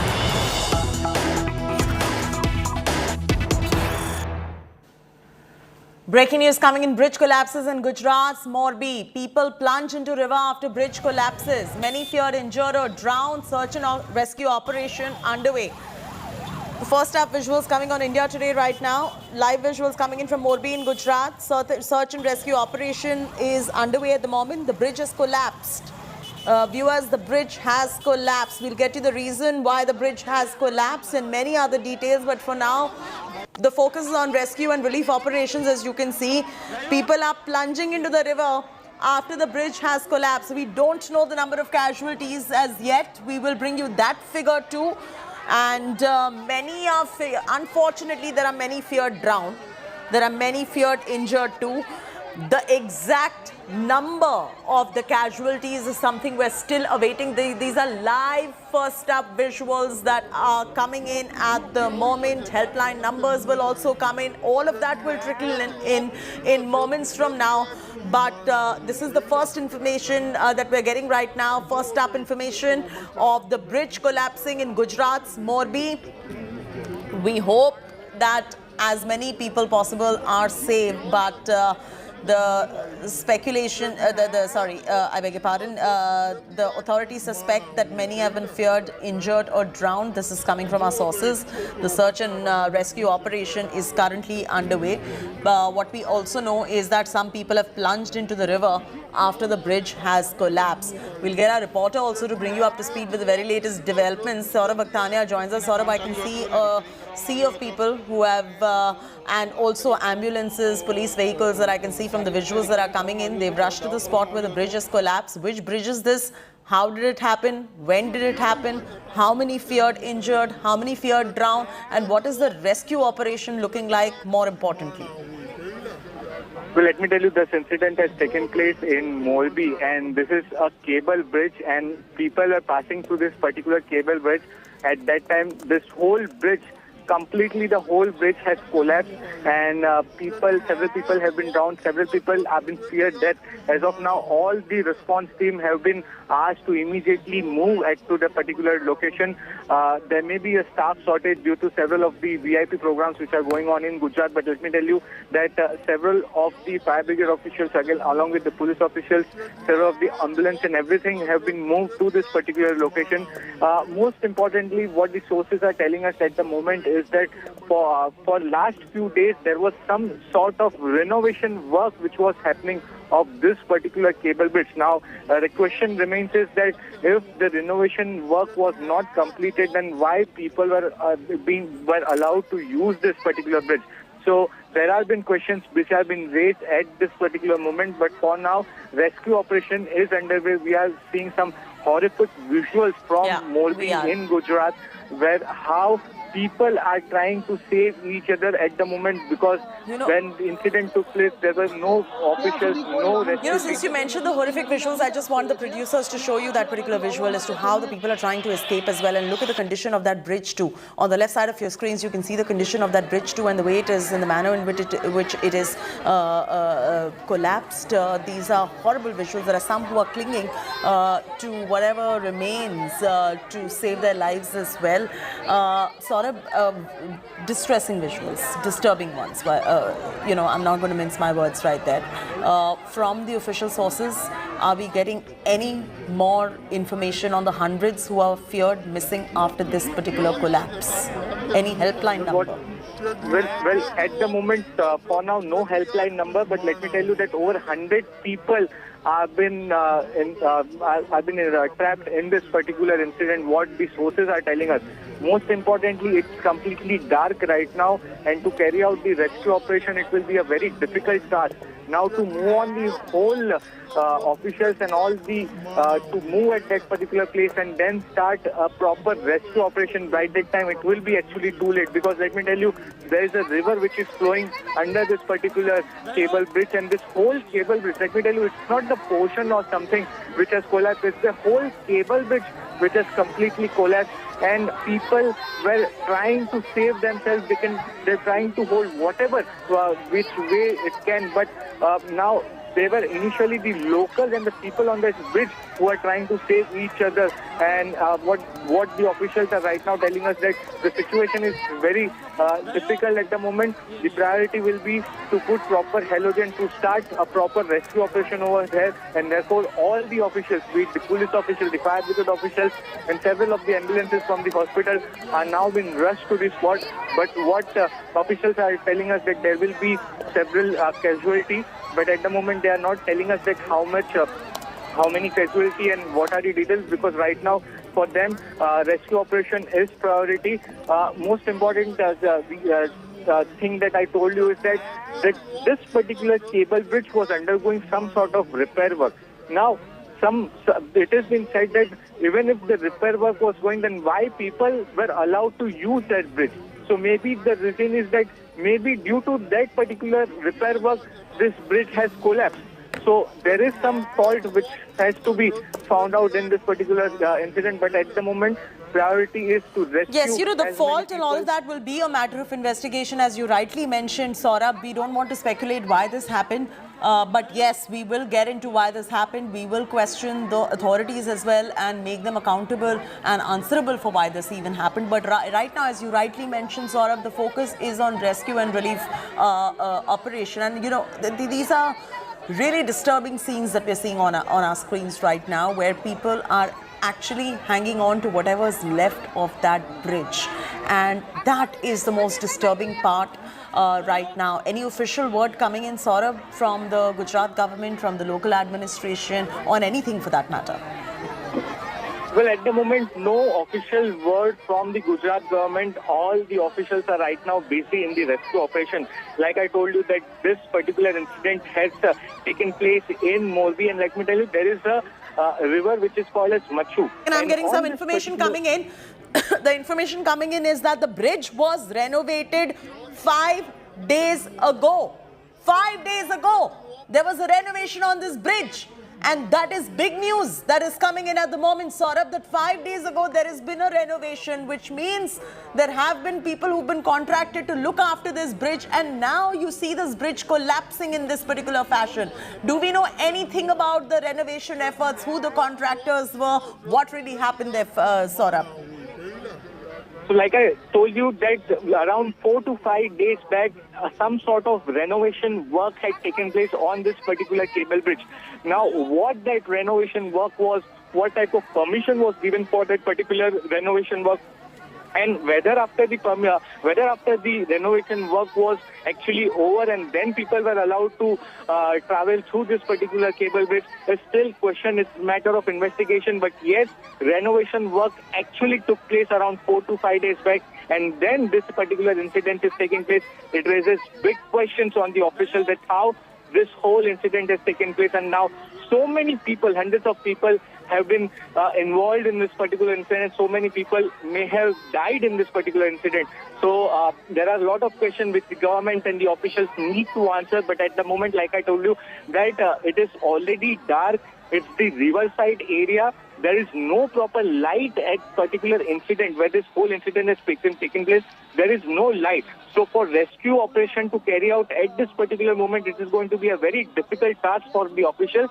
So the officials are trying to reach on ground, do a proper rescue operation, after which a proper inquiry will happen and find out the reason that how this whole lapses have taken place, causing so many deaths.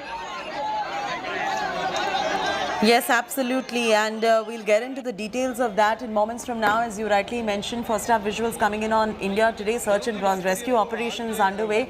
You can see the ambulance right there as well on your screens, and many people have gathered around this bridge. Information just trickling in. The bridge was renovated just 5 days back, and now this happens and the bridge has collapsed. The fear is that many have been injured, and the worst fear is that many have drowned too. We don't know the exact number of casualties, and hence we shall not speculate here on India Today. But the search and rescue operation, as Saurabh was mentioning, is on at the moment. In fact, people plunged into the river after the bridge collapsed, and this is in Gujarat's Morbi. We'll continue to get you more details as and when we have more details that come in. Saurabh, but big questions arising on the ones who were contracted to make the bridge in the first place, Saurabh.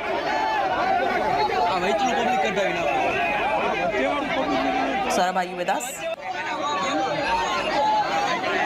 Saurabh? Reporters will join us in moments from now to get you details of the story, and horrific visuals coming in right there. We can only imagine the plight of the people over there, and there's pandemonium, as you can see, of the people in nearby areas who were witness to this bridge collapsing, and that's the Morbi River, where many are feared drowned too. There could be many people who are drowned in the Morbi River, and you can see the flyover bridge that has collapsed very clearly on your screens right there. The bigger fear is that many have been feared injured or drowned. For the moment, what we can tell you is that the search and rescue operation is underway. We're not going to speculate. We're not going to give you unnecessary speculation on India Today. So once we know the exact count of casualties, we'll get that for you. Once we know the helpline numbers, we'll get back to you. We'll flash those numbers on your screens right now. What we can say with utmost certainty right now is that hundreds were on the Morbi bridge when this collapsed. And it collapsed 5 days after renovation. What we can also add with utmost certainty at this point is that ambulances have been rushed to the spot, police vehicles have been rushed to the spot, search and rescue operations currently as we speak are underway. You can see scores of police officials right there and many other officials right there. All the rescue operations are in place for the moment. What we can also say for certainty is that this bridge collapse took place 5 days after renovation. Saurabh Tanya still joining us on this broadcast. Saurabh, we've told our viewers about all the facts that we know. We're not going to speculate any further. But here the bigger question now, Saurabh, is that who was contracted to make this bridge in the first place? There has to be some level of accountability, because just look at what has happened. Well, Chhathi, the latest information which we are breaking on India Today is that just 3 days back, this particular cable which was thrown open for people in that particular area.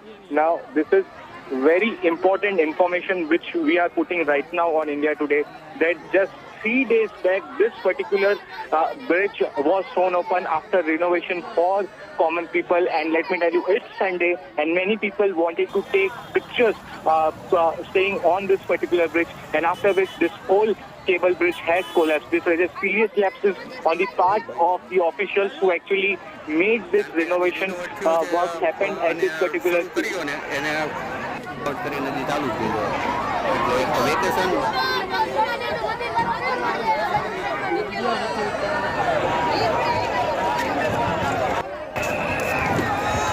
આંકડો નથી આવ્યો હજી આંકડો નથી આવ્યો All right, we're just getting you that information too, and as Saurabh just mentioned that many people were trying to take pictures from that bridge as well, because it's a Sunday and many people went out and ventured out to just go get some pictures on the bridge, and this is a regular practice. When there is something beautiful, people like to go on it, take pictures, but little did they realize this bridge is going to just collapse in their faces, and that too 5 days after renovation. Saurabh, any information on who the contractors were?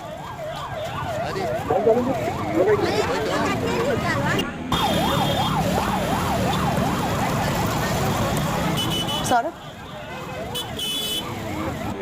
Saurabh will join us in moments from now. I'm requesting the producers to patch Saurabh on this particular broadcast.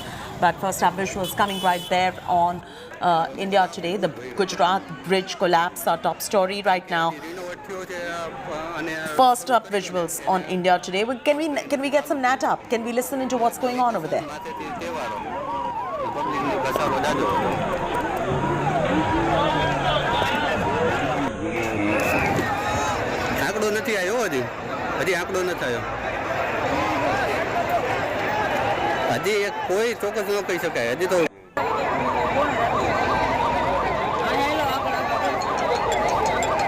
All right, Saurabh's on this broadcast. Saurabh, any more information from the last we spoke a couple of minutes back?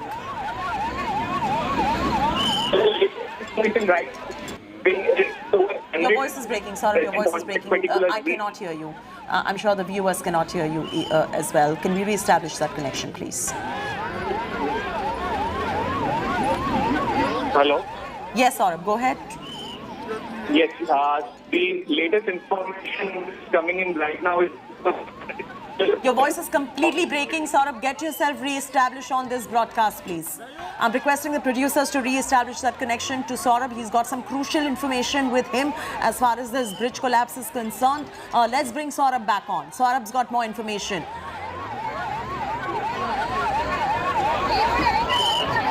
So this is a bridge in Gujarat's Morbi that has collapsed. Information is just trickling in. Many are feared dead, unfortunately, in this bridge collapse. Many are feared drowned, unfortunately. Many probably have suffered some severe injuries too. The rescue operation is underway. We will know the exact casualty count in moments from now. But Saurabh is back on this broadcast. Over to you, Saurabh. Well, let me tell you that over 100 people were present on this particular bridge when this incident has taken place. Yeah. And most shocking information right now is coming that after a particular trust had renovated this particular cable bridge, and this bridge was thrown open for public just 3 days back. The bridge was particularly closed for over 7 months, and after which after the renovation got completed on the New Year, that is the New Year of Gujarati, which happened just 3 days back. At that particular day, this particular bridge was thrown open for public. And let me tell you, being a Sunday, being a holiday, there were several people on that particular bridge who wanted to take pictures, who wanted to take selfies. And at that particular time, this whole cable bridge has collapsed. So big lapses on the part of the officials who actually made this renovation work on this particular cable bridge. Now questions will be asked that how such incident has taken place, how newly made cable bridge has completely collapsed in the river. Over 100 people have directly been washed away, have been directly thrown in this particular Matsu river. Now the officials are telling us that rescue operation is in full swing. But the question still remains is that there will be several casualties which the people are telling us. The rescue teams, the fire brigade, the police officials all have reached the spot. But it's completely pitch dark in this particular area. So rescue operation will be little difficult for the officials to carry out. But yes, lapses on the part of officials are coming at the moment right now. But currently, full focus is on to currently carry out the rescue operation, after which the officials can give us some sort of figures. Yes, and over 100 people, as you mentioned, were on that particular bridge, and what a catastrophe this is. Saurabh, we were also waiting for the helpline numbers because many their near and dear ones, perhaps they don't know, they cannot get through to them, obviously because there have been injuries, some are feared drown as well. So the helpline numbers from the administration are awaited right now. Saurabh, any idea when we get those helpline numbers in place?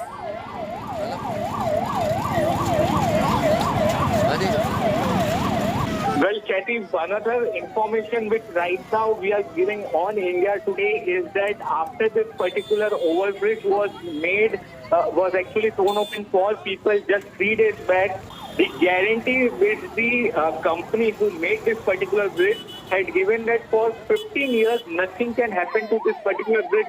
So this is the big information which was breaking right now in India Today, that the officials had clearly told that for over 15 years nothing will happen to bridge, but just few days after bridge was thrown open for public, the bridge has completely collapsed. It's a big This is a story, Saurabh, of accountability. This is a story of fixing accountability and finding the people who gave clearance for this in the first place. The contractors, the builders, the officials, the government officials, the corporation officials who have given clearance for this bridge to operate like this, because 5 days after renovation, you see this kind of a catastrophe that is taking place. You see the kind of pain that these people are going through. We can show you the visuals. See how many people are injured, many feared drowned, many feared dead. I mean, this is a story of fixing accountability, and we will wait and get that information very soon in terms of the details of who the officials were involved in giving the clearances and who the contractors were who carried out this particular renovation and building of this particular bridge as well. Saurabh, you know, this has become a story now of fixing accountability more than anything else, Saurabh.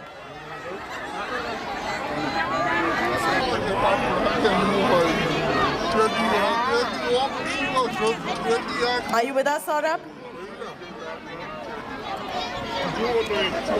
This is shocking. I just have to say this is shocking, viewers, that the Morbi bridge has collapsed just like that. It gets renovated and then 5 days after, just like that, the bridge collapses and hundreds of lives are at stake. And there is accountability that needs to be fixed at the moment in terms of who has given the clearance from the corporation, from the government, and who the contractors were. They have to be held accountable for this particular human tragedy that is unraveling in front of our eyes right now. This is a bridge on the Machu River in Gujarat's Morbi district. Several people are injured. You know, as per the initial reports that are coming in, the cable bridge was restarted 5 days ago after the renovation. We'll bring you more details, but right now, many feared dead, many feared injured, many feared drowned too. We'll also bring you some helpline numbers as soon as we have that clarity from the Gujarat administration.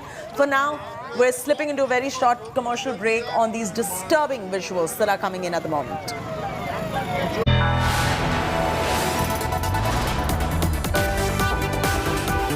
You are watching India Today.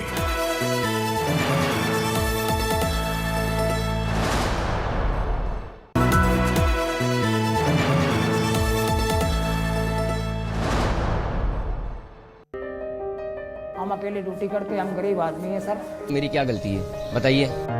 गांव से इसीलिए आए कि अपना परिवार का भरण पोषण होता रहे। आत्मसम्मान तो मेरा चला ही गया, मुझे सिर्फ रिस्पेक्ट चाहिए। जितने भी पूरे भारत में सिक्योरिटी गार्ड लगे हुए हैं, सबको मान सम्मान मिलना चाहिए। हम आपकी कहानी पूरी दुनिया को सुनाएंगे और आपके स्वाभिमान के लिए आवाज उठाएंगे। रात 9 बजे आज तक पर।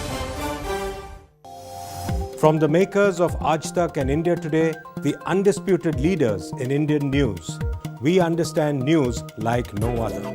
Trust 30 years of leadership and 100+ years of editorial independence.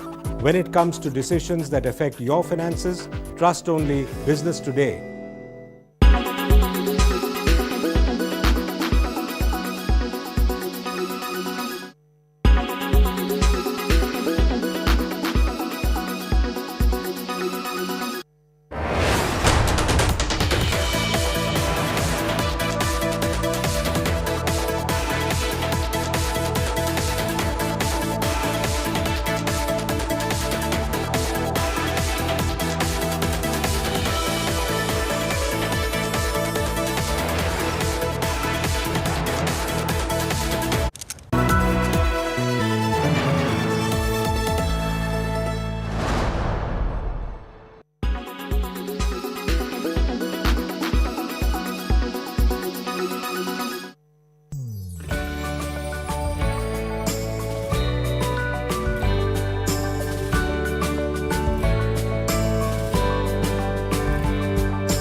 Make your media plan smarter with India Today Live TV on your connected devices.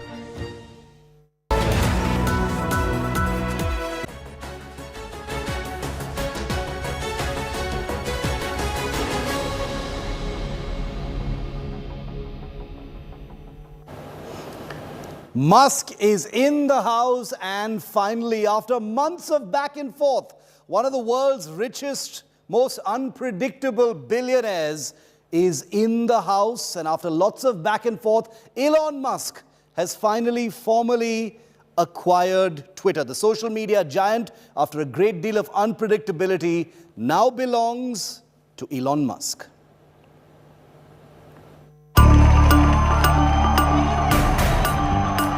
The deal is done. The world's richest man, Elon Musk, who champions himself as free speech absolutist, has acquired Twitter. A day after walking into the Twitter headquarters with a sink in his hand, Musk took to the microblogging site to announce the bird is freed. Over coffee, Musk also interacted with Twitter employees, or what is left of them. A number of top bosses were fired as soon as the deal was struck. The closing of the $44 billion deal draws an end to a saga full of twists and turns. It all began in April when Musk revealed that he was Twitter's largest shareholder and expressed interest in buying the company. A $44 billion deal was formalized. But in May, Musk complained that the company was underreporting the actual number of fake accounts on the platform. In July, Musk claimed that he was no longer interested in acquiring the company. Twitter took Musk to court, claiming that the billionaire was legally committed to the acquisition. In October, Musk revised his takeover plans on the condition that all legal proceedings were paused. What's the future of Twitter? Only Musk knows. But the ambitious billionaire is surely going to bring about a lot of new changes after winning his holy war for free speech.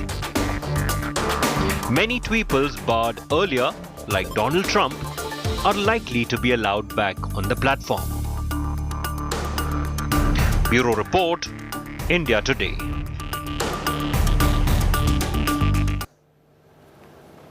Well, in case you didn't already know, Elon Musk's first tweet after taking over Twitter was, "The bird is free." That's what he tweeted. He later fired the entire top brass, from Indian origin CEO Parag Agarwal, who had locked horns with Elon Musk over the issue of bots and moderation policies, was reportedly escorted out of the Twitter headquarters. Also, Vijaya Gadde, the Indian origin Twitter legal head, who was behind Trump's ouster from Twitter, she was also escorted out of the building. It was a big first day of the Elon takeover.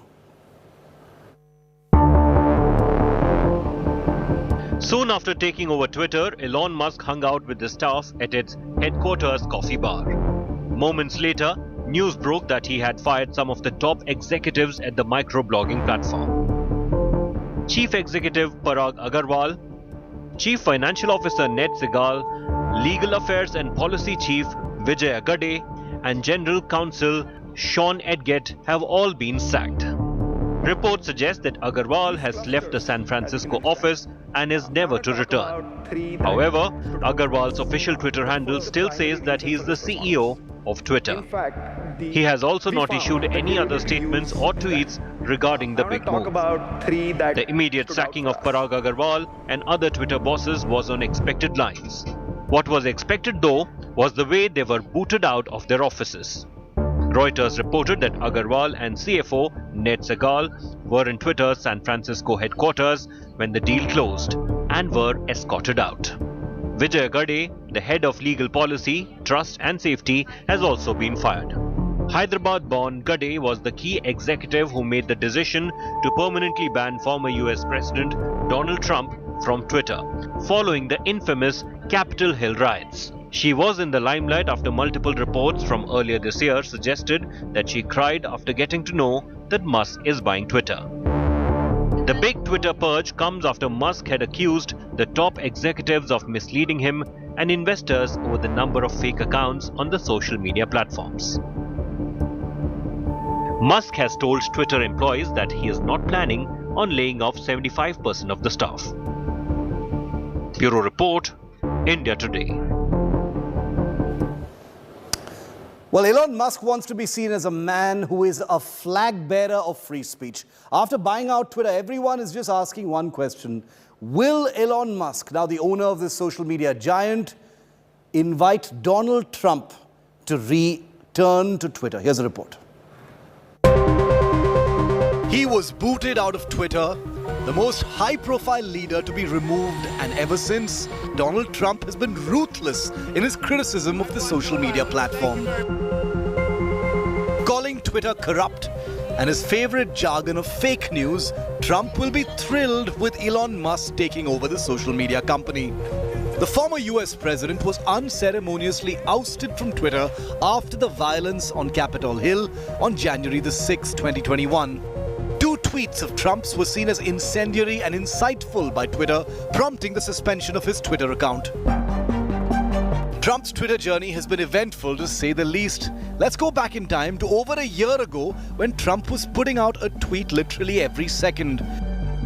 From calling the US presidential polls rigged to spreading endless fake news on COVID, Trump earned the manipulated media badge with almost every single tweet. And it all culminated with his account, followed by millions being suspended in January 2021. And now, with Elon Musk buying Twitter lock, stock and barrel, Republicans have one demand: bring back Trump. Several Republicans hailing Musk's takeover of the social media giant are now making a case for Donald Trump's comeback. So will Trump return to Twitter now? The former US president, for now, has ruled it out, saying he's focusing on his own social media platform, ironically called Truth, and promised to start truthing very soon. But with Trump, who really knows? If there's one thing we've all learned from Trump's Twitter account, it's that you can never quite rule out the unexpected from him. Bureau Report, India Today. I want to go across to India Today's Ayush Elavadi, who's our tech editor, looks at all things Twitter and beyond. Ayush, it's a non-stop exciting week.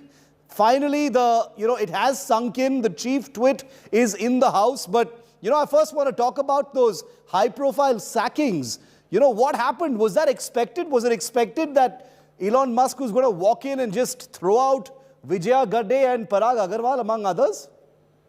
If the nature of it certainly wasn't expected, we've discussed this before, it's as erratic as Mr. Musk is. It was expected that there would be some sort of purge, so to speak, but the nature of it and the scale of it, almost instantaneously, I think he's taken the kitchen sinking example a little too far with Parag Agarwal as well. That was a spat which was in the public. Obviously, once we have more confirmation, we'll also know that the kind of handsome payouts that a lot of the top executives have gotten are in millions of dollars, reportedly tens and millions of dollars. So, of course, they've been paid out, but it's also deplorable, and it's quite disappointing to hear that reports also suggesting that they were escorted out of the building, and I think it's just not in good taste, Shiv.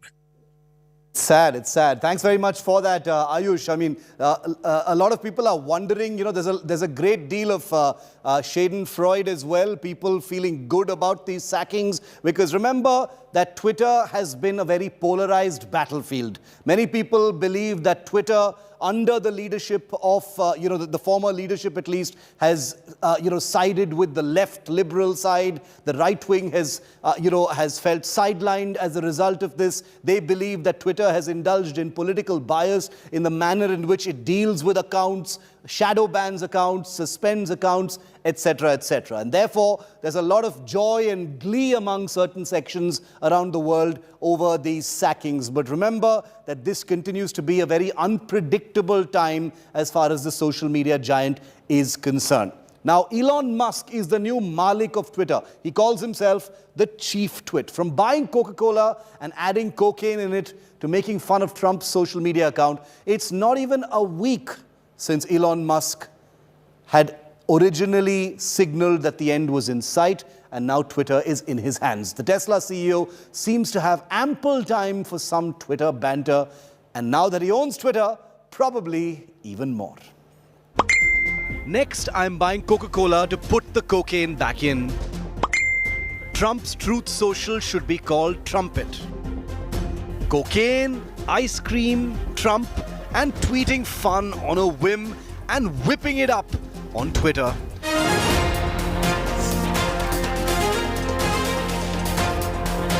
Elon Musk, who just pocketed the social media giant for a cool $44 billion, is on a viral roll. The world's richest man seems to have ample time for some Twitter banter, joking that he's up for buying another global brand, Coca-Cola, to put cocaine back into it, obviously firmly tongue-in-cheek, referring to Coke's original recipe at launch more than a century ago. He may be joking, but with Musk, you can never be sure. Remember, in 2017, he had jokingly asked how much it would cost him to buy out Twitter. 4 years later, we've just seen what happened. Despite all the talk of Donald Trump's return to Twitter under Elon Musk, the world's wealthiest man hasn't stopped having some fun at the expense of the former US president. Musk tweeted saying that Trump's fledgling networking site, Truth Social, has a terrible name and should be called Trumpet instead. The SpaceX CEO had recently also launched at fellow billionaire Bill Gates, taking a deeply personal jibe at his potbelly. Musk has also been harsh on Twitter or its perceived left-leaning management, accusing them of censoring free speech and having extreme antibody reactions towards the right to express oneself. According to his pact with Twitter, Musk cannot tweet anything disparaging against the platform itself. So the eccentric tweets have sparked speculation that Musk may have developed cold feet about actually buying Twitter. Since Tesla's stock prices have been falling over the deal involving megabucks, China too could put a spanner in the works, since Musk's absolutely free speech push may not gel well with the authoritarian Beijing. Bureau Report, India Today. There's a good chance you know quite a bit already about Elon Musk, the new Malik of Twitter, the new chief twit. But here's a look at a man known better for his eccentric behavior, his astounding wealth and eclectic decisions. But beyond the mask of the billionaire, who is Elon Musk? Where did he come from? Where did he somehow drop out of the blue from? Take a look. The man, the Musk.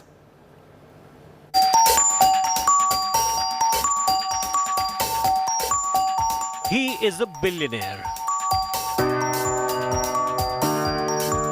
He is one of the world's richest men who sells clean energy, green cars, and travels to space. His endeavors are futuristic and driven by science. A Stanford PhD dropout, Elon Musk has been an entrepreneur from the very beginning.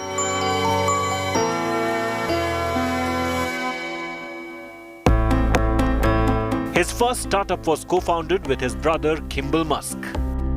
The brothers parted ways after their software company Zip2 was acquired by Compaq for $307 million in 1999. While the elder of the Musk brothers stuck to computers and softwares, Kimball Musk today is an entrepreneur focused on trying to change America's food culture. Mostly just doesn't taste very good. They come from a different lineage. Their maternal grandfather, Joshua Haldeman, was an adventurous American-born Canadian who took his family on a record-breaking journey in a single-engine Belanca aeroplane from Africa to Australia.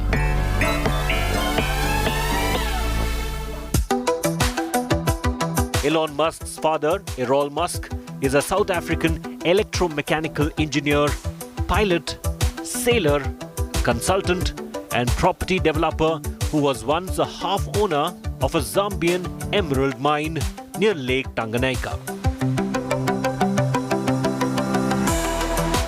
Elon Musk's parents divorced when he was 10. His mother, May, has 2 Masters of Science degrees. Practiced as a dietitian and worked on the side as a model to pay bills as a single mother. His first cousins, Lyndon and Peter Rive, are the founders of solar energy service company Solar City. But Elon Musk is the most famous of the clan.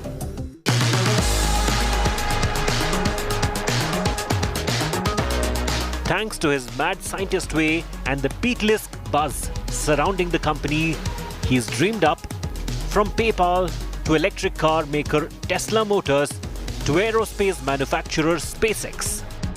Today he's richer than Jeff Bezos and more unpredictable than the weather. In December 2021, he declared on Twitter that he wanted to quit. A month later, he started to buy shares of Twitter almost on daily batches. In July 2021, a bare feet Elon Musk was seen visiting another billionaire, Richard Branson, at 3 a.m. on the morning of the Virgin boss's space escapade. The photo that Branson tweeted showed Musk bare feet. The reason for being without shoes remains unknown. He is a voracious speaker, and in one of his talks in May 2021, he revealed having Asperger's syndrome. But as far as India is concerned, whether it is Tesla or Starlink or any of the other big Elon Musk products, Elon Musk has not really been able to capture the Indian market. So his experience with India has not been as good as it has been in other countries. But Twitter could be that big game changer for him. Twitter has about 24 million active users from India. However, the social media giant and the Indian government have locked horns notoriously several times over free speech issues. Could all of that change under Musk? Let's take a look. It has been an impossible market for Elon Musk to crack. All the efforts of the world's richest man have been in vain till now. Twitter, however, turns the tide for him. With nearly 24 million active users, India is an important market for the social media giant and gives Indians their first opportunity to use an Elon Musk product. But if Musk was thinking getting a foot through the door will help him open up new markets for Tesla and Starlink, the government has made it clear that it is not happening, especially with Tesla, which Musk has been trying hard to drive into India from its China manufacturing base. If the Elon Musk is ready to manufacture a Tesla in India, there is no problem. We have got the all competency, the vendors are available. We have got the all type of technology. And because of that, he can reduce the cost. But our request to him is that you come to India, start manufacturing here. India is a huge market. The export availability, everything, ports are available. They can make their export from India. And he is welcome. He is welcome in India. We don't have any problem. But suppose you want to manufacture in China and sell in India, it cannot be a good proposition for India. Our request to him is come to India and manufacture here. The government's resolve to push Elon Musk to make in India has not weakened in the past few months. India में हमारे जो vendors है वो पूरा Tesla को दे सकते हैं material. अब थोड़ा सा एक मेरे मन की बात है जो मैंने टेस्ला को बार-बार कही कि चाइना में बनाकर हिंदुस्तान में बेचने वाला काम मत करो. हिंदुस्तान में आओ, हमको मदद करते हैं, यहाँ हमारे वेंडर्स हैं, हमारे यहाँ बनाओ, हमारे यहाँ बेचो, हमारे यहाँ से एक्सपोर्ट करो. जो मदद चाहिए आपको हमारी सरकार करेगी. Even Starlink has run into trouble with the Indian government. The Musk-owned company offers low-latency broadband internet service, failed to get a commercial license in India. Starlink had received 5,000 pre-orders, but was forced to refund them in the absence of the license. Meanwhile, India remains a big challenge for Twitter, with the platform getting in frequent trouble with the government over the free speech. Bureau Report, Business Today TV. Exciting, anxious, uncertain times ahead for Twitter. It's the new Elon Musk ride, so we'll have to see what the chief twit has in store.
Make your media plan smarter with India Today Live TV on your connected devices.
Make your media plan smarter with India Today Live TV on your connected devices.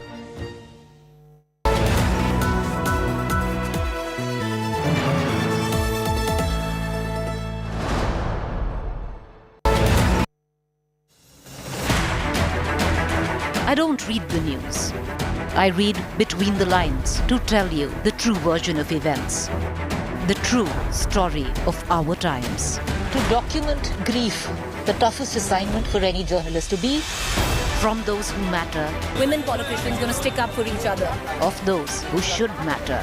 I document the truth. I don't distort the truth. I don't glamorize the truth. I don't gloss over the truth. The ghosts of India's contentious medieval history have come knocking again. I hustle for the truth. On the ground, in the newsroom, in the studio. I don't try to grab eyeballs. I inform you to make you see the point. To the Point with Preeti Chaudhary. At these times, only on India Today. Co-powered by RK Marble, Khoobsurat Imandari. In association with JioMart, Har Ghar Ka Mart.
Watching India Today.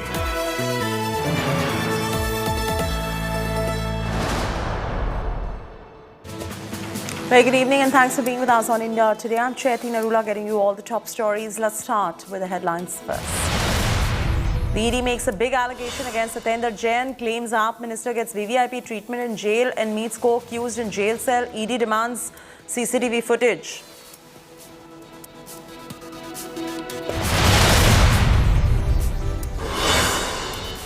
As AQI worsens in Delhi, construction ban kicks in across Delhi. AAP blames vehicular emissions from UP buses for the pollution.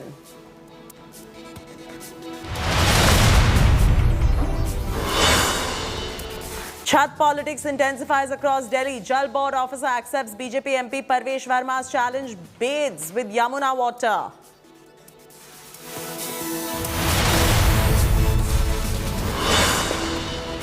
Airbus Super Sunday in a state of awe, Gujarat. Prime Minister Modi launches India's first transport aircraft manufacturing hub in Gujarat. और मैं वो दिन देख रहा हूं जब दुनिया के बड़े पैसेंजर प्लेन्स भी भारत में ही बनेंगे और उन पर लिखा होगा make in India.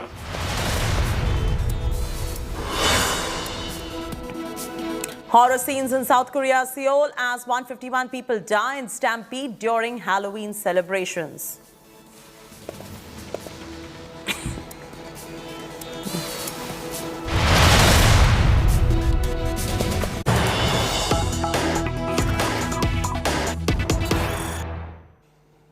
Prime Minister Modi has taken stock of the Morbi bridge collapse, has spoken to Gujarat Chief Minister. He has announced an ex gratia of 2 lakh rupees for the next of kin of each of those who lost their lives in the Morbi bridge collapse. The injured are going to be given 50,000 rupees.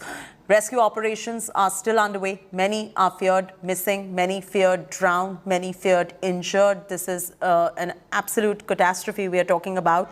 And here the question is about fixing accountability. We'll get to the bottom of this. We'll wait for the investigation. We'll also get you more information on who the contractors were, who decided to renovate the bridge, who gave the clearances in the first place from the corporation to even allow this bridge to open if this is the way the bridge is going to collapse just 5 days after renovation. This is a bridge that collapsed 5 days just after being renovated, where there were hundreds and hundreds of people on this bridge, and this is a human catastrophe, and this is an act of neglect by the officials, given the fact that the bridge collapses just 5 days after renovations, and hence the officials have to be held accountable, the contractors have to be held accountable, and we will get to the bottom of this in moments from now. But first up, and the priority at the moment, is the rescue and relief operations, and if we have the helpline numbers, we should be flashing them as well. Let's wait for our reporter to join us for more details. Our reporter will be joining us in moments from now to get us up to speed with the very latest details on what's going on right there. It's a bridge collapse that has taken place in Gujarat's Morbi. Big questions arising on who allowed this bridge to be functional. If this was the foundation of the bridge, who allowed it to be functional? The officials have to be taken to task. The corporation officials need to be taken to task. The administration needs to be answerable to the people as well. Just look at the human catastrophe that is unfolding in front of your eyes right now. And the larger story here is on accountability. We'll bring you all those details in terms of who the contractors were as well in moments from now.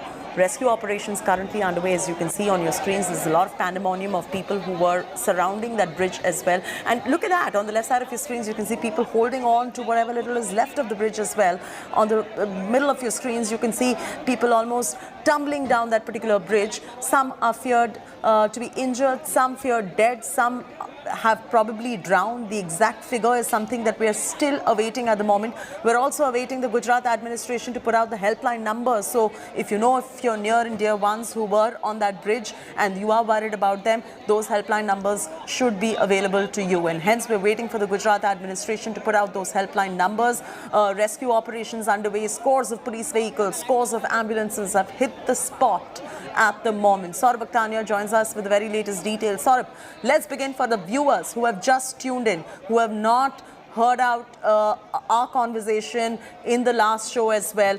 Tell us what really happened, how it happened, and how it happened 5 days after the bridge got renovated. We'll re-establish the connection to Saurabh in moments from now, but I'm requesting the producers to bring us Saurabh Aktania in just moments from now to bring us up to speed with the very latest developments right there. You can see some hospital shots coming in as well, where probably the ones who have been rescued have been taken to this hospital as well. Many feared to be injured. Just look at the state. You can tell from the visuals what kind of a human catastrophe this has turned out to be. And one would only imagine, where is the accountability? Who allowed this bridge to be functional? Who are the officials involved?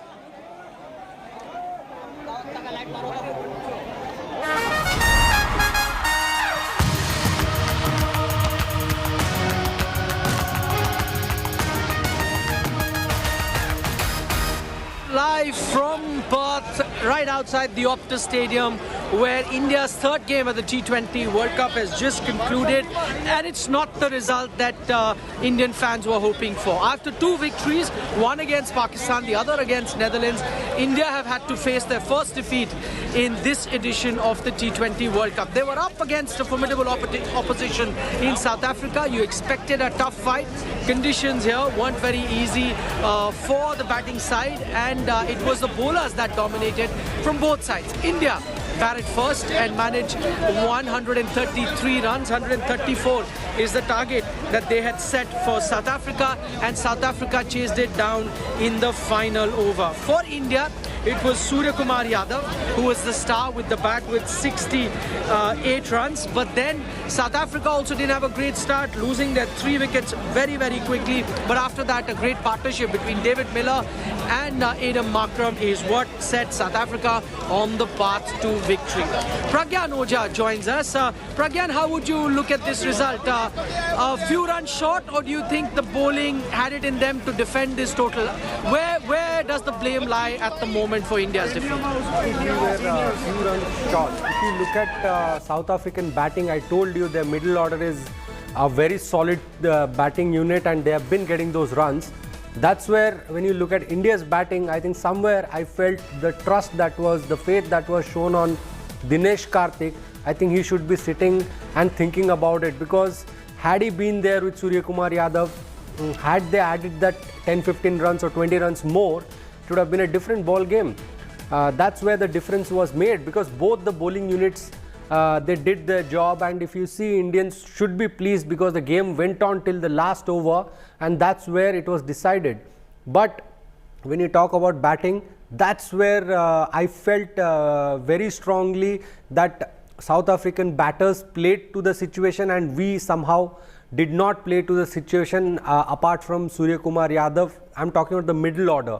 Dinesh Karthik, who was given a long rope, and he was the trust was put on him. I think he should be thinking about it, because he was an experienced guy, and this is where you want your experienced or senior most guys to come and deliver. That's what David Miller has done for his side. We expecting more from Indian team. Okay, what happened? We were expecting more score from Indian team, but they wasn't do good on today's match. Good luck for the boys for the World Cup, and we hope them to win final. Okay, you're still supporting the Indian team? Yeah, why not? We love Indian team. English, Hindi, can you speak? आज हम India team से बहुत ज़्यादा अच्छा हाँ. But where do you think they went wrong? मुझे लगता है जहाँ पर विराट कोहली ने कैच छोड़ दिया रोहित शर्मा ने एक run out The team selection wasn't good today. They should go with the those bowlers instead of go with the 5 bowlers. Puja for the batting lineup, and we need more experienced player like Bumrah. We want him to back from injury. Bumrah is not fit. So yeah, we know that. We just expect him, and just good luck to him to recover soon and then back before the World Cup. Okay, end of the day, enjoy the game. Yes, we really enjoy the game. Yeah. It was really good fun. Doesn't matter whoever win or lose, we really love it. But I would like to say we should play India now because he is not performing. Sure. After replacing him, it should give chance to other. Okay. Okay. Also have a Pakistani fan, disappointed. Yeah. You hope that India will do you a favor, that didn't happen. Yeah, actually that's better luck for Pakistan basically. Wicket was very hard, and both teams tried very well, but unfortunately it's not our day. Yeah. No worries. The team that played better today, that was South Africa, that won. All the best. Now it's up to both India and Pakistan. Both really haven't qualified for the semi. They'll have to win their remaining game, but don't forget, weather might also play a very crucial role. Sunny Gavaskar also joins us live on the program. Sunny bhai, let's start with the Indian batting. It was a pitch that was expected to be not easy, but you know that these are conditions to past 2 days. We know that they had a camp here. Did you expect some sort of better batting from the Indian batsmen? Yes, a little bit better. A little bit better. I think India was maybe a 15 runs short as we saw towards the end. Maybe 150 would have been a very challenging score to get. But yes, I think we lost those early wickets and that set us back.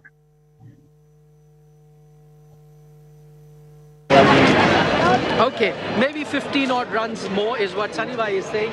What do you guys think? Where did he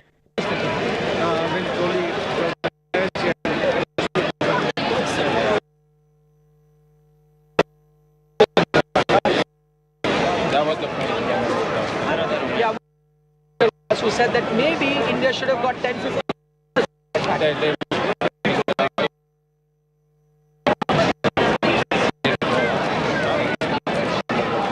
I just hopeful India make this end.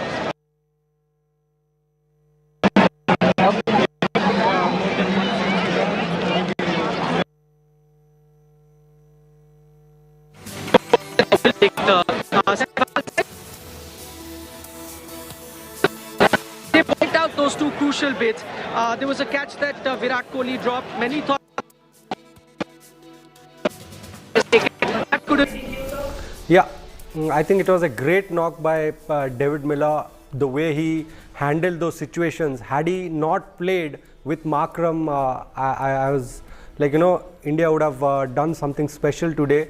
Because when you look at Indian bowling attack, they did their job. They took the game till the last over. And the captaincy was spot on. But I think Markram and David Miller, they showed their class. And the best thing was David Miller, the way he was handling the spinner as well. The only thing that what I felt was, prior to this, David Miller was like little weak to the spinners. But this is where he improvised and he's done well. That is what he's learned from when he came to India and played IPL. And what's your sense on our boys? I mean, you know, we all rejoice when they win, but you know, it's a match, it's a sport. There are wins, there are losers. But how did they fare? No, it's a win, it's a lose. I understand that when you're playing cricket, some team they win, some they don't. That's part of the game. But you have to look at what are the things that can cause trouble when you're going ahead. Yeah. That's the reason I'm saying Dinesh Karthik. Why I'm talking about Dinesh Karthik? Because he's a dear friend. But when you talk about cricket, you have to look at the experience that he gets. And he was part of this team because he has that kind of, the number of games or experience or the skill set to win you games. And these are the situations where you expect a Dinesh Karthik to deliver. Yeah. And this was the first game that Deepak Hooda was playing, and on a wicket which is very, very competitive and very, very challenging. So that is the reason I'm saying, had Dinesh Karthik not played that shot and carried on the bat, we would have got at least another 15-20 runs, and it would have really made a lot of difference. You know, that's interesting observation that you make, Pragyan. Pragyan is going to be with us throughout this broadcast, giving his expert analysis to us. But the match has just gotten over. We've been beaten by South Africa. If you're wondering and you could not catch the match and all the action live in terms of what happens, let's bring you all the highlights. For a change, it wasn't KL Rahul. In fact, Rohit Sharma was the first to be dismissed. Lungi Ngidi, making a return into the playing 11, began a procession for the Indian batting. KL Rahul had just equalled his highest score of the tournament of 9 runs before Ngidi ended his stay as well. All hopes now rested on Virat Kohli, and the 2 back-to-back boundaries he struck off Ngidi even raised hopes. But Ngidi had the last laugh, and that too in the very same over, getting Virat out of a short delivery.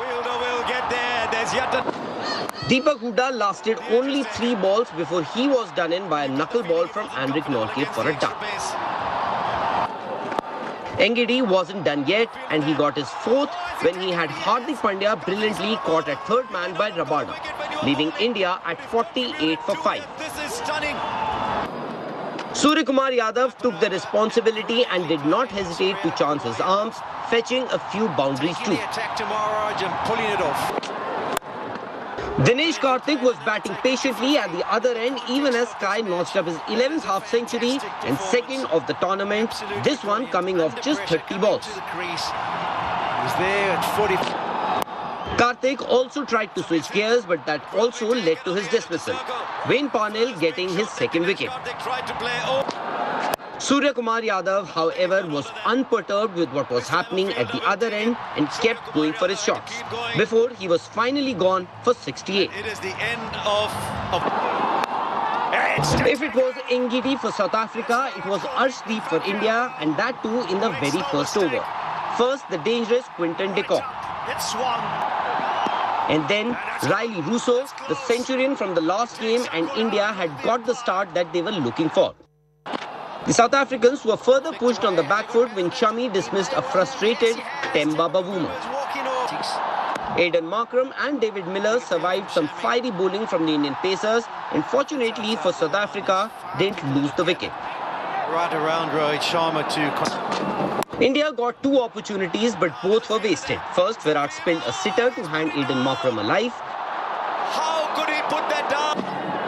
And then Rohit Sharma missed the easiest of runouts to give Aidan Markram another chance. Missing these little things here. India's miseries in the field was summed up when Markram got to his 50 with both Virat Kohli and Hardik Pandya watching the ball land inches in front of them. But it's such a large... 60. Markram finally ran out of luck because it was Suryakumar Yadav under the ball, and that was the window of opportunity for India, with Proteas needing 34 of the last 26 deliveries. On the stroke of 100. Miller blasted two successive sixes off Ashwin, and the match was in the bag for the South Africans. In the crowd, consecutive. And soon they completed the formalities to surge to the top of the points table in Group 2. It's a top-class performance. Sports Bureau, India Today. Well, Pragyan Ojha continues to be with us right here in the studio, as does Sunil Gavaskar, who's joining us from Melbourne live, and Rahul Rawat is our cricket expert who is joining us from the newsroom at the moment. Rahul, you win some, you lose some, and you know, I don't understand cricket as much, but I'm always there for Team India, cheering them on. At this point, Rahul, if you could tell our viewers what really went wrong for the Indian team today before you start off with our guests on the broadcast. Well, Chetty, the fact is that India lost this game. As you said, you win some and lose some. But now that we have Mr. Gavaskar and Pragyan Ojha, people who've played cricket at the highest level, so it would be better and appropriate if we ask these questions to Mr. Gavaskar and Pragyan Ojha. So anyway, I'll come to you first. The fielding, perhaps that could be one of the reasons. Markram dropped twice, in fact dropped once, and then that sitter of a run out that Rohit Sharma missed. And there was some, the energy perhaps was lacking. Maybe that was the difference. Look, I think in cricket you're going to have situations where catches are going to be dropped, run out opportunities missed. What we've really got to see is that we didn't score enough runs. On a pitch like this, where there is going to be a little bit of a challenge for the batsman, I think you've got to play it smartly. I don't think we played smart enough cricket, because if we had played smart cricket, we would have had 150. For example, some of the dismissals that we saw showed that, you know, they were perhaps just a little bit concerned about the pace and bounce of the pitch, and therefore were trying to do something different. But it is difficult to do something different against a quality attack. One of the reasons why I was saying for over the last 48 hours to include an extra batsman was because that batsman could get runs. Sadly, Deepak Hooda, you know, having played his third delivery with Suryakumar Yadav at the other end, tried to attack when all he had to do was to play smart cricket and, you know, give singles, take singles and twos, and give Suryakumar Yadav, who was batting well at the other end, of more of the strike. Similarly, I think, you know, Karthik getting out at the stage. So I'm not blaming them. I'm just saying that, you know, just generally, apart from Suryakumar Yadav, really nobody played the kind of cricket with the experience that they had that could have helped us get those 15-20 runs, which could have made the difference between winning and losing. And Saribhai, were you in favor, now that, of course, the match is over, Deepak Hooda also was dismissed for a duck.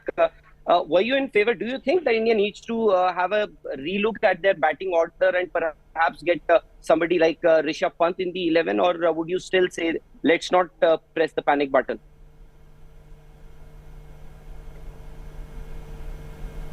Oh yes, let's not press the panic button at all. No. We are still 4 points. We've got 2 matches to go. 2 matches against opponents we should win. Of course, we should never take any team lightly. Bangladesh has always given us a run for the money in the T20 format, so we've got to be very careful against them. And then even Zimbabwe, the way they have played this time around here in the T20 format, does tell you that you've got to be very careful. Also, don't forget, the Zimbabwe game is in Melbourne, and Melbourne has had this unbelievable weather where the matches are being washed out. So it's important for India to beat Bangladesh to make their place secure in the semi-finals. And Pragyan, coming to you, what's wrong with the Indian openers, especially KL Rahul? Once again, he was struggling, played that maiden over first up from Wayne Parnell. And is it technical or is it mental with KL Rahul? See, I think this is a wicket where you have to understand that it is not about being brave. It is all about applying yourselves and trying to get those runs. And on this wicket, when you're playing, you know that a winning total can be 145 or 150. Then you have to play accordingly. So I think he played according to the merit. And when you talk about his skills, I think he was spot on. He was timing the ball well. I think somewhere maybe I felt that mentally he's somewhere just stuck. That is what I felt, because he was timing well. He looked as if he's there. He never looked like he was struggling. So maybe that is something he needs to talk to himself, because he is not out of form. Had he been out of form, he wouldn't have got those runs. He wouldn't have played those strokes. It would have been very difficult for him. On a difficult track, he played those beautiful shots. So I think it is somewhere more to do with the mental aspect than the physical aspect. Right. Before I let you guys go, Sunny bhai, one last question on this coverage at least. There's been an inability to pick wickets in the middle. Of course, the Indian team has been persistent with R. Ashwin. All these months, years, we've used Yuzi Chahal, and he has done reasonably well for the Indian team, picking those wickets in the middle overs. Even today, Aiden Markram and David Miller, they consolidated. They were in a spot of bother, but they stitched a valuable partnership. But those lack of wickets in the middle overs, once the strike bowlers had done their job, that actually hurt India. Not just in this game, but in the past as well. Yes, I think if you get wickets consistently, if you get wickets regularly, you're putting the pressure on the opposition. You're putting them on the back foot. The important thing is not to allow partnerships to develop.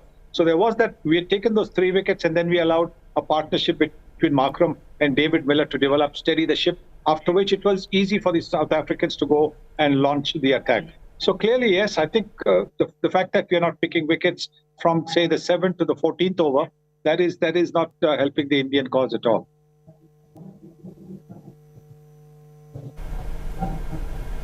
All right, Sunny bhai, thank you very much. Pragyan, thanks a lot. So that's the big breaking. India have lost this match against South Africa in Perth by 5 wickets. Of course, there were not enough runs on the board, but there's another game to be played. That's on 2nd of November, and that would be against Bangladesh. Stay tuned for more news and updates.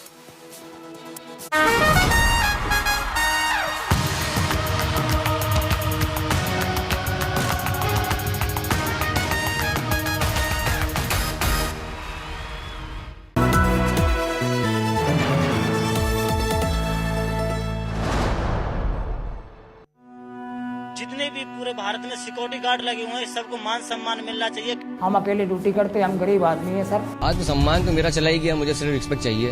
हम आपकी कहानी पूरी दुनिया को सुनाएंगे और आपके स्वाभिमान के लिए आवाज उठाएंगे। रात 9 बजे आज तक पर। Equity on your mind? Confused about what to pick and when is the right time to exit the stock? All your questions will be answered. Log on to Business Today TV.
Oh, sorry.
Co-presented by CoinDCX, your gateway to crypto.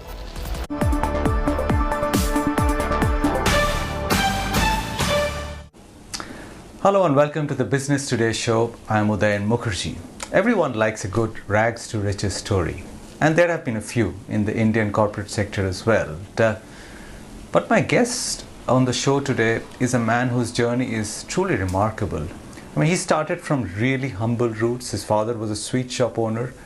Later in life, he started an NGO himself, and then from there, it became a microfinance institution, and then became a universal bank. In fact, one of the newest entrants into the Indian banking system. But the story of Chandrasekhar Ghosh of Bandhan Bank is truly inspiring and absolutely exceptional, and it gives me great pleasure to welcome him on the Business Today show today. Mr. Ghosh, wonderful having you on the show. But when I look at your journey from an NGO to an MFI to a universal bank, it's absolutely stunning. Do you sometimes yourself marvel at what you've achieved? I mean, when you look back at your own journey?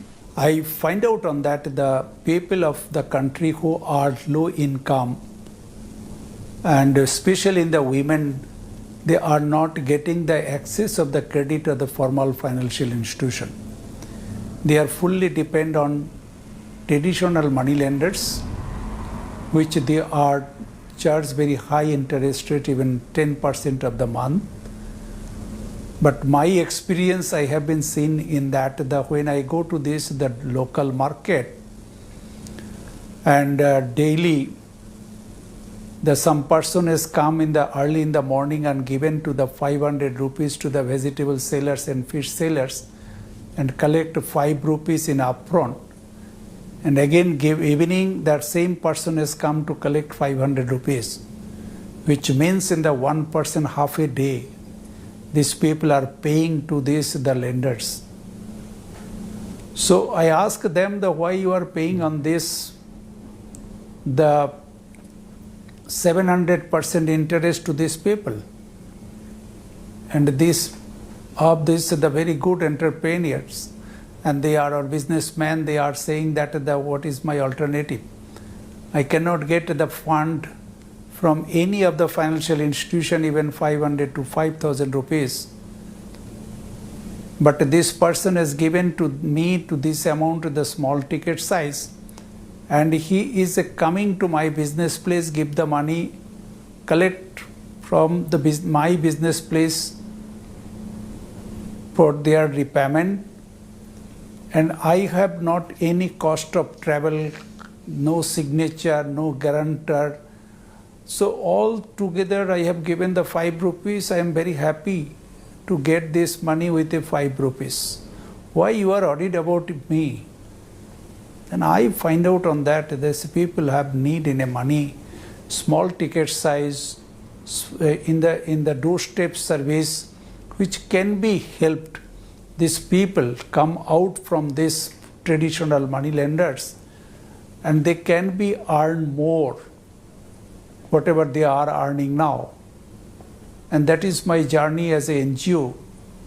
Started on that to take the loan from bank and given to the low income people to start the business, or they have already the business, they will be like to come out from the traditional money lender, and they can expand their business on the financial services. So this is my first learning and started on that, and I saw that how much success has come to these people, and that have been inspired me to make in a bigger way. Why? I believed on that the small is beautiful, big is necessary. Because country is a big, I like to reach a large number of people, otherwise there is no impact will come to the society. True. But now having become an universal bank, Mr. Ghosh, do you ever worry that the priorities or the objectives of running a microcredit institution, which you have done so successfully, might actually be not the same as that of a universal bank? Because your shareholders sometimes feel that, if I want to buy the share of a MFI, I can do that for a pure MFI. If I want to buy a bank, then I go to a pure bank. But Bandhan Bank is at the cusp of both. Do you think these objectives meet each other, or can there be conflict in running each of these, the two that you mentioned? No, if I say that it is the very good for shareholder and all stakeholders, so because of the couple of cause in here. The one cause is there is a noble cause. We are not come out from our core activities, which is microcredit, reaching to the low income people, especially in the women. We are continuously providing the service to them. Other side is there, because of we are the universal bank, we cannot be denied to the other customers, we cannot provide the services. But that not means I can be shifted from my focus from a large number of people to the limited number of high net worth people. So both have been need to get the service from the bank. This is one side. Next side on that, the credit perspective. All of these, the credit should be like to diversify such a way where it can be help to the bank to mitigate the risk. So if any of the organization are depend on only one types of segment customers and one type of portfolio, it's a little bit isn't showing the risk is higher. So that it is a need on that to diversify it, the portfolio of the unsecured, which is the microcredit, to secured, which is a housing loan, and that can be helped to mitigate the little bit of the risk. Third point, when the people, it is taking the loan as a small ticket size on that, that not means they are continue with this level of the income. Their income also enhancing day by day. So when their income is enhancing, there couple of people are build up a very good enterprise, and they are shifting from the small ticket size to the medium ticket size. We should need to provide the service to them. If we not provide them, they will go to this other entity. Why will we not like to give them? Third, another point on that, when their income has increased, their demand have been also diversified. They are first, any of the low income people, their income is coming as a good way. So they are first thinking on that, why not I will be like to build up an own house. And that house, where they will go to the loan for this house. Why not I can be provide the housing loan to them. So in this way, according to their demand, and they are graduate in the mood on that their business, and we have need to provide this type of product services to them, and it is actually help us to diversify the product, to mitigate the risk, and unsecured, secured, and geography all are together will be like to better for bank, better for customer, better for shareholder, and better for all of the stakeholders on that. So give me an update, Mr. Ghosh, on what kind of progress you're actually making in the areas that you just spoke about. I mean, in terms of providing housing finance to these small entrepreneurs or giving consumer loans to them. What kind of progress have you made, and what targets have you set for yourself? Now, if you see that when we are at the microfinance institution, first open the bank, that time there is an only our loan is a microcredit, which is a 98%. So after the 7 years, this microcredit has come 44%. Housing loan has come 26%. And very interestingly, 25% of the microcredit loan has been graduated to the MSME segment. That means the 44% plus 25%. That means that together I have not reduced my lending to the customer. Only I have been graduated 25% customers to the MSME, and which is now has come 38%. And retail loan, which is my gold loan, personal loan, together is in less than 2% on this. My plan on that, we are like to continue in this way to graduate this customer and providing the housing loan.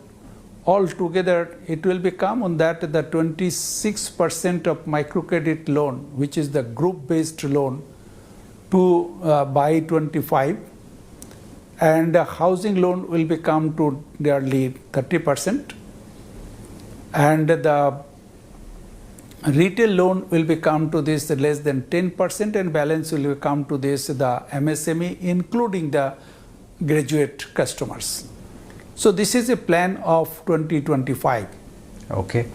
Now, the one thing people worry about with Bandhan Bank particularly is that because you deal with a especially vulnerable part of the population, of the economic population, and the series of distressing things which have been happening over the last few years. First it was demonetization, I mean, then there was COVID, and then there was an issue in East India with the Assam floods. And then, of course, collection efficiency goes down because these people are very affected for a while and they cannot pay back loans. Can you clear the air a little bit about the vulnerability of this population to pay back loans, and whether Bandhan Bank, more than other banks, probably sits on a more shaky asset quality or NPA situation? The last 22 years we are in a serving to this customer. Before the pandemic, if I say that up to 2020, the 20 years altogether cumulatively I write up the amount of 68 crores only. So that time also we faced the flood, we faced that the tornado, we faced that there is an AP crisis, but all together, and UP crisis, and all together I lost only the 68 crores. So in that sense, I have the confidence on that these people will return back again without anything on that. Only the point sometimes they are asking the time. I made the customers in the time of pandemic also. They only say that the 10 years, 15 years we are with you. We have been changed our life. We have been, lot of things have been developed in our families. So don't worry, give some time. I will be come back and return back the money. Someone may be the partial paying, someone paying the full. So in that sense, these people will be also quick recovered, and some people are not maybe the quick recovered. They will take some time to recover on that. There is another cause. What is their alternative? They will go to again money lenders and pay 10% per month, 120% interest in a year. So they also know that. They have the very essential this credit from us. For that reason, I have the confidence also they will return back. And they are already started to returning back after the pandemic. If I say that the last 1 year, whatever the bank disbursed the money to the customer, existing and new, they are all 99% of the people are paying. So that is also given the indication that after the second wave, how they are returning back to the normalcy. So I always believed on this segment of the customer. Their repayment, I have been honored them, and they are very good. So that is not worried about it on this. Okay. Now, you speak so affectionately about this segment that you lend to. Can you give us a couple of stories of these women whose lives Bandhan has changed over the years, and your interactions with them? And I'm sure these stories, and when they come back and tell you how you have transformed their lives, that makes it worth the while, the effort that you've put in over the last 2 decades. Can you share some of these anecdotes with us? The state is a Jharkhand, which is also, you know, that the Jharkhand is one of the backward states. And I met on that the one of the women, and the name is Kohli. And she also feeling that the same background on that. But she is stitching in this the cloth and selling it to the village house, and husband also in the day laborer. And after a few months, he find out on that to take one training from the government institution, how can stitch the cloth in the machine. And that is her journey started. And after a few days, he find out the Bandhan 10 years before, and she taken a loan to purchase a sewing machine. And she started that sewing machine to make a petticoat, blouse, and selling to this the market. And this way she has now in a 12 employees, 11 machines, and out of 12, one are MBA, who is marketing on behalf of herself to selling the product to the different store. So I am very surprised on that, how one of the lady which are not very much literate, how she can build up this enterprise and contributed to the family. When I talk more with the women and asking her children, and she said that the first children are now studying in a doctor, second boy is studying in a chartered accountant, and third one is a graduation is going on. So surprised on that, they are not only enterprise with success, they are also success to build up the next generation of the children. How they are focusing to give the study for their children in future. So this is the way we are motivated. I learn this is from the people, and I have been also getting more inspired. Why not we can provide this type of service and change the people's life? Then our country will become out from the poverty. Well, you have changed so many people's lives. It is you have not done in that, Mr. Ghosh. But I'm surprised to hear that I'm surprised to hear that you are saying that you are very surprised at the success of these people, because your own story is a success story like that. Exactly that. I mean, your own roots are very humble as well. I mean, your father was a sweet shop owner, and look at you're the managing director of a universal bank today. I mean, can you just take us back to how your journey started and how you grew up? No, thank you, Mr. Mukherjee. Point is correct. But if I say that the learning from the people is a very different, and this learning is lots of people like to change their life, automatically my inspiration is coming on that. And of course, you are correctly mentioned, my father was in a sweet shop, and very small sweet shop, not in a big market. And I worked with him, and I know how can make a sweets. Before my school, after my school, I also make the sweets and helped to my father to sell it on that.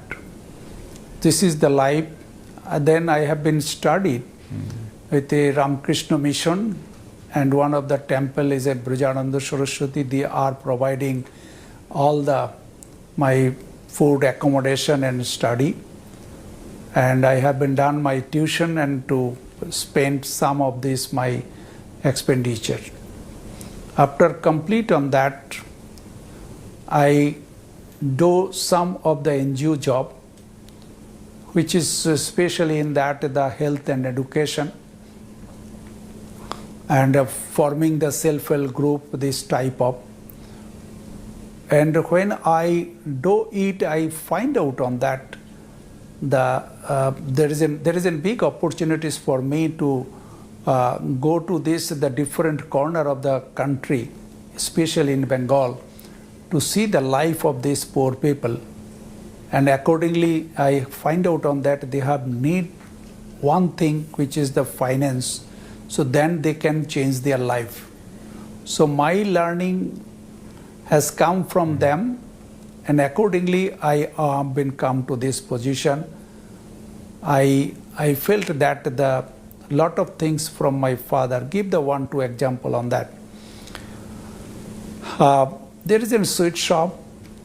There is an that weekly called is that the market. It's a lots of people are coming to the market. My father have been put me inside of the shop to watch who are eating the foods and not paying correctly. And that have been helped me to learn so monitoring is the best way to success of financial business.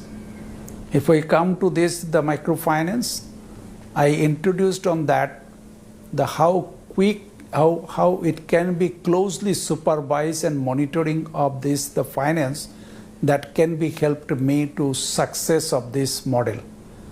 And so that it is sometimes I mention in this model is a supervisory credit. So give the loan, weekly supervise, weekly collect and monitored by the other people, and that has come to the success of this model. So a lot of things we have been learned from this, my father and parents, my mother, that is also helped me to come on that. Sometimes people ask me that you are the subject is statistics. Yeah. How you know the finance? No, I learned from other way on that. Every mother is a CFO, but they are not chartered accountant. Especially in the family who are low income family, their income is lower than their demand to fulfill the basic need. How mother have been managed and satisfied all the children and family members within a very small amount of income which father have done. So really is that we can learn from the mothers who are CFO of the family, and why not? I can be also like to learn and implement my organization. Finance is a very simple things. It can be like to learn and accordingly monitor, supervise, and success will come on that. Mr. Ghosh, your story is truly remarkable and inspiring, and you've helped so many people over the years, so many women over the years and families. More power to people like you, and my sincere congratulations on what you've achieved over the last 20 years. Your story is truly inspiring, and thank you very much for joining me and sharing all these stories today. Thank you to you, and namaskar. Mr. Mukherjee, you are also given the very valuable time. Thank you again. We'll try to meet in future.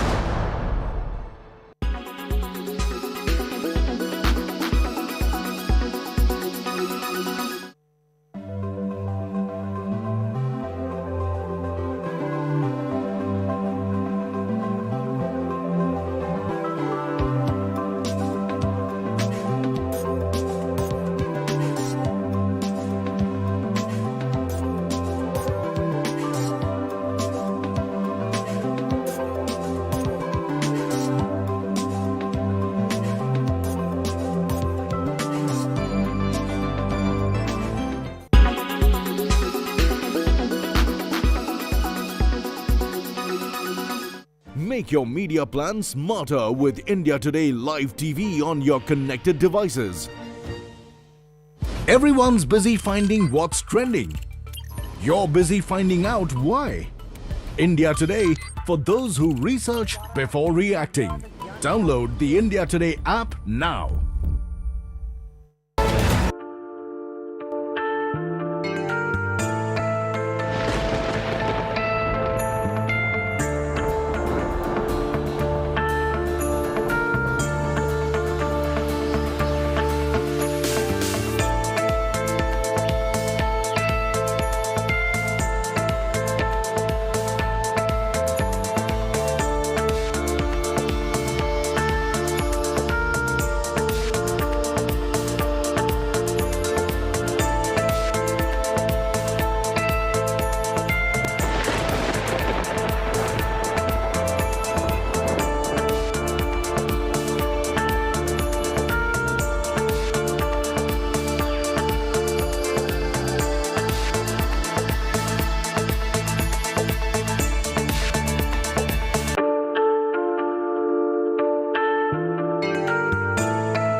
Co-presented by only OLX Autos gives the best price for your car. Co-presented by Macho Hint, fashion bade aaram se. Powered by Ashirwad Shubh Chakki Aata, Raho 4 kadam aage.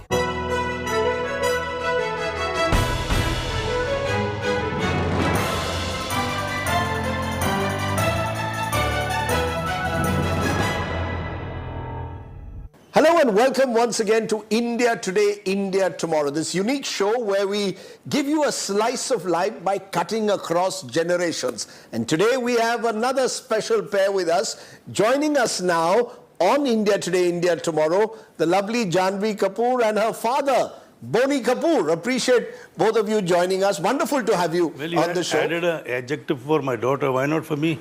Lovely Janhvi Kapoor and handsome Boney Kapoor, you could have. Handsome Boney Kapoor and lovely Janhvi Kapoor. Is he always like that? Always. Is he sort of, in a way, upset that all the attention is on his lovely little daughter? But the attention is always on him.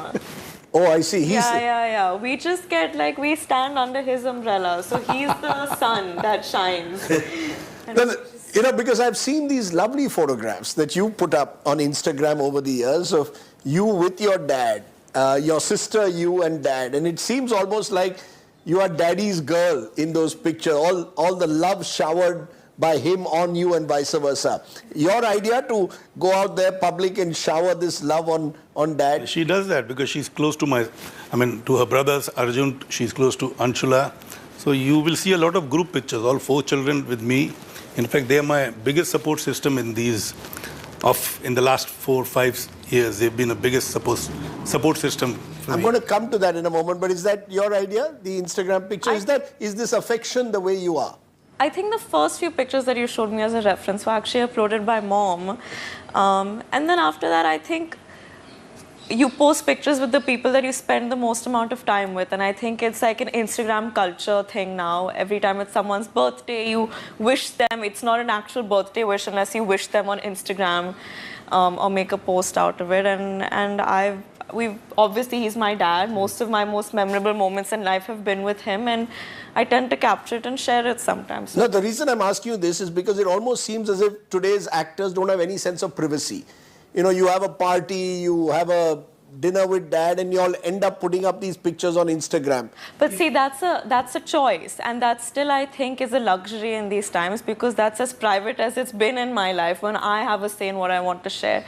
But more often than not, when you get papped outside places that you're visiting, I think that's more an infringement or... So you could go to a shop nearby, and you might have suddenly someone rushing by you, paparazzi. Are you okay with that or not? It's very flattering. I don't think I can You enjoy complain about what can I say. Oh no, it's so hard that people give me attention. I think it's I mean, I need to value it. Obviously there are days where it gets hard to you're stressed about things. You've had a fight with your sister, you're stressed about your film getting delayed, and you've had a bad workout and not slept, and then suddenly you step out of the gym and there are like 10 people waiting with cameras and you're bloated and you're not looking your best. So it's not the most fun then. But it's I think it would be spoiled and ungrateful of me to complain about it, so I won't. Is that the big difference, since you've observed the Hindi film industry for what, 50 years now? Is that the big difference, that now today's actors and actresses are out there constantly have to do a lot of self-promotion in a way, have to be part of this social media, Instagram, Twitter, you're all over the place? Well, this is something which is new, but you see, having gone through different phases, different decades, had different kind of situations, different kind of exposure, different kind of, entire activity has gone through a sea change at this point of time. And where I'm concerned, in the earlier days, as I was talking to you earlier, film were promoted only on 2 mediums. One was the hoardings and the posters on the streets.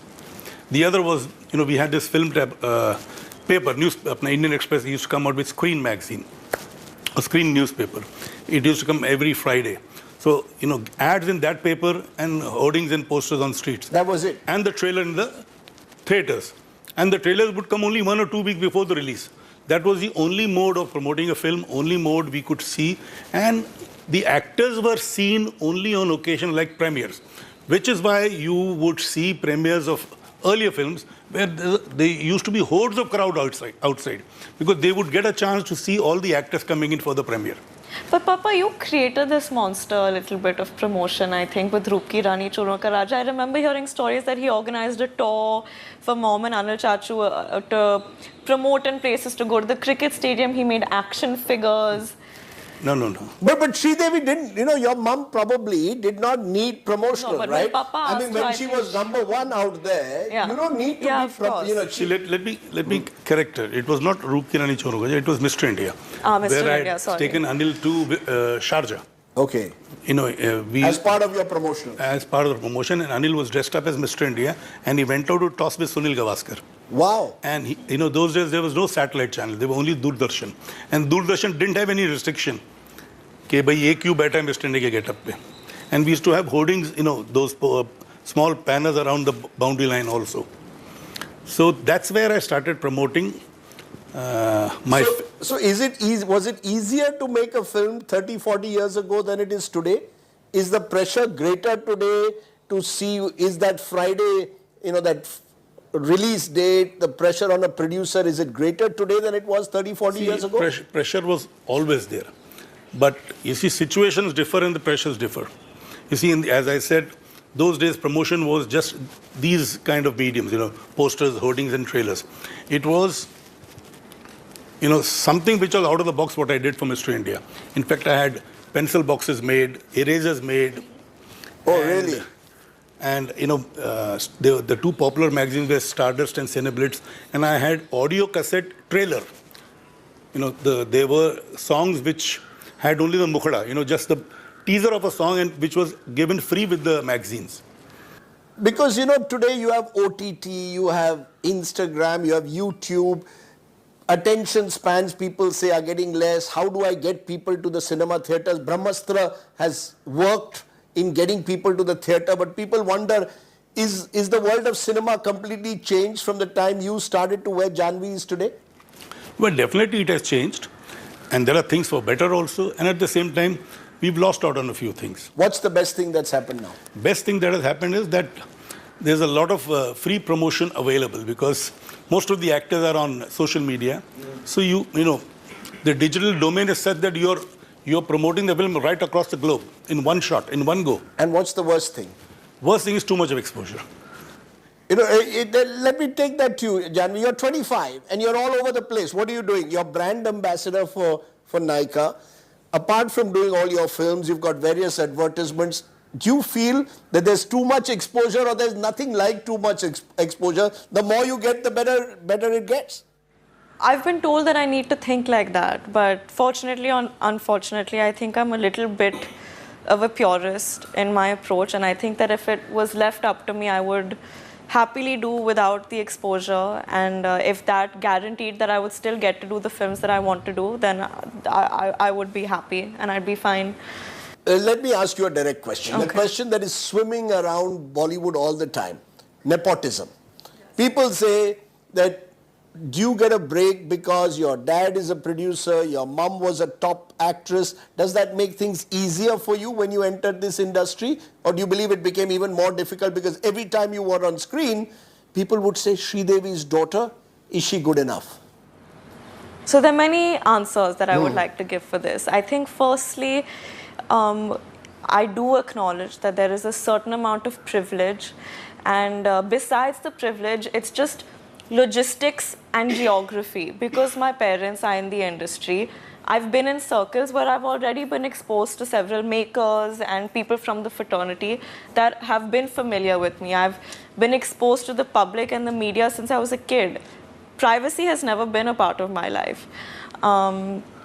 And so I guess that familiarity, that mystery or that interest has always been there. I've never felt the need to fight for attention. That's a struggle that I don't know. Another struggle that I don't know is waiting in lines to audition, the fight to put food on my table, or the fight to find a roof over my head. And all of these are the relatable struggles that the common man faces, the common man with a dream. But having said that, there's always a flip side.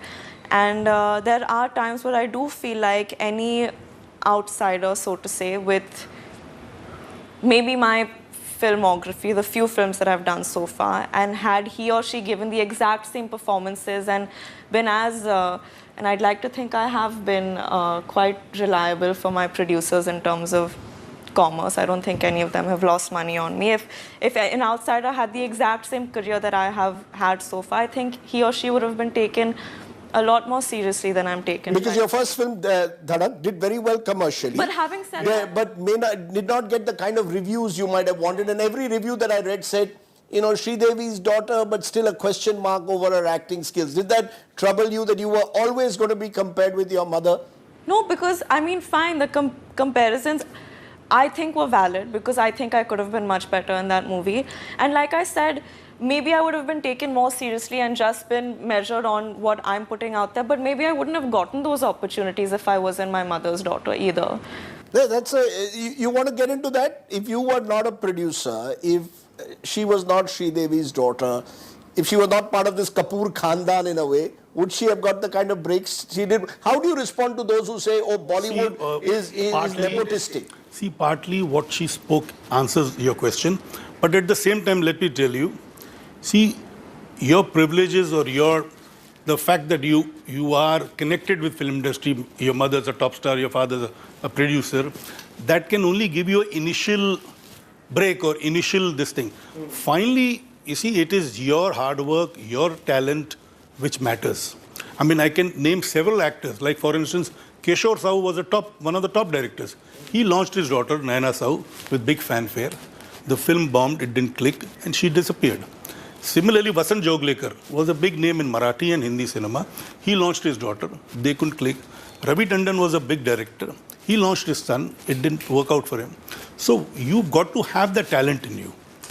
So you're saying it's ruthless out there. The viewer will judge you based on your talent at the end of the day. So I've given you enough examples, and if you have enough time, I can give you more examples. The biggest tragedy within the industry was Ram Teri Ganga Maili was the biggest blockbuster of Raj Kapoor's career. And it had his son, Rajiv Kapoor. After that film, he got no films. So how do you answer that? So there are enough examples. It doesn't necessarily mean that just because... Now tell me, I'm not as big as Raj Kapoor, nor was my wife as big as Raj Kapoor. So, I mean, his children were privileged. His children got attention. But you see, when the talent isn't there, when the audience decides to reject you, they reject you. Rishi Kapoor stayed on right till he left. Sure. Because he was talented, not because he was Raj Kapoor's son. Rajiv Kapoor extinguished after the biggest blockbuster of Raj Kapoor became a huge success, and he couldn't move on. The reason I'm asking this is I sense at one level, you know, particularly within a section of Bollywood, a belief that there are these Bollywood kids who get away with too much, and we have to struggle. Do you sense that with your co-stars at times, or you believe that this is much more an external perception, not so much in the industry? In the industry, it's all about talent. Will your film work or not? That's a tricky question to answer. I think I've been fortunate enough to work with people who at least have made it seem like they are happy to work with me and think that I'm deserving of the place that I'm in. But like Papa said, we do have a foot in the door. Our initial opportunity did come to us much easier than it does to other people. That's about it. That's about it. You know, because you did a film like Gunjan Saxena, The Kargil Girl, and you got what, Filmfare nomination for it. Not easy, you know, in your second or third film to pick up a Filmfare nomination. Was that the moment where you felt, look, I'm here to stay, I'm part of the Hindi film industry? Are you now completely comfortable? Are you still seen as Janhvi Kapoor now, or are you still seen as Sridevi and Boni's daughter? Let her answer that. Very existential question. I mean, how do you, when you go out there, do people sort of judge you, you think at times, always looking close? Of course they judge you. But it's a part of my life. It's always been a part of my life. My identity is so intrinsically attached to the fact that I come from a privileged household. I can't divorce my identity from the fact that my parents have made a name for themselves that might always overshadow my name. I'm okay with that. My only thrill in life and aim in life is to make them proud. and to hopefully keep doing films, because that's what I live for. My love for films overrides everything. So you can call me privileged, call me whatever you want, but I don't think anyone I've worked with can point a finger at me and say she's taken her position for granted. And that's something that I hope to maintain. I think films is almost in the blood of this Kapoor household. I was telling you before the shoot, you can do a cricket 11 of all of you, right? There's Arjun, there's Janvi, there's Janvi's sisters getting into the film industry, Anil Kapoor, Sonam Kapoor, Harsh.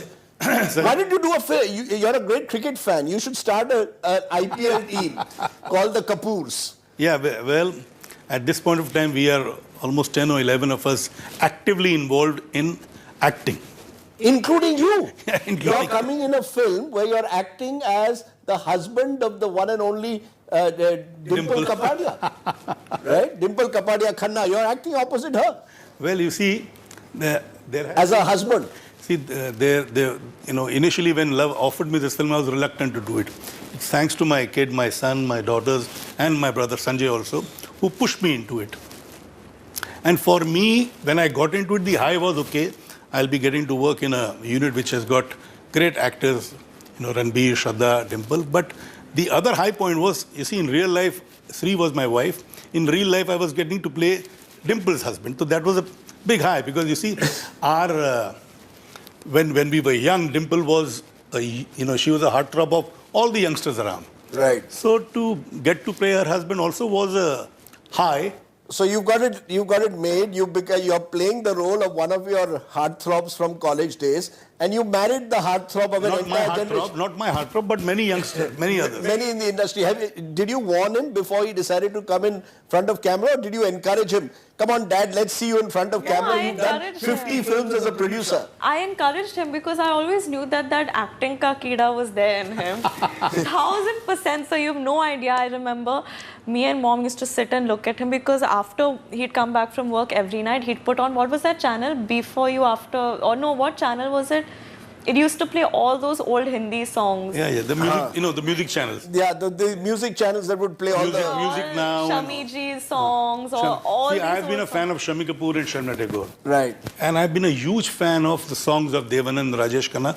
Like me, like all of us. But that's besides the point. The point is that me and Mom would just sit and stare at him from the dining table, because while these songs played, he'd enact all of the songs he'd do and that sing sort of along. and he'd break into dance, and me and Mom would just, she would look at me straight in the eye and say, thank God your father didn't become an actor. There'd be no holding him. I wouldn't be able to control him then. Basically, you were envious of the fact that, यार मेरा भाई अनिल कपूर को मैंने launch कर दिया, मेरा दूसरा भाई संजय कपूर को मैंने लॉन्च किया, मेरी बीवी नंबर 1 स्टार बन गई, मैं भी स्टार बनना चाहता हूँ. So that's why you've decided to act a bit. No. He's a natural actor there. No, There's an actor in him, I see all the time.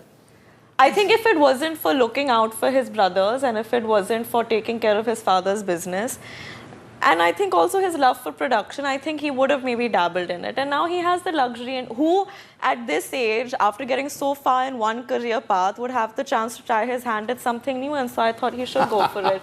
And another high point that he's not mentioned is that he knows that Love Sir is a big fan of food. और उनके set पे खाने की कोई कमी नहीं रहेगी. So that was the main attraction. This is a good Punjabi in him who wanted a good meal at the end of the day. He is amongst, I call him Mini K. Asif. He's amongst the most relaxed film directors I have come across. In that sense, you've sort of worked with lots of directors, lots of actors. From the outside, a lot of us believe that film production is a very risky business. You're completing 50 films now. That's a huge amount, including big hits like Mr. India and flops like Roop Ki Rani, Choro Ka Raja. How do you handle it? How do you handle the highs and lows of the film industry? Is that a big challenge? Well, it used to be a challenge, and now it's part of my DNA, part of my journey. I've reached this far with all these ups and downs. I've seen the highs, I've experienced the lows. I was in major debt. I mean, with sheer determination and support of my family, I have got out of it, and I'm again making 2, 3, 4 films at one time. At one time, including South Indian films? Including, in fact, in these COVID times, they've produced 8 films. 5 have released and 2 are yet to release. 3 are yet to release. Nazar nahi lagna chahiye. Nazar nahi lagni chahiye. Let me just take a small break at this point, because you spoke about the highs and lows, and I want to speak about someone who I guess is the third person in this room. We'll join you in a moment. Wonderful to be talking to Janhvi and Boney Kapoor, both actors now. Back in a moment.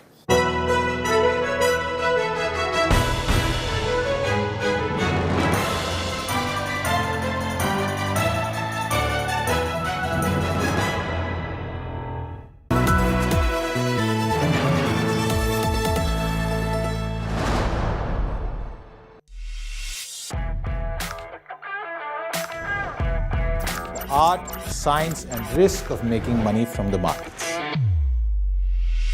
It's not about hot tips, but it's about making the right choice. Don't try and time the markets, but invest time in making the right call. Only with Business Today Television.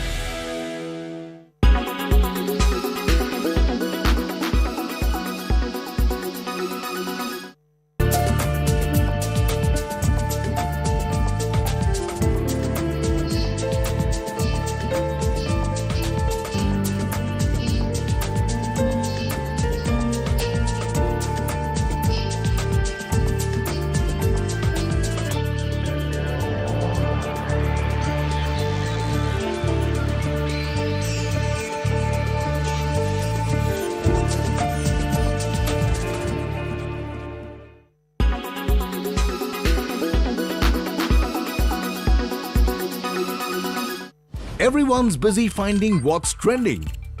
You're busy finding out why. India Today, for those who research before reacting. Download the India Today app now. Make your media plan smarter with India Today Live TV on your connected devices. Amplify your brand with 100 million smart internet viewers. To advertise, mail us at sales@aajtak.com.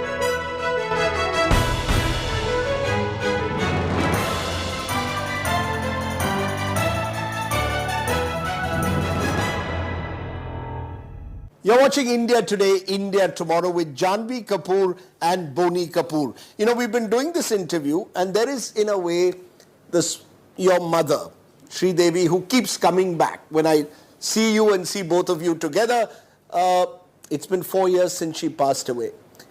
Is that something both of you have got over or something that still haunts the two of you?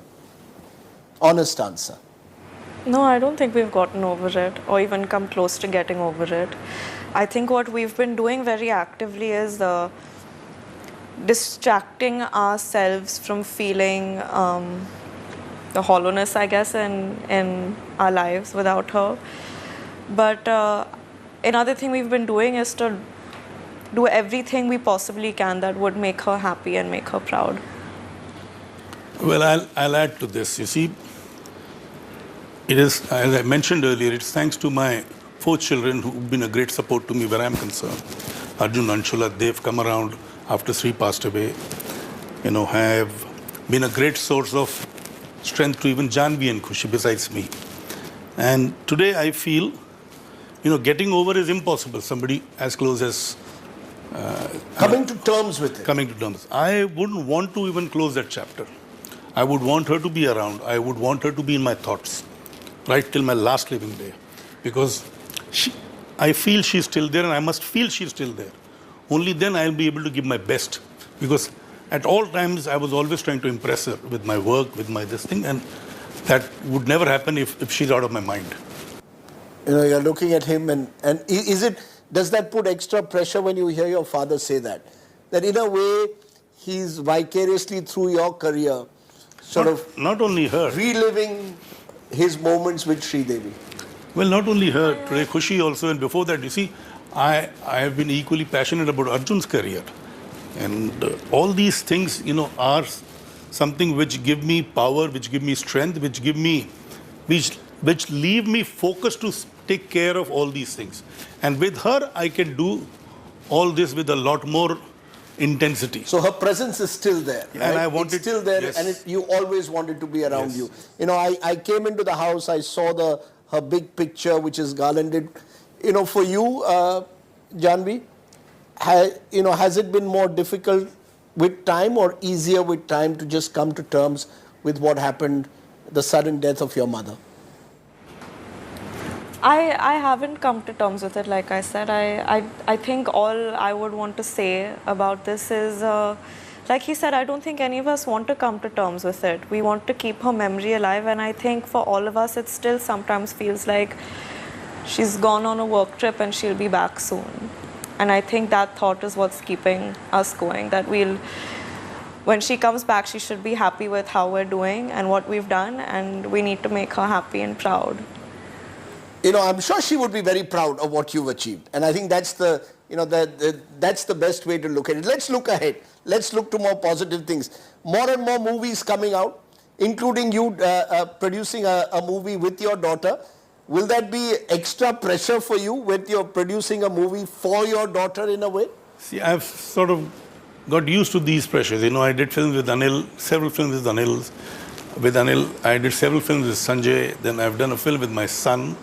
Now I'm doing it with her, and I will continue doing it. You know, maybe this will go on. I will be doing it with my son, with her, maybe my brothers, my niece, you know, all this. Maybe your grandson one day, who knows? Huh? I read an interview where you said, Janvi, you've got to now find a nice person in your life.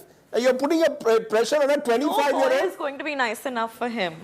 His standards are too high. Every time, he's always like, he needs to be as charming as me, as good looking as me, as funny as me, but most importantly, he needs to be taller than me. And this man is very tall. Like, it's not easy to find someone who's taller than me. Why are you putting pressure on your 25-year-old to find a man in her life just as her career is taking off? Not at all. He would be very happy if my only focus is my career. In fact, I think every time there's a new friend, and if he happens to be a male, he gets very rattled. Really? Very rattled. And only with me. Not with anyone else. Not with Khushi or Anshula Didi or even nothing, just with me, because he thinks that I'm little bichari. And you have the tough task of not only ensuring that Janvi is on the right track, but Arjun is also on the right track, and he seems quite a mercurial guy, right? Not easy to handle. No, he is very easy to handle. Very easy to handle? I don't need to handle. I keep reading about all kinds of things that he's up to in all these film magazines.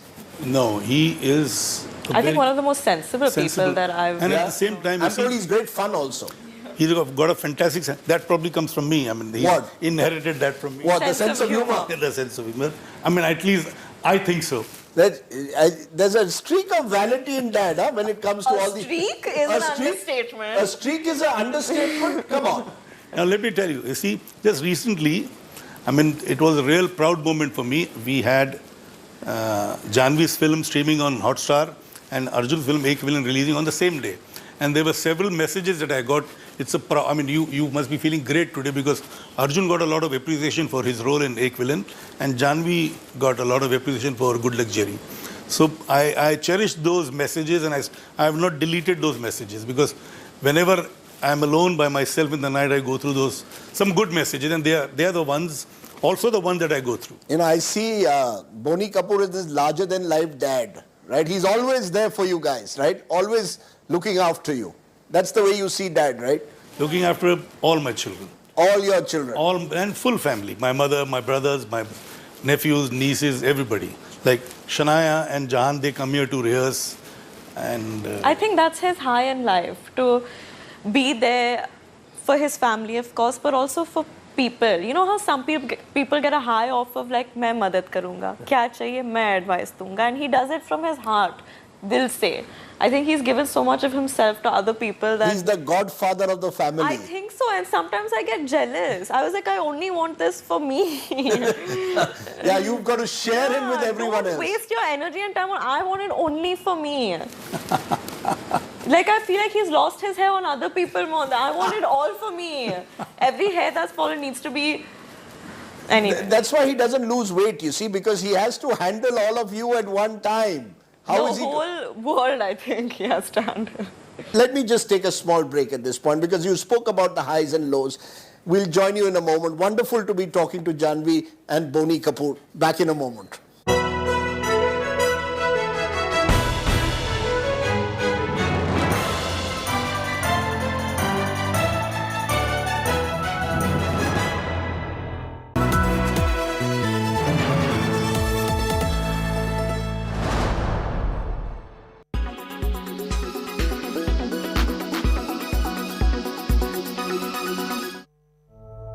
Greenhouse gas emissions are a looming threat to climate change.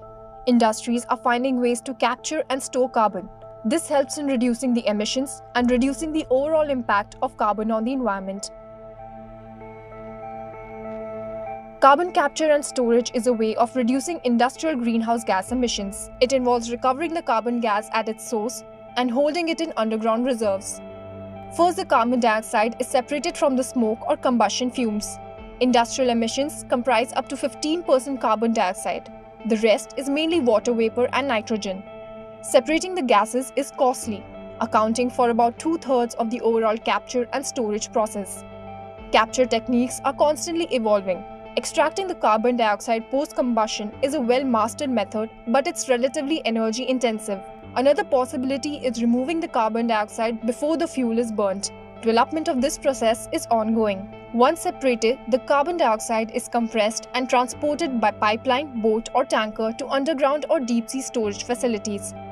It is injected far underneath gas-tight layers of rock and stored under pressure until it reaches a near liquid state. Suitable storage sites include end-of-life oil and gas fields or extremely deep layers of porous rock impregnated with salt water.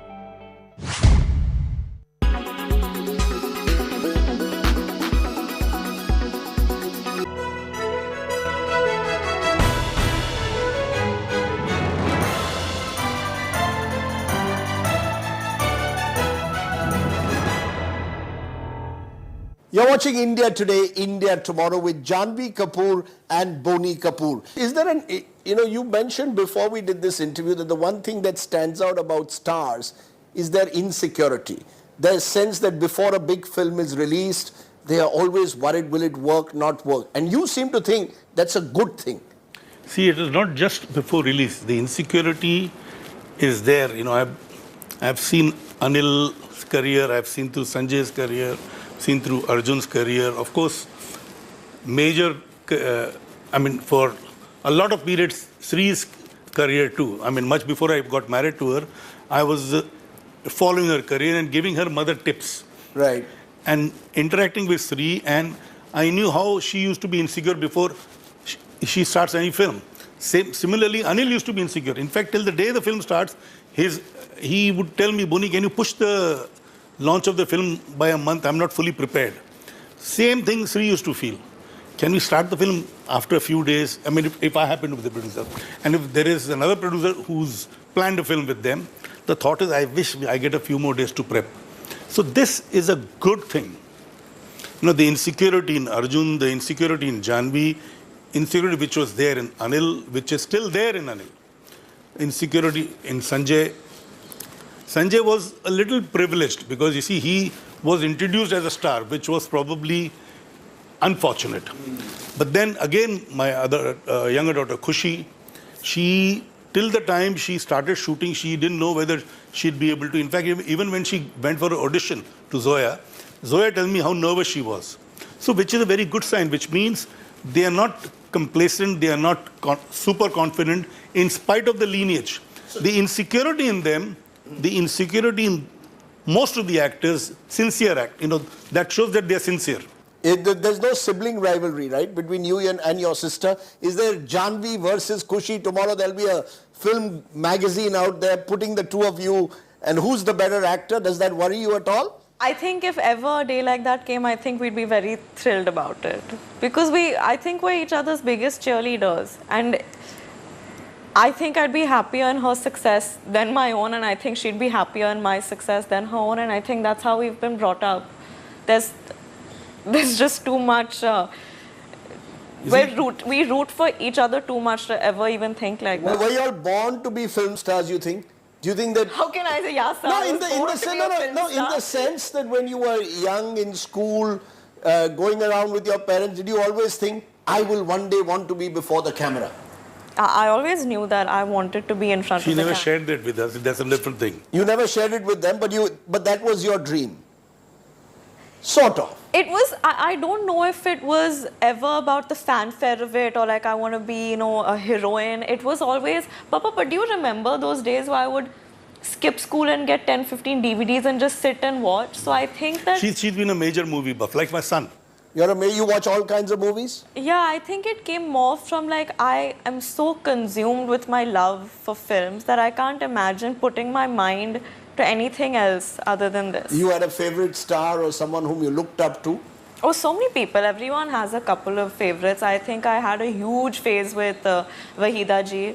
Wow. And Nutan ji. So you saw the films of Wahida Rahman and the Nutan, whole you'd see the Kagaz Ke Phool and all the old films? All of Guru Dutt's films, all of... Sahib Bibi or Gulam, the works. Yeah, Meena Kumari was my favorite, and even Madhubala and Mr. and Mrs. Pachpan, I used to love her comic timing. You've sort of embraced films of the 1950s and 60s, even in 2022, and you, of course, as you told us, were a Shami Kapoor fan. Yes, I was and I am. Chahe koi mujhe jang nahi kahe. In fact, you see, a couple of years back, just before COVID, Javed had his 75th birthday. Yes. He dressed up as... You dressed up as Shami Kapoor. I'll show you that video. I danced also like Shami Kapoor.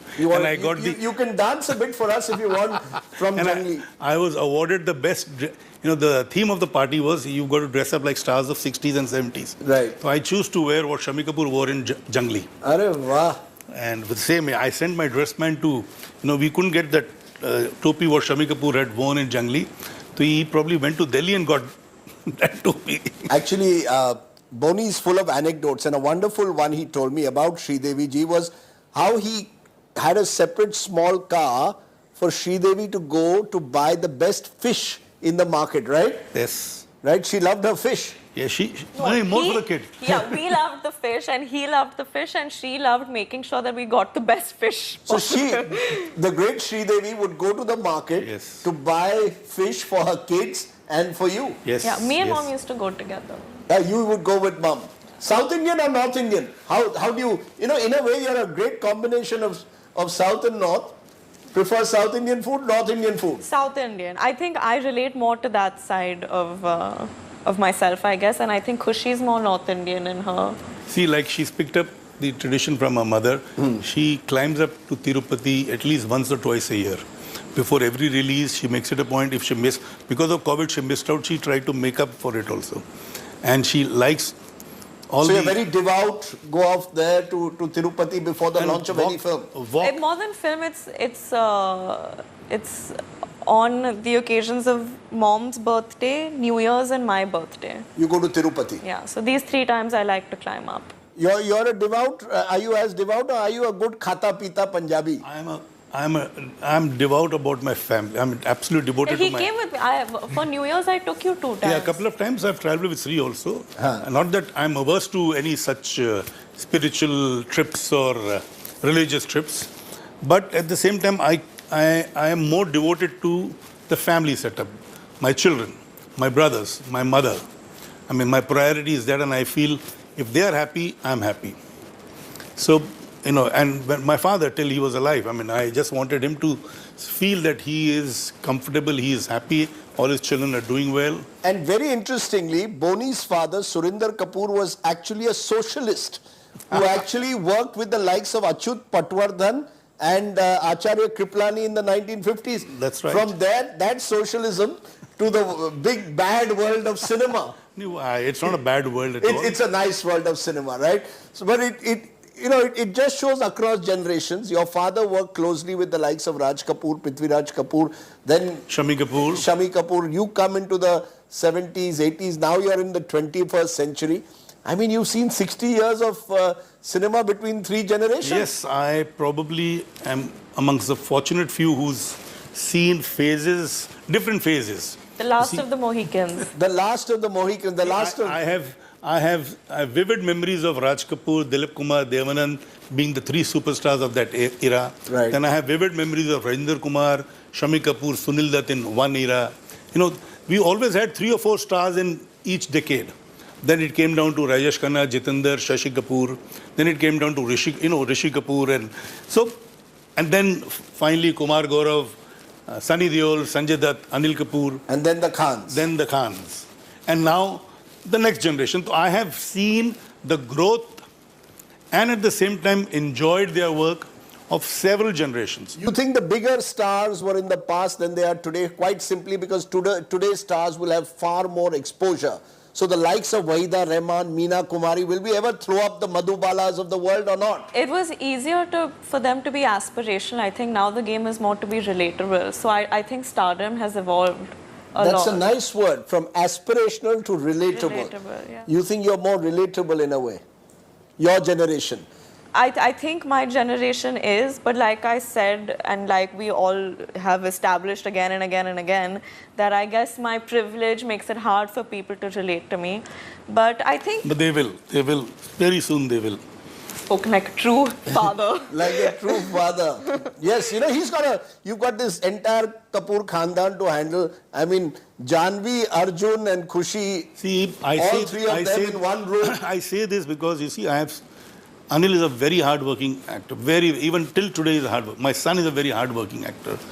I see the hard work that she puts in for every film. I have seen the hard work Khushi put. Imagine going for skating class. Khushi at this age, she goes for skating classes, she goes for a diction classes, she goes for dance classes. So all these things people don't get to know or see. No, but can I tell you the flip side to that? All of this is, and I'm not denying that we work hard. We work really hard. But even this sounds like privilege to the common man. कि ये लोग का struggle है कि ये लोग classes के लिए जा रहे हैं, एक एसी कमरे में नाच रहे हैं, हमें तो टैक्सी पकड़ के घंटों तक लाइन में वेट करना पड़ता है कास्टिंग डायरेक्टर से मिलने के लिए. So it's that's relatable. This is unrelatable, but we put in the hours, we put in our sweat, blood, there's turmoil, there's pressure, there's all of that.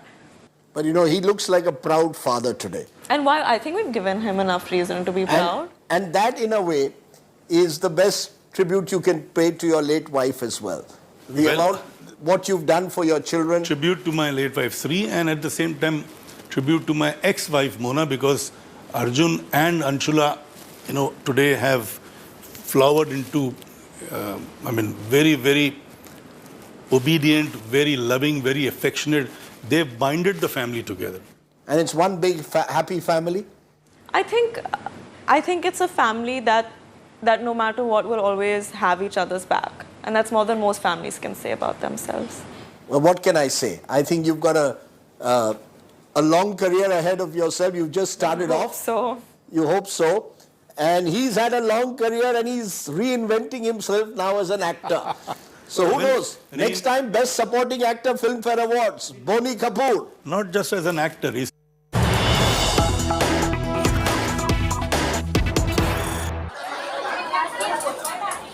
Gujarat Minister confirms death toll is around 60. Gujarat government forms an investigation team to investigate the Morbi bridge collapse incident. 5-member committee has been formed to investigate the bridge tragedy. Gujarat Chief Minister en route Morbi right now. We'll get you all the very latest details in moments from now, but the latest count is coming in at the moment. Let's bring those stats on your screens as we speak. The Gujarat Chief Minister on his way.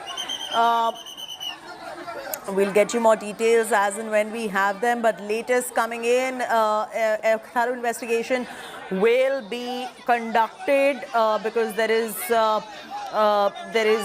a committee that has been formed to investigate this. 60 people have died. That's the confirmation that has come in. 60 people dead in this tragedy. Accountability is a big concern at the moment in terms of who allowed this to go through, who allowed this bridge to be functional. Bhupendra Bhai Patel, the Chief Minister, on his way to Morbi. Some reactions coming in. Listen in.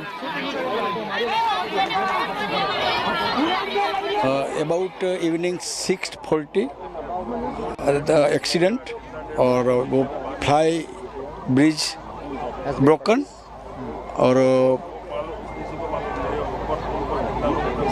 80 से ज़्यादा so many people were there. They injured or about more than 60 unfortunately death.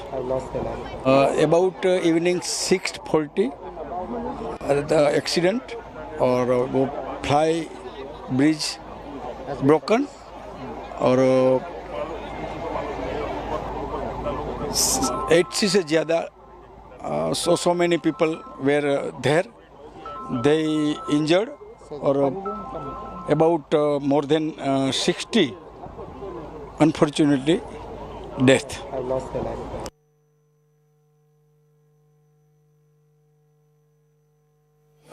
People dead, that's the confirmation that is coming in. The Gujarat minister has confirmed 60 people dead in this tragedy. We've got that confirmation. We just played that out for you as well. Saurabh Akhtania joining us for the very latest details. Saurabh, what is the latest that is coming in? We'll get to the accountability part, but right now the horrific news that we're breaking to our viewers is that 60 people have already died and we're still counting. Well, absolutely. Let me tell you, Chhath, the death toll is going to rise, because even if the Gujarat Home Minister is saying that only 150 people were on that particular bridge, but the sources are telling us that over 300 people were present on this particular bridge. It took over 7 months to actually renovate this particular bridge. A trust was properly formed to renovate this whole particular bridge. Over 2 crores were used to build this particular bridge. Then why was the hurry to open for common people? On the Gujarat New Year, that is the Gujarati New Year, which happened just 5 days back, that day this particular bridge was thrown open for common people. The latest information which we are getting is that the SDRF and NDRF team from Gandhinagar, from Surendranagar and Rajkot are at the place. But why were the people not stopped to overcrowding at this particular bridge? Now the officials, what they are saying is that the cable bridge, the suspension bridge was overcrowded. But why it got overcrowded? Why was there no official present there to stop people? It's a Sunday, it's a vacation going on. Therefore, the people with their families were taking selfies. And let me tell you, Chhath, most important part is that the incident has taken place at 6:30 p.m. in the evening. Now it's pitch dark completely. Several people have been spotted away by the river, in the Machu river, and now the rescue operation has started. Several of the officials are still reaching over there. The death toll is going to rise. But let me tell you, a very irresponsible kind of tweet which we are giving, which we are seeing from a BJP spokesperson of Gujarat. What they are trying to tweet right now, the video is that they are telling that some people just before this bridge collapse were trying to harm the bridge. The BJP spokesperson of Gujarat is also tweeted this particular video. We like to show our viewers this particular video. I'll ask my camera person Sajid Alam to show this particular video. This is the video which has been tweeted by BJP spokesperson Jubi Nasara, and what the tweet is reading is that just before the bridge got collapsed, that some people are trying to damage this bridge. But I don't understand, just by banging on this particular bridge, this whole bridge cannot collapse. Its bridge has cost over 2 crores. It has taken a time period of over 7 months to just get renovated. How does it get collapsed in 5 days? It is a big question that the officials need to answer. Compensation has been declared by the government official. The latest information what we are receiving right now is that the Gujarat Chief Minister Bhupendra Patel has left from Vadodara. He has reached Ahmedabad and is will reaching to Morbi in some point of time. Gujarat Home Minister too has reached the spot. The official death toll which is given by Gujarat Home Minister is 7. Just 7 people have died in this particular incident. That is what the Gujarat Home Minister has said. But the Brijesh Mirza, the Minister of Gujarat government, who is on the spot, he has said that over 35 people have died in this particular incident. But the locals and the police officials who are on the spot are telling us that the death toll is going to rise. At that particular, when this incident took place, it were the only locals who reached this particular spot and helped the people who got stuck in this particular incident. You can imagine, if the bridge was renovating for last 7 months, crores of rupees were spent on this particular bridge. And how come in just 5 days after the reopening, this whole particular bridge gets collapsed? so many of the small children. What the sources are telling us that the villagers were easily know how to swim, but the small children and the elderly people are the highest number of casualty in this particular incident, who could not save their place, who could not actually swim in this particular incident, and the casualty is highest. तपास करेगा तो मालूम पड़ेगा कि कितना लोगों था. मेरा मानना ऐसा है ओवरलोड हो गया, वेट हो गया, इसलिए वो शायद बना होगा, ऐसा हमको लग रहा है. पर बना दुखद है. सीएम भी आ रहा है, पीएम कार्यालय से मेरे को फोन आया था, अमित भाई के वहाँ से भी फोन आया था. वो कार्य करने के लिए राजकोट कलेक्टर तंत्र को भी सूचना दिया, वहाँ से भी टीम आ रहा है, जामनगर से भी टीम आ रहा है, અને પૂરા ટીમ સૌરાષ્ટ્ર से यहाँ भेजने के लिए गवर्नमेंट ने प्रयत्न किया है. Thank you. મોહનભાઈ, તમે મોરબીના છો, આવડી મોટી દુર્ઘટના થઈ છે. હવે ઝૂલતો પુલ છે એ તો ઐતિહાસિક રહ્યો છે.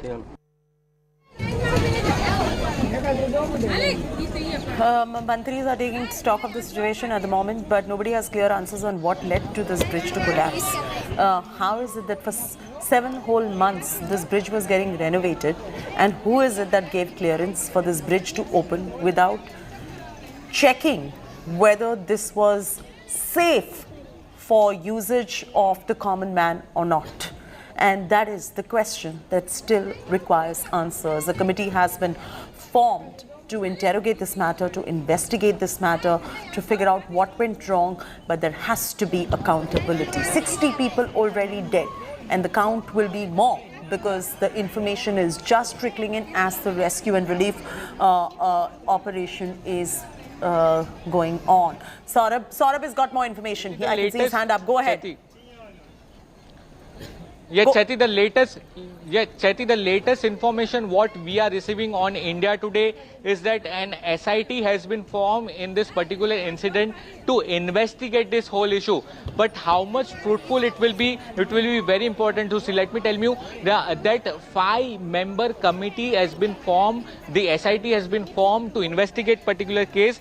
1 IS officer of municipal administration, 2nd chief engineer to check the quality control, 3rd to check the structural engineer, 4th to check the secretary. He's the secretary of road and building construction, and 5th is the IG CID crime, who will be part of this particular committee.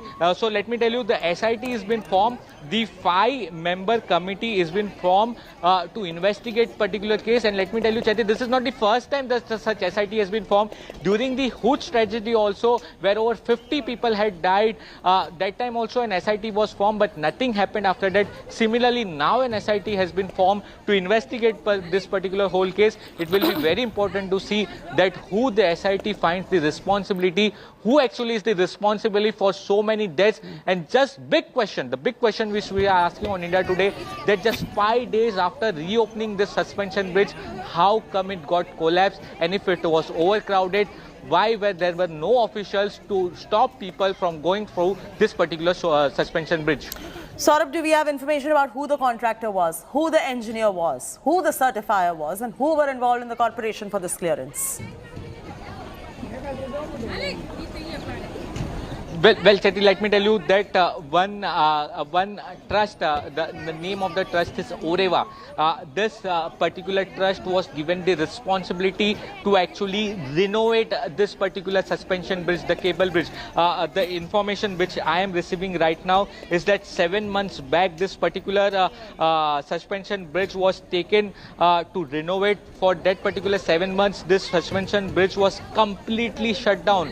As we have Ram Jhula and Lakshman Jhula in Uttarakhand, similarly in Morbi, this particular suspension bridge is said as a Lakshman Jhula of Morbi. So this is a very historic suspension bridge of Morbi, a very big tourist attraction for the people. So for last 7 months, let me tell you, the Oreva company was given the contract to renovate this particular bridge.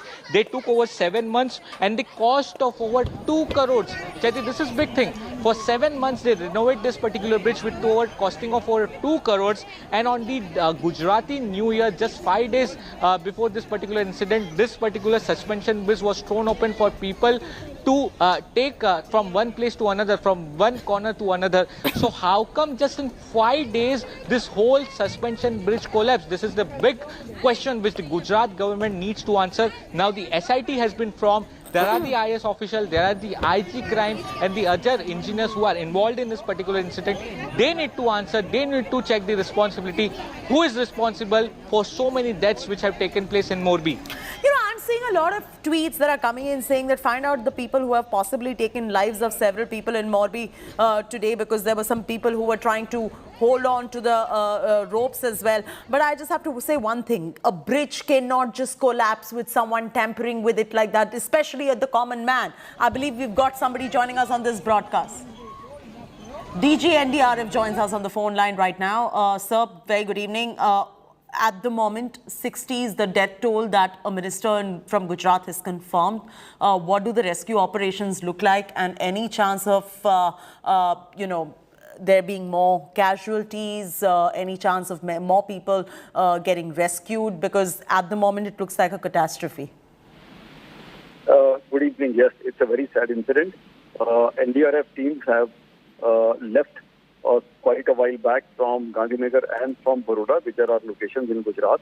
They are still en route and yet to reach, but we are in touch with the state administration, chief secretary, DG, etc. And the state disaster response force contingent from Gondal, which was closer to Morbi, has already reached there. They are involved in the rescue operation. And as soon as my teams reach, we have all the wherewithal, equipment, lights, etc. to operate during night as well.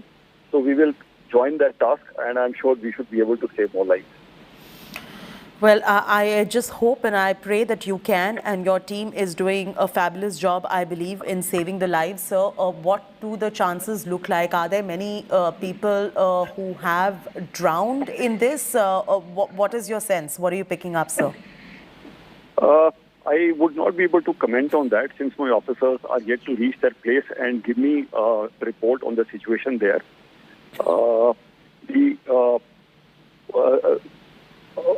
I'm sure that once we reach there, we should be able to contribute more. Yes, and so how many member team have you deployed right now to save these lives? So each team has about 30 personnel with 4 boats. So about 12 boats and about 100 people are en route. And we are preparing more teams to send them so that as soon as the teams keep getting ready, we will keep dispatching them so that we have adequate strength there.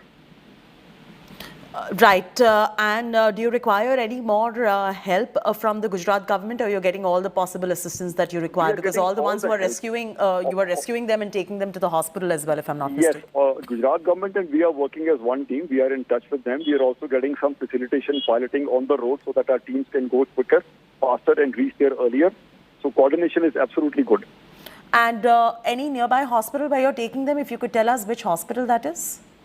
Ma'am, my teams are yet to reach there. I think this information would be more available from the state administration. Yes. You know, Mr. Karwal, I know you're very busy at the moment, and I'm going to let you go and focus on this. But I thank you very much for giving us as much information as possible. It will be extremely reassuring for the viewers to know that there is the NDRF working on ground with the help of Gujarat administration. The rescue operations are on in full swing. We're getting some reactions coming in as well. Listen in. ક્યારે બી તમે જોશો તો બધા જ લોકો એક થઈને આવી સમસ્યામાંથી બહાર નીકળવાનો પ્રયાસ કરતા હોય છે, ત્યારે આવી ઘટના પર રાજનીતિ કરવી એ જરા બી યોગ્ય નથી. રાજ્યના મુખ્યમંત્રીશ્રીને ઘટનાની જાણ થતાં જ તાત્કાલિક તમામ મંત્રીઓને નજીક હોય ત્યાં પહોંચે, અને મને બી સૂચના મળી કે તાત્કાલિક મોરબી પહોંચવાનું છે, અને તમામ બચાવ કામગીરી જ્યાર તક પતે નહીં ત્યાર તક ત્યાંથી હટવાનું નથી.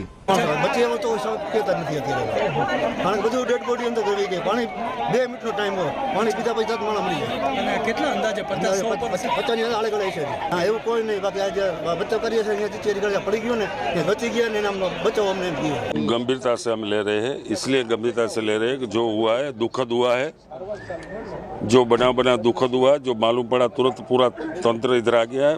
वो बचाव कार्य भी चल रहा है. अभी तक 60 से ज़्यादा डेड बॉडी मिला है, उसमें से बच्चों लोग ज़्यादा है, महिला और वृद्ध. बाकी को बचा लिया है.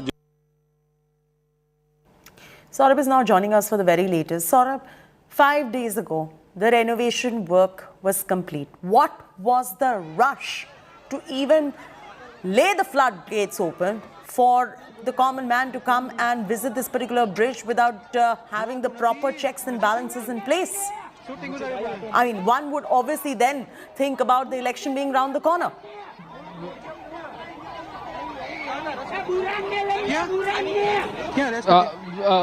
Well, Chathi, the latest information which would I like to tell our viewers on India Today, that there are huge water pumps which have been put at place to remove the water from this Machu river in Morbi. This is the very latest information which we are breaking on India Today, that BJP have even asked several of the workers to reach that particular place because it is going to be a very difficult task, but we think that it is going to be too little too late, because let me tell you that now the officials are reaching at this particular place with huge water pumps, and also are trying to remove water from this particular river so that they can try to get an ascertain that whether there are people who are drowned in this particular incident. There will be of course many people who have tragically and sadly died in this particular incident, who have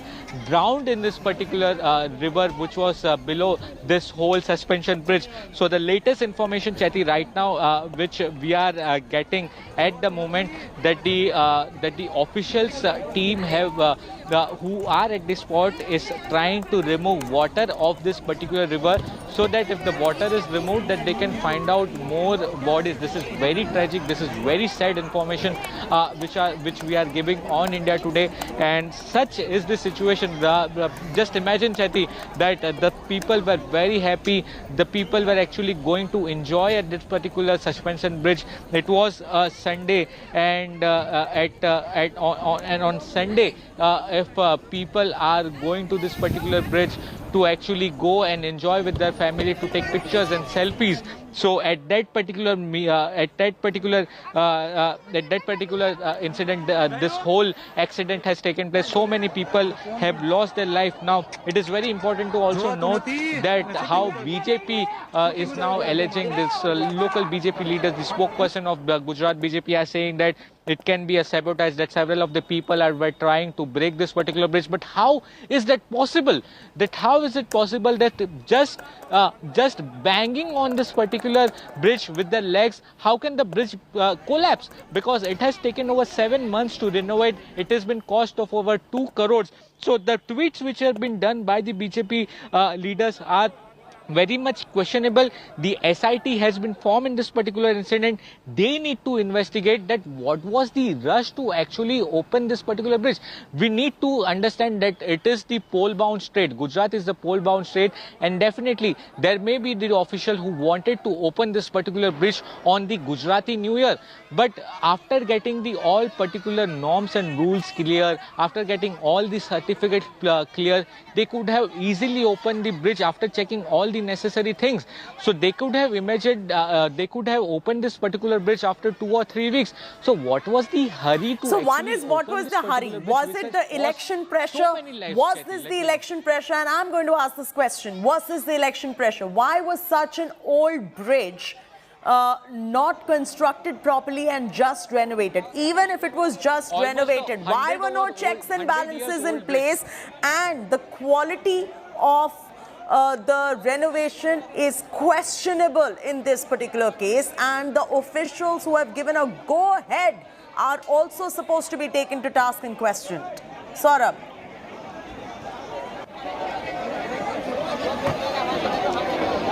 Chathi, the latest information, Brijesh Mirza had just given information that over 60 people have died in this accident. This is highly serious. This is highly saddening that how this whole incident has taken place and how many people have lost their life. And the latest information, Chathi, let me tell you that the information what we are getting right now is that most of the deaths which have taken place, most of them are small children, and elderly people are who are the ones who have lost their life in this whole particular incident. This is the big question. This is the responsibility How many kids were there? That how this incident has taken place. Well, Cheti, exact figures we don't have. But we do know that the larger number has been that of kids. Yes, the larger numbers are small children and elderly people who could not save themselves, who could not swim in this particular incident, who just fell in and drowned in this incident. So most of them are small children and elderly people, what we are right now understanding. Who, are a part of the Oriva group. The Oriva group, I believe, is the one responsible for renovating this bridge, and please correct me if I'm wrong.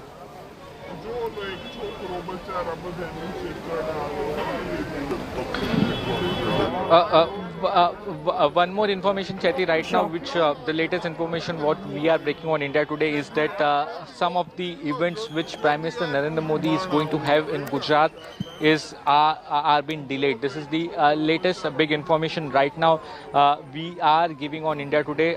Let me tell you that Prime Minister Narendra Modi had to go to Gandhinagar Mahatma Gandhi Mandir, where the BJP workers from 182 constituency of Gujarat were to be present, and he was to address this whole public meeting. But right now what we are getting the latest information that this particular this whole particular program has been postponed. Prime Minister Narendra Modi is right now in Kevadia, and tomorrow is very important day. It's the Ekta Divas. It's the Sardar Patel event which is going to take place in Kevadia, and Prime Minister Narendra Modi is on a 3 days visit to Gujarat. He is to attend a very important function in Kevadia tomorrow, but what the sources are telling us, it's unlikely that this function might happen. What's the latest information we are getting that Prime Minister Narendra Modi, several of the functions of Prime Minister Narendra Modi in Gujarat, he's on a 3 days visit to Gujarat, several of the functions of Prime Minister Narendra Modi are going to get postponed. This is the latest information which we are hearing on India Today, which we are breaking on India Today, that several of the functions of Prime Minister Narendra Modi are going to be postponed. Yes, sorry, my question to you. Modi himself present in Gujarat is monitoring the whole situation. Yes, no, absolutely he is. Absolutely he is. My question to you is about the Oriva Group. It's a privately owned company called Oriva Group that was responsible for the renovation of this bridge. If we know a little more about the Oriva Group and the ones responsible for the clearance of reopening of this bridge. So, well, this particular trust, this is not a particular company, but this is a trust which was given a contract to particularly renovate this whole particular suspension bridge. Now, what we know is that this particular suspension bridge is almost 100 years old. The particular equipments and all the other things for this particular bridge were brought in from England. So, this is bridge very old. Now, this particular bridge has been renovated several times over the period of years. Now, recently, let me tell you that this bridge was under renovation for over 7 months, and the Oreva company, which I am telling you, it's not a company. Basically, it's a trust. The trust has taken the responsibility to basically renovate this whole particular bridge. It took over 7 months and 2 crores of money to actually renovate this whole particular bridge. They were actually given the target to actually throw open this particular bridge on the Gujarati New Year, but what was the hurry that we don't know. The latest information also, Cheti, which I want to give to India Today. But Cheti, that is what the investigation will definitely investigate, and let me tell you, the SIT will definitely investigate, but no one can underestimate that how this particular state, the Gujarat state, is right now the poll-bound state, and therefore it might be the reason that just before the election, this particular bridge is opened for the common people, and therefore they might be in a hurry to open this particular bridge for common people. What type of equipments, what type of things were being used for this particular bridge, for this Western bridge, is still being investigated by the SIT. The latest information, one more information which we are receiving, that not just the SDRF and NDRF team from Gandhinagar, Surendranagar and Rajkot, now the emergency team from Ahmedabad and the fire brigade team from Ahmedabad have also reached, also left from Ahmedabad, and they are reaching Morbi. So it is going to take around 3 hours from there, for them to reach a particular place where this whole incident has taken place. So what the Gujarat government is right now is doing is that the rescue team from all over the districts are actually reaching Morbi to carry on the investigation. As much as people can be saved is the priority right now. The Gujarat government and the officials are trying right now that even if it is pitch dark at the moment, the rescue operation, to carry out the rescue operation, it will be very difficult for them. But they are trying that almost all the district level officials reach over there, be it the fire brigade, the SDRF, the NDRF, reach at the spot and try to do the rescue operation and try to save as much as people as they can. Well, there are too many questions, Saurabh, and it's infuriating, I'm sure, even for the viewer to see what is going on for no fault of theirs. I mean, who would have imagined that this bridge would come crashing down like this, like a pack of cards, when it has been renovated just 5 days ago? Innocent lives have been lost, and as per your report itself, maximum amount of lives for the moment from the 60 confirmed have been those of children. And Saurabh, even now the rescue operations are going on. We still have to wait for the casualty count as well. A few questions for the viewers. One is there any helpline number that the administration has put into effect for the next of kin to get in touch to know what is happening to their near and dear ones? And secondly, which is the nearby hospital where all these people are being taken, the ones who are injured, etc.? So well, Chaiti, let me tell you that the incident has taken place at 6:30 p.m. in the evening. According to the Gujarat Home Minister Harsh Sanghvi, that within 15 to 20 minutes the official team reached at the spot. He was initially telling that only 7 people died in this incident, but his minister in the Gujarat government himself is saying that over 60 people till now have died in this particular incident. Let me tell you, till now official figures are not out, but for our viewers we are sharing the helpline number which has been provided by Rishikesh Patel. He is the health minister of the Gujarat government. I would like to tell our viewers the helpline number. Let's flash that also. Moment. Let's flash that on our screens also. 02822. Yes. I would repeat the whole helpline number. It's 02822 243300. I would like to repeat myself. This is the helpline number provided by Gujarat Health Minister Rishikesh Patel. 02822 243300. I'm going to read it out. Please tell me if I've got it right. Please tell me if I've got it right. Please tell me if I've got it right. 02822 243300. That's the official helpline number, Saurabh, that you're providing to us. I'm also requesting our producers to pick this number that Saurabh is giving us and flash it across.